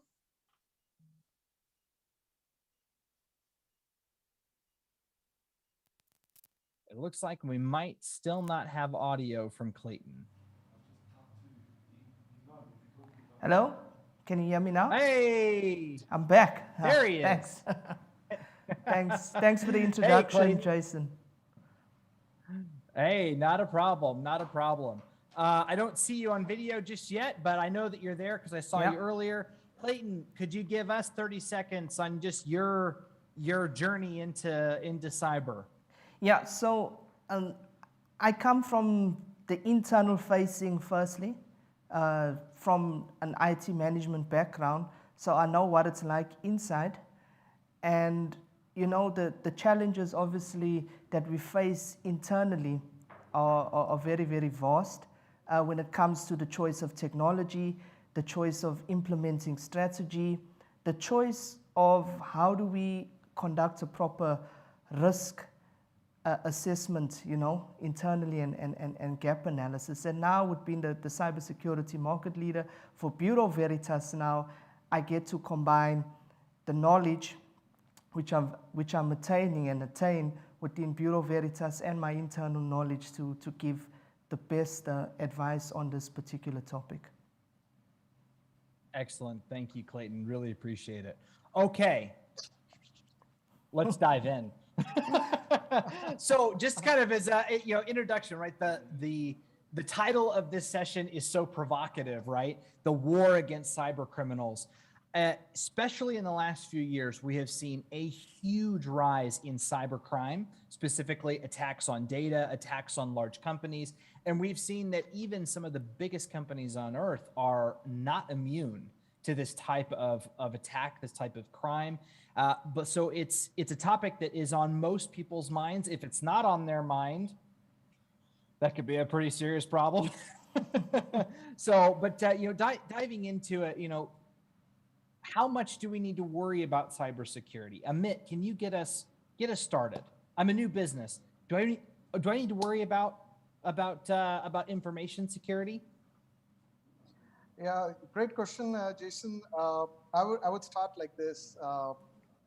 Any business, whether it's a new business, whether it has been an established company, whether it has been there for 100 long years, if you are concerned about your business, if you're concerned about your customers, and if you want to be agile and want to grow as a business, cyber should be a top of your agenda. Cybersecurity should be top of your agenda. So it is not something like good to have thing. It's no longer good to have thing. It has to be a part of your business plan, as part of your business strategy. It is no different. Like the way you would have thought about, for example, if you're a manufacturing company, if you want to start a plant, you want to produce, you want to have your product design, you need to think about cyber from the beginning. So it's like security by design should be a concept. If you're a bank, if you're managing customers' data, so be it. If you're an e-commerce company, you have to be. And it's not just about organizations. Let me stretch it a bit more. Even as a consumer, you should be worried about cybersecurity, because today, let's face it, we are, interfacing. We are doing online business. We are doing online transactions. We are so much so in Africa, of course, more and more. We are doing transaction over mobile. So as a consumer, also, I should be worried about my data, about my personal information. So yes, for sure, I should be worried about cybersecurity, and it's not just limited to the consumers or to the organizations. It's as much as relevant to government, to public sector. So it is everywhere. If you start with, you've seen, you did mention about some of the attacks, but let's not forget, we have been seeing cyber attacks even in election campaigns, right? So we have been seeing all kind of incidents. So it is a point of discussion, or a point to be, I wouldn't say worried, but it has to be a part of your discussion. It has to be a part of your strategy. Be you are any business, you can be a startup, you can be a large company, you can be public enterprises, or even as a consumer, it's your right to demand that, hey, how my data is stored, how my data is protected, and you should be concerned about it. Absolutely. Thank you, Amit. Clayton, same question to you. Why should I worry about information security? Well, I guess Amit has touched on a very, very, very pertinent points and important ones. The fact that we are integrated globally through the use of technology should warrant the fact that we should be concerned about cybersecurity. And it's not only from a corporate perspective, but also from a consumer perspective, from a governmental perspective, and all spheres of society. It's so important because we've shifted, and I will speak in the context of South Africa, especially when we were in lockdown level 5, to a situation where we moved from office bound, and now we were all working, and our homes became our offices, and the coffee shops also became offices, And, with all of this connectivity and connection, that is made in order to facilitate business, you find that cybersecurity is involved in almost every sphere of our lives that we are living. And like Amit has touched on, there's the protection now of personal data. There's the protection of the apps that you use on your phone to pay your bills, you know, to get your medication from the pharmacies and hospitals, appointments that you have that are connected to your phones and connected to various systems. So yeah, we should be paying real attention to cybersecurity, and if we haven't, more so now, you know. Absolutely, absolutely. Certainly 2020 facilitated a rapid adoption of just being digital, right? Exactly. So my guess is that, I don't work in cybersecurity, but my guess is that there's more opportunities and threats than ever, because some people had to roll that out pretty quickly, right? Without, like Amit said, having it be part of the business plan. They just, hey, we got to go digital, if we're going to survive this pandemic. So in your opinion, and I'm going to start with Clayton and go back to Ahmed afterwards, what are the biggest cybersecurity threats right now facing businesses and public sector for that matter? Well, I think that the first risk is not knowing where you stand within your cybersecurity posture. You must know where do you stand as an entity before you even start looking at what is touching mainstream. If we look at what is touching mainstream, we've really seen an uptick in phishing, which then leads to social engineering and ransomware attacks. And these are the ones that are, just the typical statistic from Forbes, we've seen the uptick in ransomware attacks of almost 358% just in 2020. So, these are real threats. So for me, I would really say that you need to acknowledge where you are, and you need to start viewing cybersecurity as a risk or as safety management, which is what we foster at Bureau Veritas. Safety management, I like that. Amit, same question. Biggest cybersecurity threats right now? Yeah, so I of course tend to agree with what Clayton mentioned, and some of these have been there, like conventional, I call it still conventional attacks, and conventional attacks, I would classify it as phishing, and phishing leading to social engineering leading to malware, and then, all kind of ransomware attacks. Conventional attacks are going to stay. It is not that in 2020 we saw the conventional attacks, as Clayton rightly pointed out, they have grown because of course the digitalization increased, the remote workspace increased. So of course these attacks are going to remain, and they are, unfortunately, the ugly truth is these attacks are becoming much more sophisticated. At the same time, the volume of these attacks are increasing. So for sure, conventional attacks are going to stay. Having said that, there are certain, based upon our own research at Ethos and being a part of the Verizon DBI threat report, we also see certain trends in 2021, especially after the COVID, the pandemic. Something which one has to be, of course, a bit careful about are the supply chain attacks. And we did see what happened with the SolarWinds, the attack. It's just one vulnerability which the hacker had to compromise and on one particular tool. And look at the impact. 18,000 organizations worldwide got impacted, right? So supply chain attack are going to stay. We are going to see much more of it. The third other attack which I see is coming is, and maybe it's already there, is as organizations are moving towards cloud, the digitalization has increased. Cloud adoption has also increased, whether it is public cloud or hybrid cloud. Customers or organizations are moving towards cloud, and maybe multi-mode cloud strategy as well. So while they are adopting this cloud strategy, the cyber part is kind of looked down because they usually rely on the cloud service provider and not take the same coherent action what they would have taken in a traditional, data center assets. And that's where the cloud, related attacks are going to increase, and hackers are going to find a kind of sweet spot over there. Lastly, I think I'm giving this presentation remotely. You are based in US. You're doing the panel discussion. We have all got hang of the remote operations, right? And you kind of touched it, Jason, correctly, that when COVID struck, we all were confined and we all started working remotely. Organizations were not really prepared that while they took it in a very great stride in providing the technological interface for everyone to conduct business.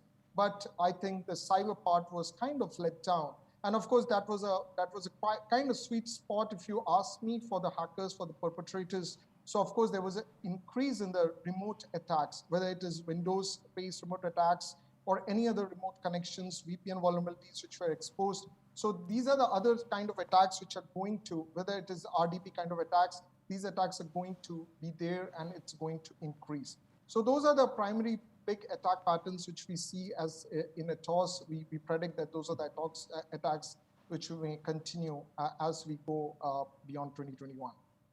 Okay. Wow.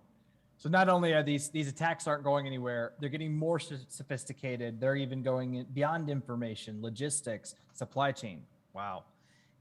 Definitely sets a precedence for it needing to be a priority. I think that our audience can see that. So on that same note, and I'll start with you, Amit, we're going to talk about a word that, some people hear this word and they cringe, and other people are like, okay, good, wonderful. We need to talk about this. Compliance.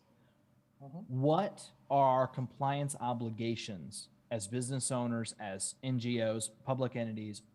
What are our obligations? What do we absolutely have to be doing right now from a compliance perspective?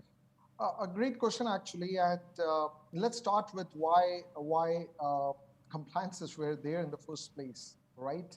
We as humans have a tendency that even if there are best practices we are known of, we tend to not do it, right? Even from our let's start from school days, right? There are protocols, there are processes which are set. You do it because you are told to do it, and then you adhere to it. The same went with information security or cyber security. If there were no compliances, even if organizations or individuals know that, hey, this is not good, this is good, they will keep doing that because of convenience, because convenience always stands ahead of complying to a particular process or particular protocol. So it is very important that we set up processes, we set up guidelines, we set up instructions. And unless and until these are really documented, or unless until they are coming from the board or coming from a particular statutory body, there are very limited chances that we will see them successful. And that's the reason why you have so many compliances which has come up specific to industries. For example, you have PCI DSS compliances for banking and financial industry. You have data privacy, various compliances like GDPR. Even in South Africa, you have a compliance for POPI, and similarly, Kenya Data Protection Act. So there are so many various compliance obligations. Now, the important part which any risk manager has to look into it, while there are several of compliances and it can become a bit of, it can bog you down that, hey, how do I comply? And at the same time, how do I be very strategically aligned and proactive in terms of my defenses? But let's face it, most of these compliances, there are a lot of overlaps.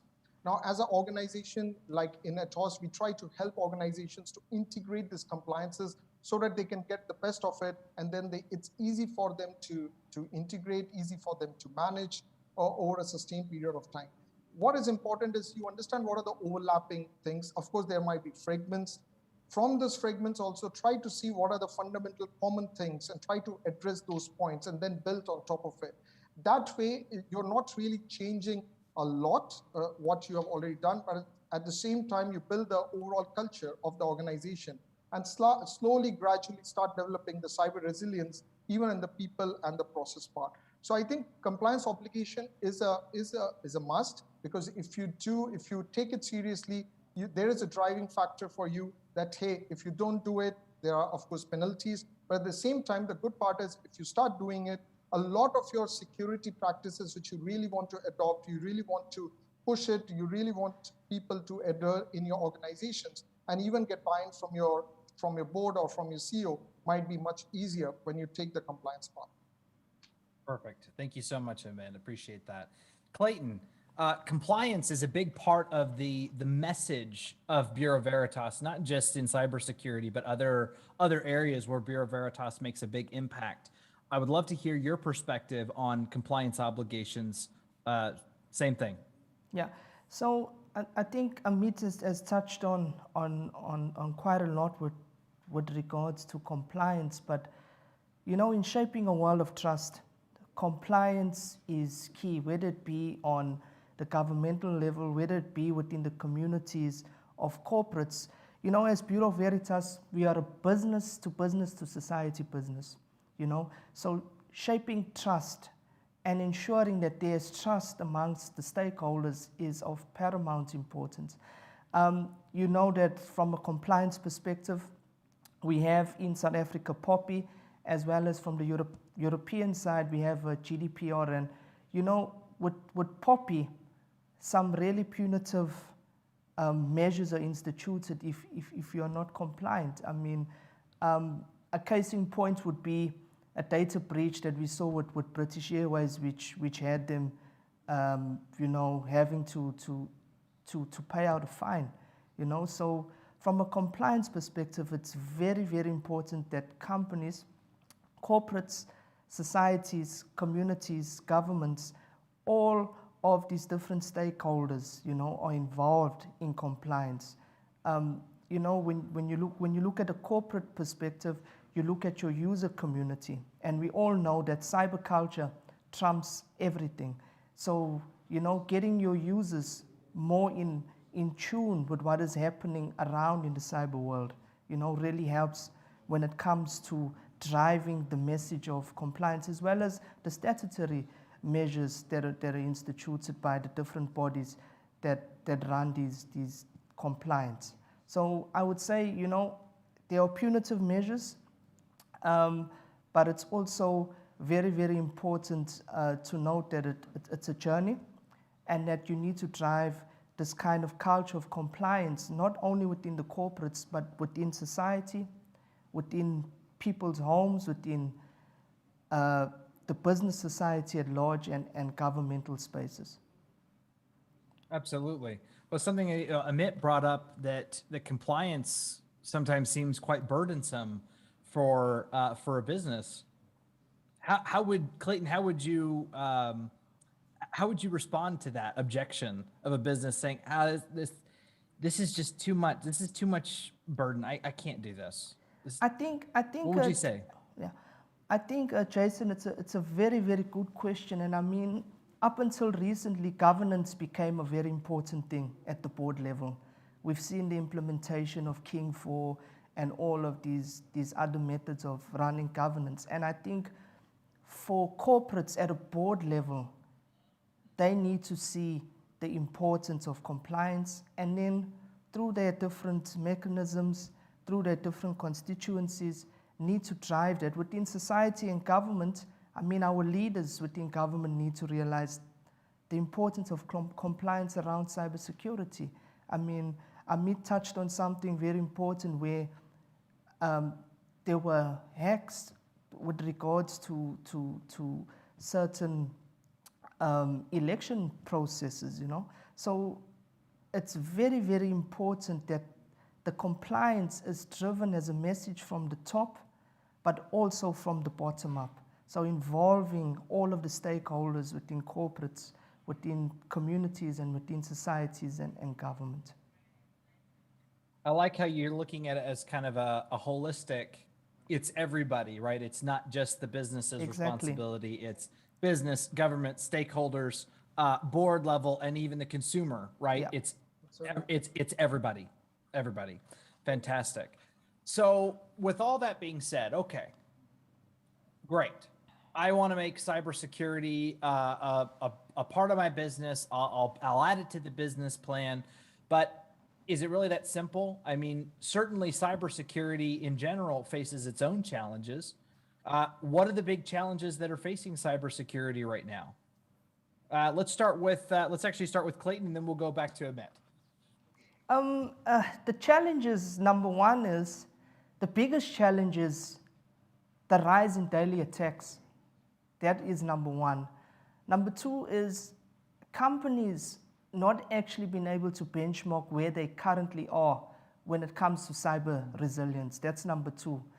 Number three is the unawareness and in some cases the miseducation around all of the stakeholders and most importantly, the user community, because it is your users that are engaging with customers, engaging with governments, engaging with society. And then the fourth one, which is the last one, is the lack of skills in this particular area to help these businesses design a strategy, a risk management framework that they're able to look at really, really transparently, holistically, and start to implement some strategies around it. Excellent. Thank you, Clayton. Great answer. Amit, same question. Biggest challenges facing cybersecurity right now? Yeah, so I tend to agree with all the points which Clayton mentioned, and cyber skill shortage is a big issue.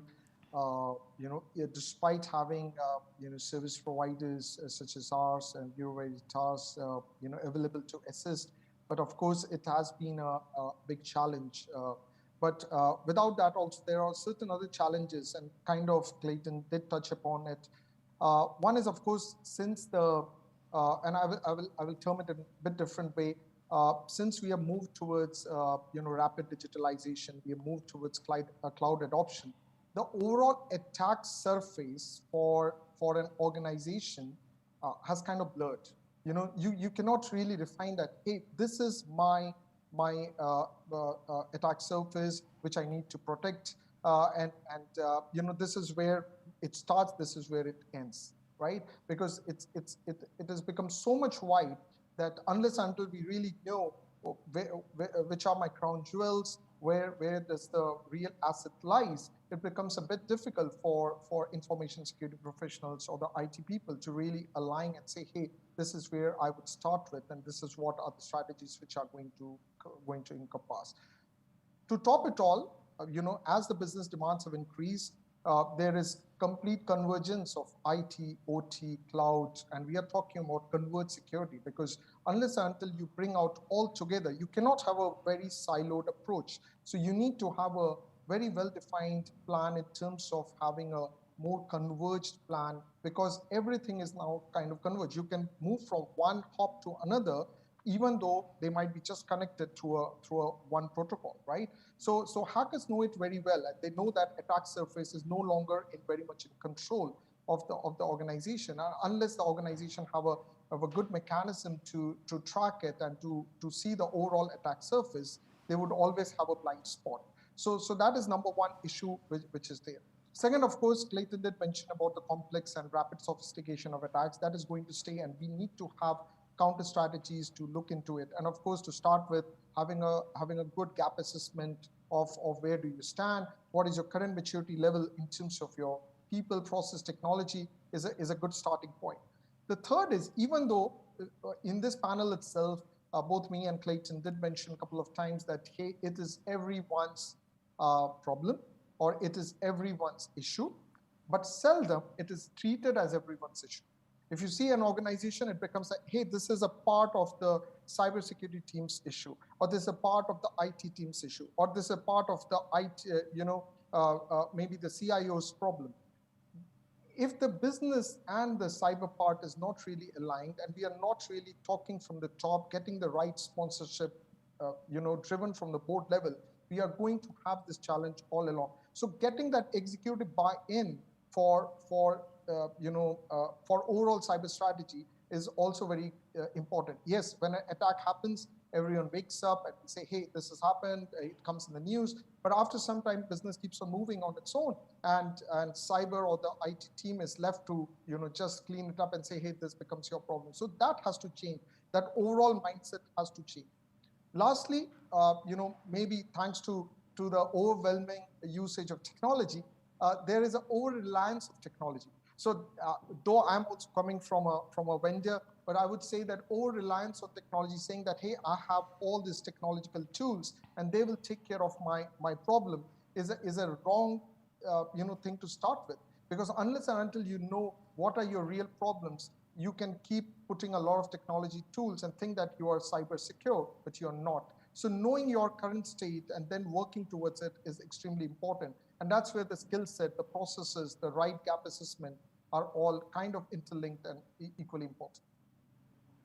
I love that, and I like the way that you described that. It's funny. There are certain things like our health or sustainability and cybersecurity that they don't seem like your problem until one day they are, right? And then, but by then it's too late potentially. So very, very good. Glad both of you saying the same thing. Figure out where the gaps are and try to get ahead of it. Even though attacks are still getting more complex, we may not have solutions for all future attacks, but we can get as close as we possibly can. Perfect. So by the way, just we're doing great on time in this session. So I would urge the audience, if you have specific questions for Amit or for Clayton, please let us know. Send it to us in the chat. I would love to be able to get to some individual questions at the end because we're doing fantastic. Let's continue on. When we talk about cybersecurity, I think most people think about, just the basics, right? Hardware, software. Is that it? Is that it where it stops with cybersecurity? Or does it go beyond hardware, software? Let's start with you, Amit. I think I kind of tried to touch that in the beginning itself. Cybersecurity is cannot be treated as something which you can solve it by putting the hardware and the software together, right? You have to depend on technology, no doubt, because you are leading a technological lifestyle. We cannot also say at the same time, hey, I don't need technology, because today we are talking, Jason, me and you are talking because of thanks to technology, right? So technology is there. We all have to enable and align or use this technology for the better use. But over-reliance and thinking that, hey, I have the required hardware, I have the required software, I've put all the latest of the technological tools, and my cyber strategy is taken care of, is a wrong notion to have.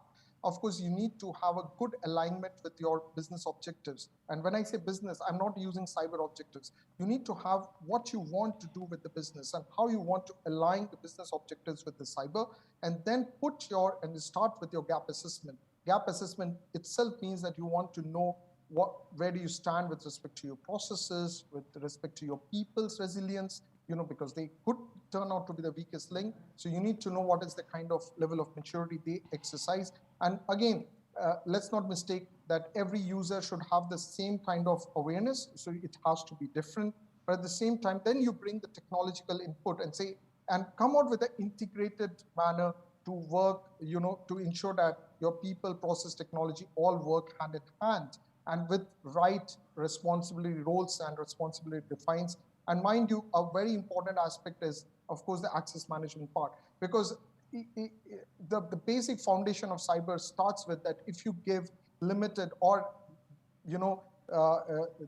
the right usage of access, to the users, you're defining the right process for them. And they are also happy because they can align their work accordingly. So it is a culmination of people, process, and technology working together hand in hand to meet the cyber objectives, which should be aligned to the business objectives. Excellent. Thank you so much, Amit. Same question to you, Clayton. Beyond hardware, software. Yeah, I would honestly say that hardware and software, they have their place within the scheme of things, but it's a lot bigger than that, and it can be very, very vast if you consider it nicely. So people, like Amita said, people, process, technology, and policies. I mean, it is much more than that. I mean, as we move from operating from our corporate data centers into cloud technologies now, we start to run multi-cloud technologies, and these multi-cloud technologies allow access through identity access management, so IAM, which is another big tenant within the IT space at the moment because of this move. So hardware and software definitely have their place in the whole scheme of things, but it is a lot bigger. I mean, in plants now we have IoT devices, which are highly linked to things like OT and operational technology that manage plants. And you see that it really becomes really ubiquitous to the point where we actually have Alexa in our houses now, that is also present and part of our families. So it is much bigger than hardware and software. There's other tenants like artificial intelligence, etc., which are also involved in the bigger scheme of things. Now, not to put you on the spot, Clayton, but does Alexa in the home increase our susceptibility to threats? Yeah, I mean, it's not a human. It's a connected device, you know. That's right. That's right. Okay. Very, very good. Very good. Okay, let's keep going. And by the way, we are starting to get questions from the audience. So I'll get to those as soon as we get through our regular set of questions, but I'm already seeing some good stuff. So, all right, I'm a business. I've tried a little bit to, embrace cybersecurity as a business, but I really haven't adopted all the things I should be doing. I'm not taking a proactive approach. I have a breach. What is the real impact of a breach on a business afterwards? What's the real impact? Let's start with Clayton and then back to Amit. I think I'm going to touch on three things. Number one is the reputational damage. Nobody likes to be associated with anything bad. The first thing is the reputational damage that it causes. The second thing would be, especially if you have a data leak, and I'm assuming that you are speaking about a data leak, the value of that information, was it IP? Was it important information, that is used for the company to generate its revenue? So was it IP that was leaked? Because then now you're going to have a massive impact on your business. And then, absolutely.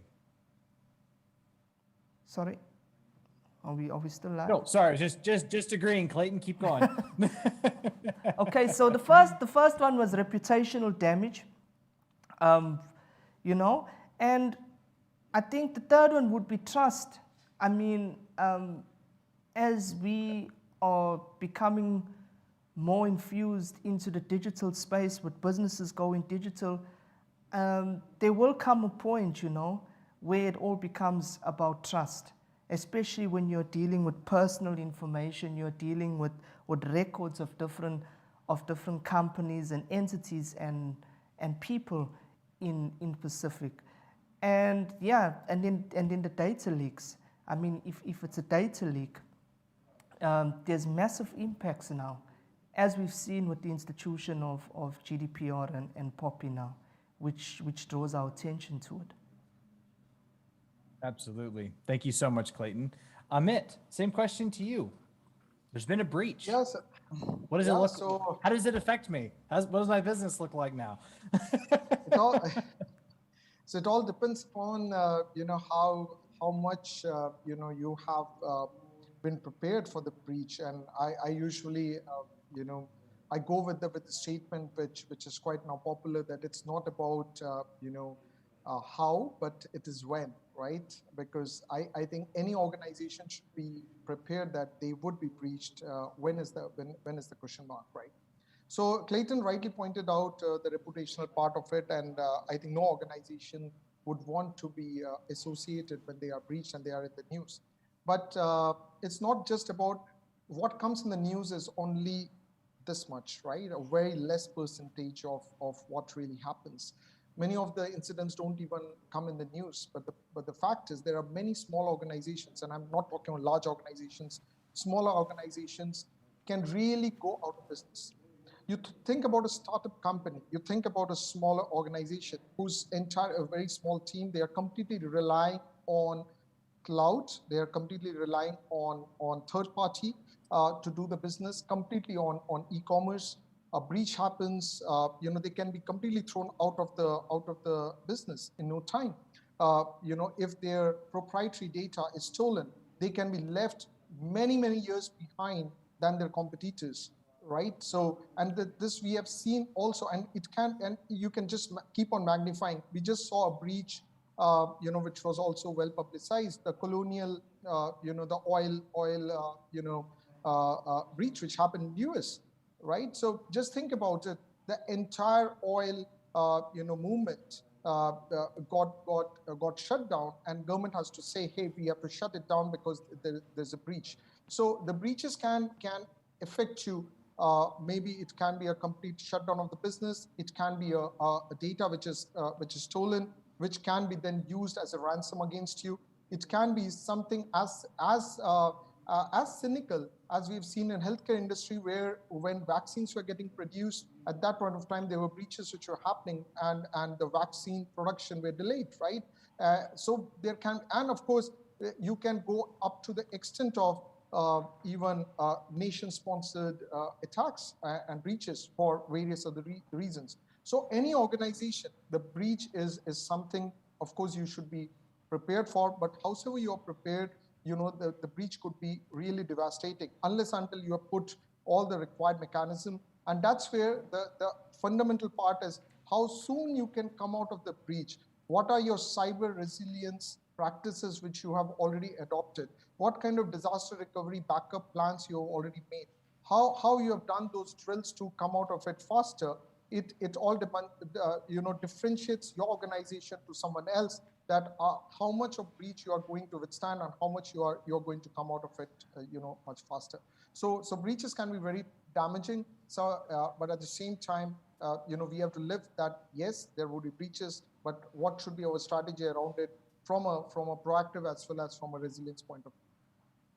Absolutely, I love that. It's not just about preventing the attacks; it's having a plan for what happens next. And I also I love what you guys brought up. There's different types of impacts, right? Different types of data breaches, different types, and also it's so much more impactful for a small business. I think a lot of small businesses maybe get caught up in the mindset of, well, I don't really need to do this because I'm not a big target. I don't handle tons of information. I'm not some big conglomerate. But actually, small businesses should probably be thinking about it even more than a large business because of the reputational damage, right?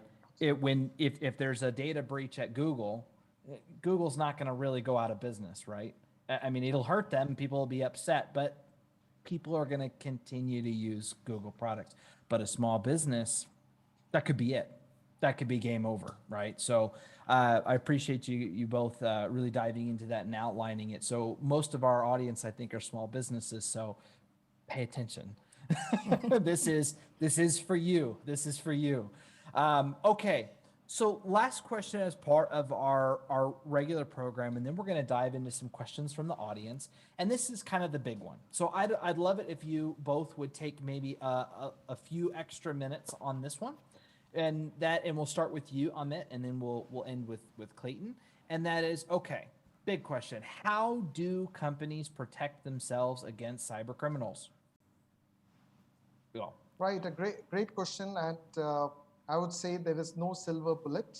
There is no one strategy which is fitting for all. Yes, foundational, fundamentally, you need to start with where do you stand, right? You start with your risk assessment and know that what is your maturity level.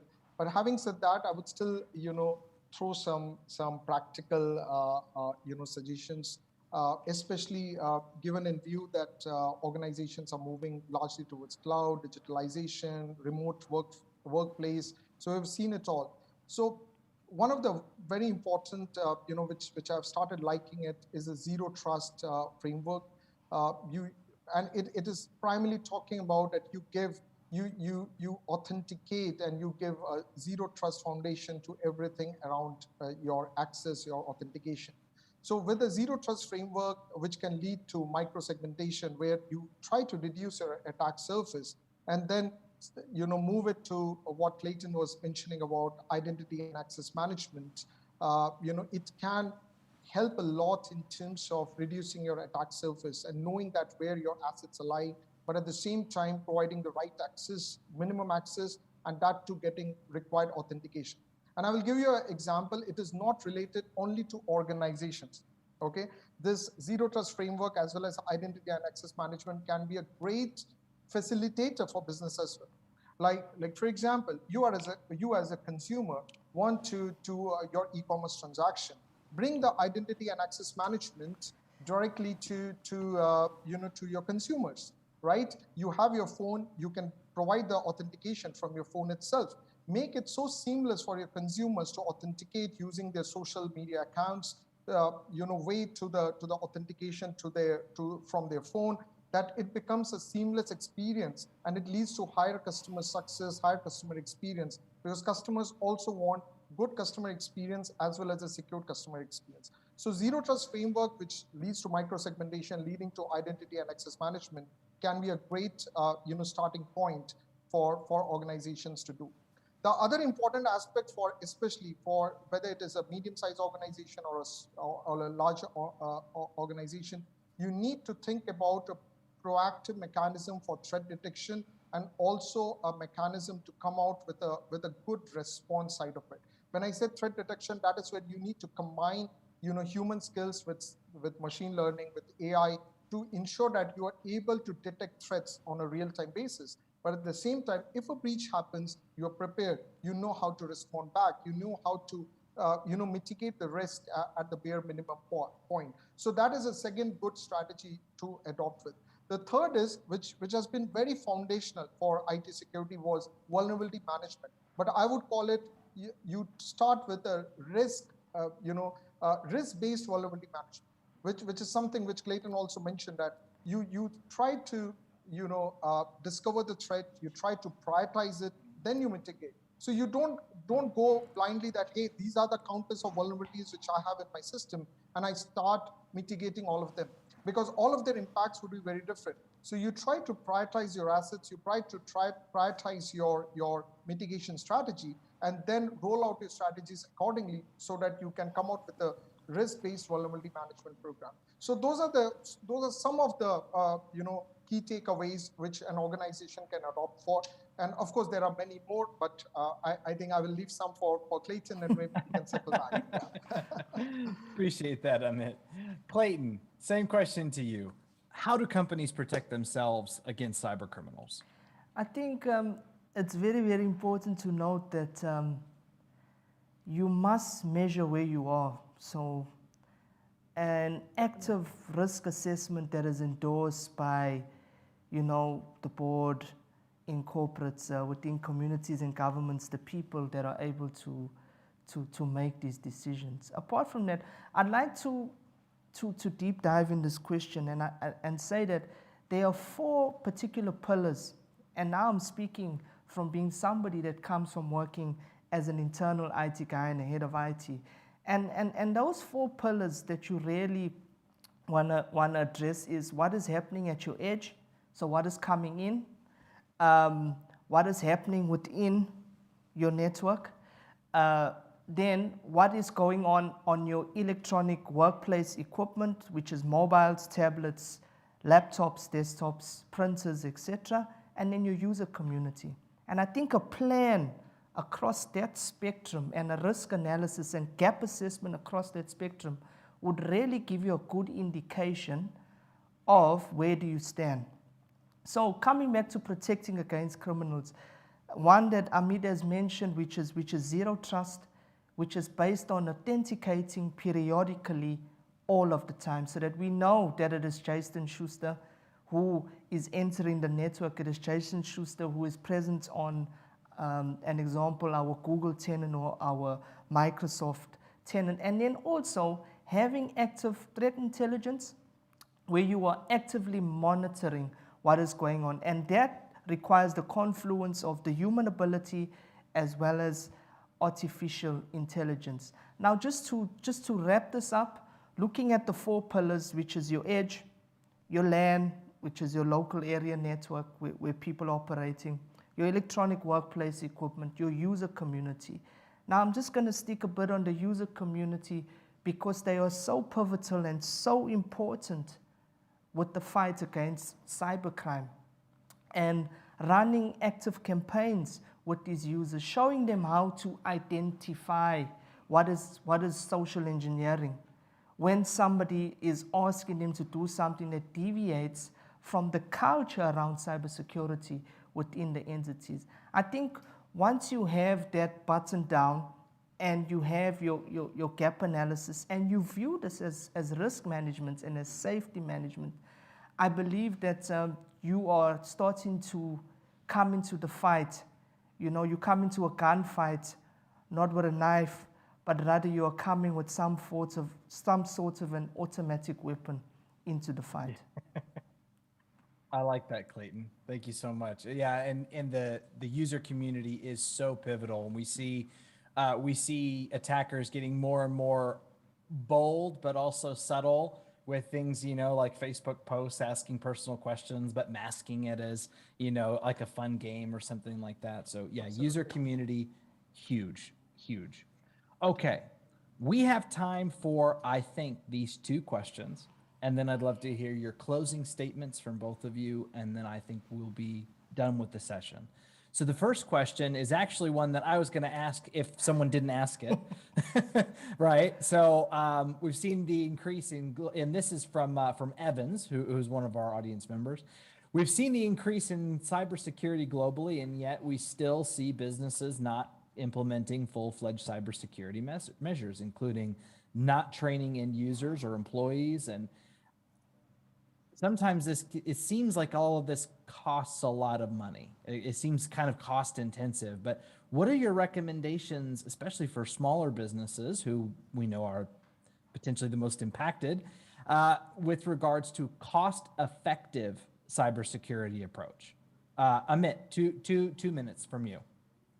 Yeah, sure. So I will try to address it more from a smaller, medium-sized organization, because for larger organization, of course, there's still a budget issue when it comes to cyber. And if you recollect, I did mention that when a breach happens, when a hack happens, all hell break loose. But afterwards, it becomes a IT or a cybersecurity problem. So budget is always is a challenge when it comes to cyber. So it is important that we keep quantifying and saying that if a breach happens, what could be a quantifiable loss to our business, to our management, so that we can get the required sponsorship or required patronage from them. But coming to the small and the medium businesses, it is actually quite a bit difficult, because they're starting up and they are more looking at putting their investment so that they can start fast and they can be on an agile way. So one of the important thing is they can still go with the foundational, and some of the things are so fundamental to cybersecurity, right? Even if you're giving everything to your service provider, even if it's the hyperscalers of the world like the Google or the Azure or any other IT service provider, to manage your overall IT landscape, try to have some checks and balances. Do a regular vulnerability assessment program around it, so that you know what vulnerabilities they are looking at.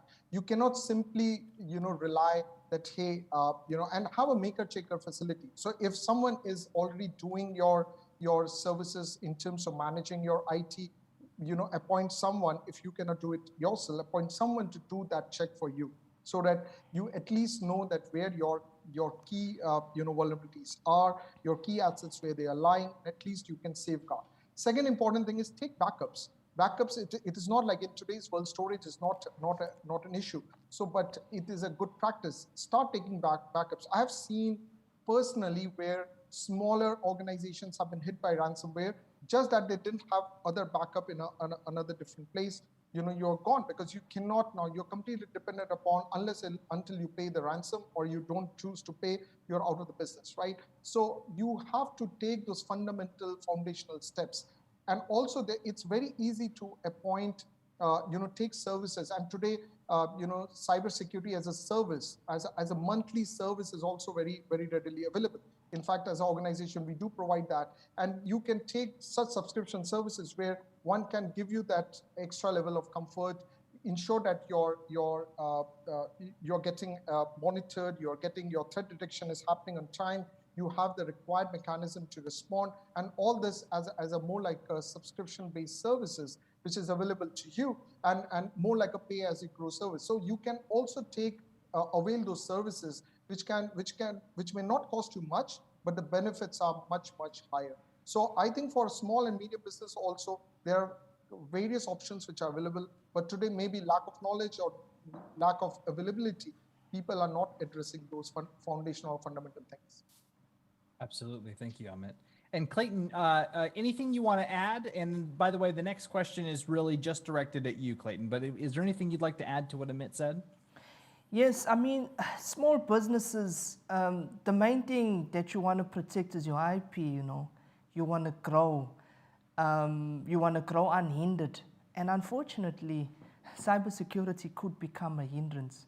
I think the best thing to do is to vet the providers that you're working with, see that they are compliant, maybe get assistance from a third party, which I know could also be challenging, but also, as Amit mentioned, appoint somebody that is responsible for this, because it is vitally important. I mean, we've touched on just within this talk that your business can become non-existent if you ignore cybersecurity, especially a smaller business. So, really vet the suppliers that you're using for your technology, for your operational technology, depending on the sector that you're in, and make use of the subscription models that are available that give you access to cloud computing.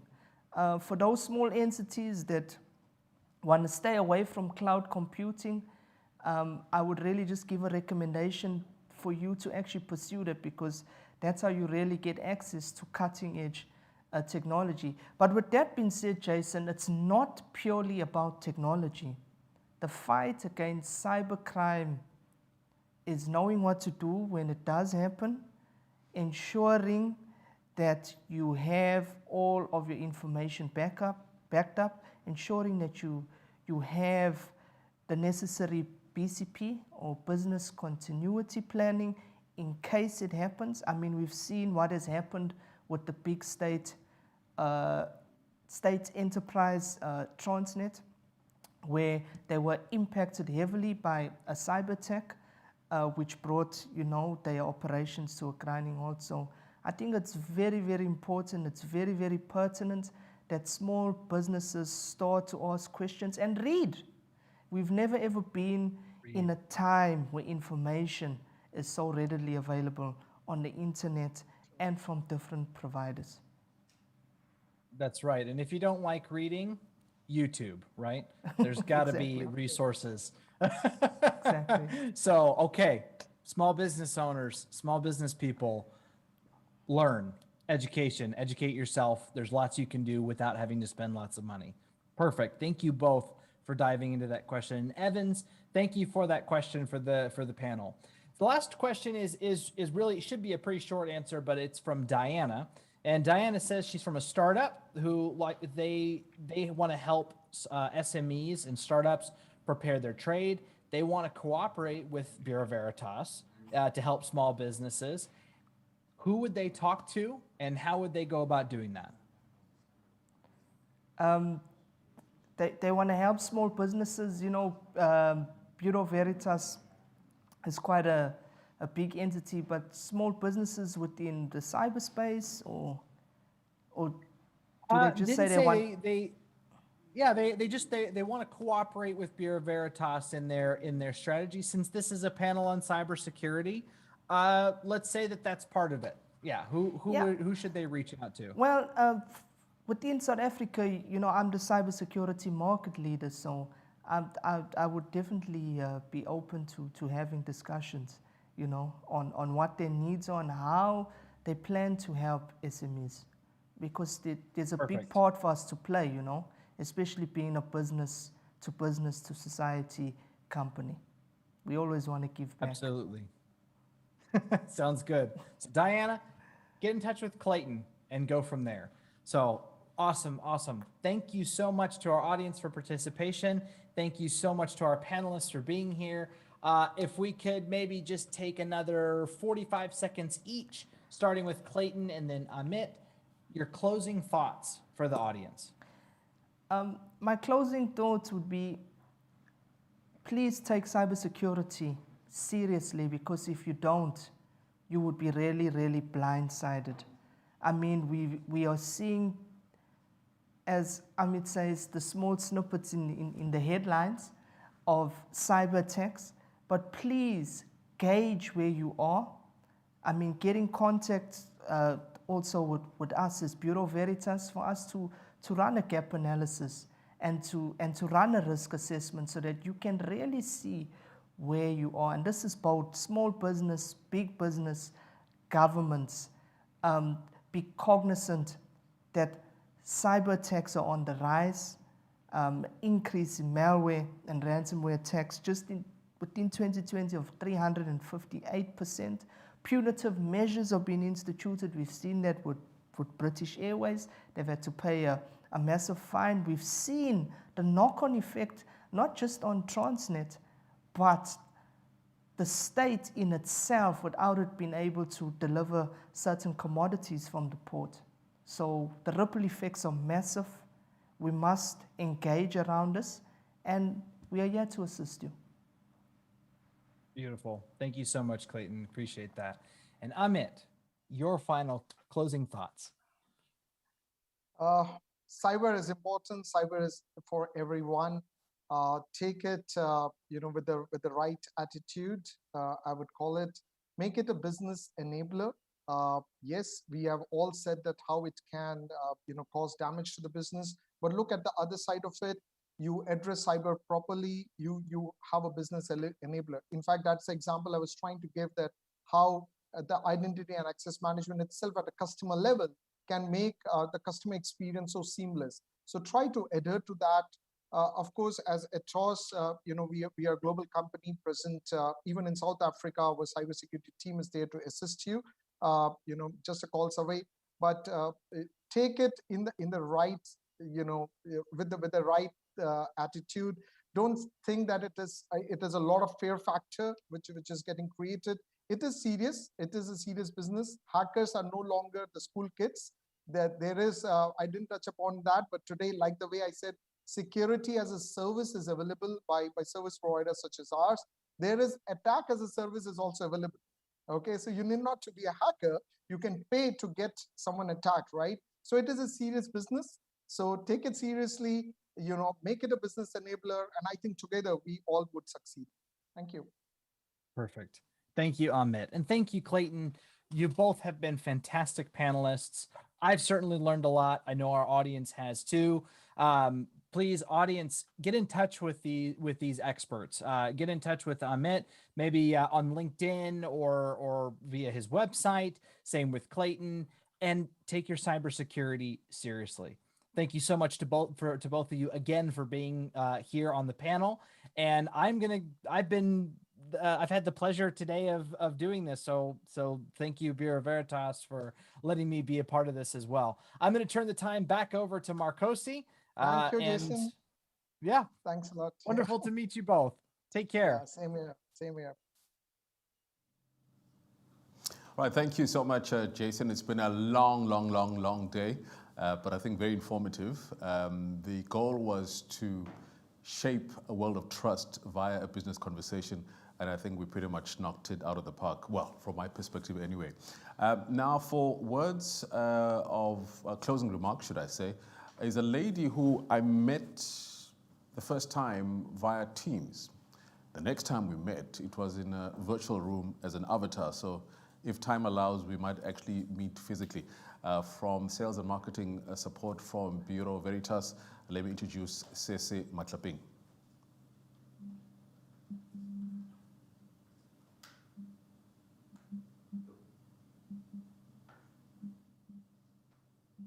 Hi, Sese. Hi, how are you, Makosi? Good. I trust you will do the business and the conference met or possibly even exceeded your targets.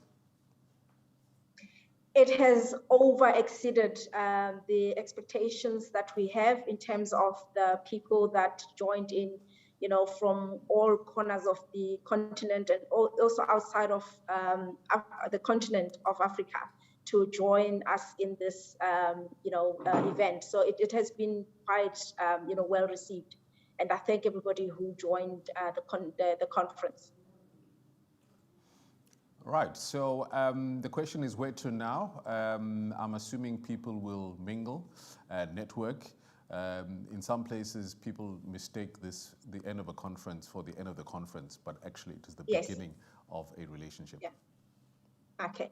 I think from now, people can go into the virtual environment, as you mentioned earlier, that it is what it is, to interact with the representatives from Bureau Veritas from Eastern and Southern Africa, so that they can learn more about Bureau Veritas. I also think that people can, later on when we send the survey, expect that they will get access to the materials from the conference, because there was good information that was shared, from the different sessions of this conference. And I know that some people opted for one or another session. So if they want to learn more about what was shared on sustainability, the African Continental Free Trade Area Agreement, and now on cybersecurity, there will be links that will be shared so that they can learn more, as we have learned from the speakers that spoke during this event. Thank you so much. From me, Makosi Khoza, thank you for all your time, your efforts, your patience, your contribution. So feel free to meet in the 3D environment and bump into people virtually, because this is the world as we know it. Thank you, good afternoon, and God bless. Thank you.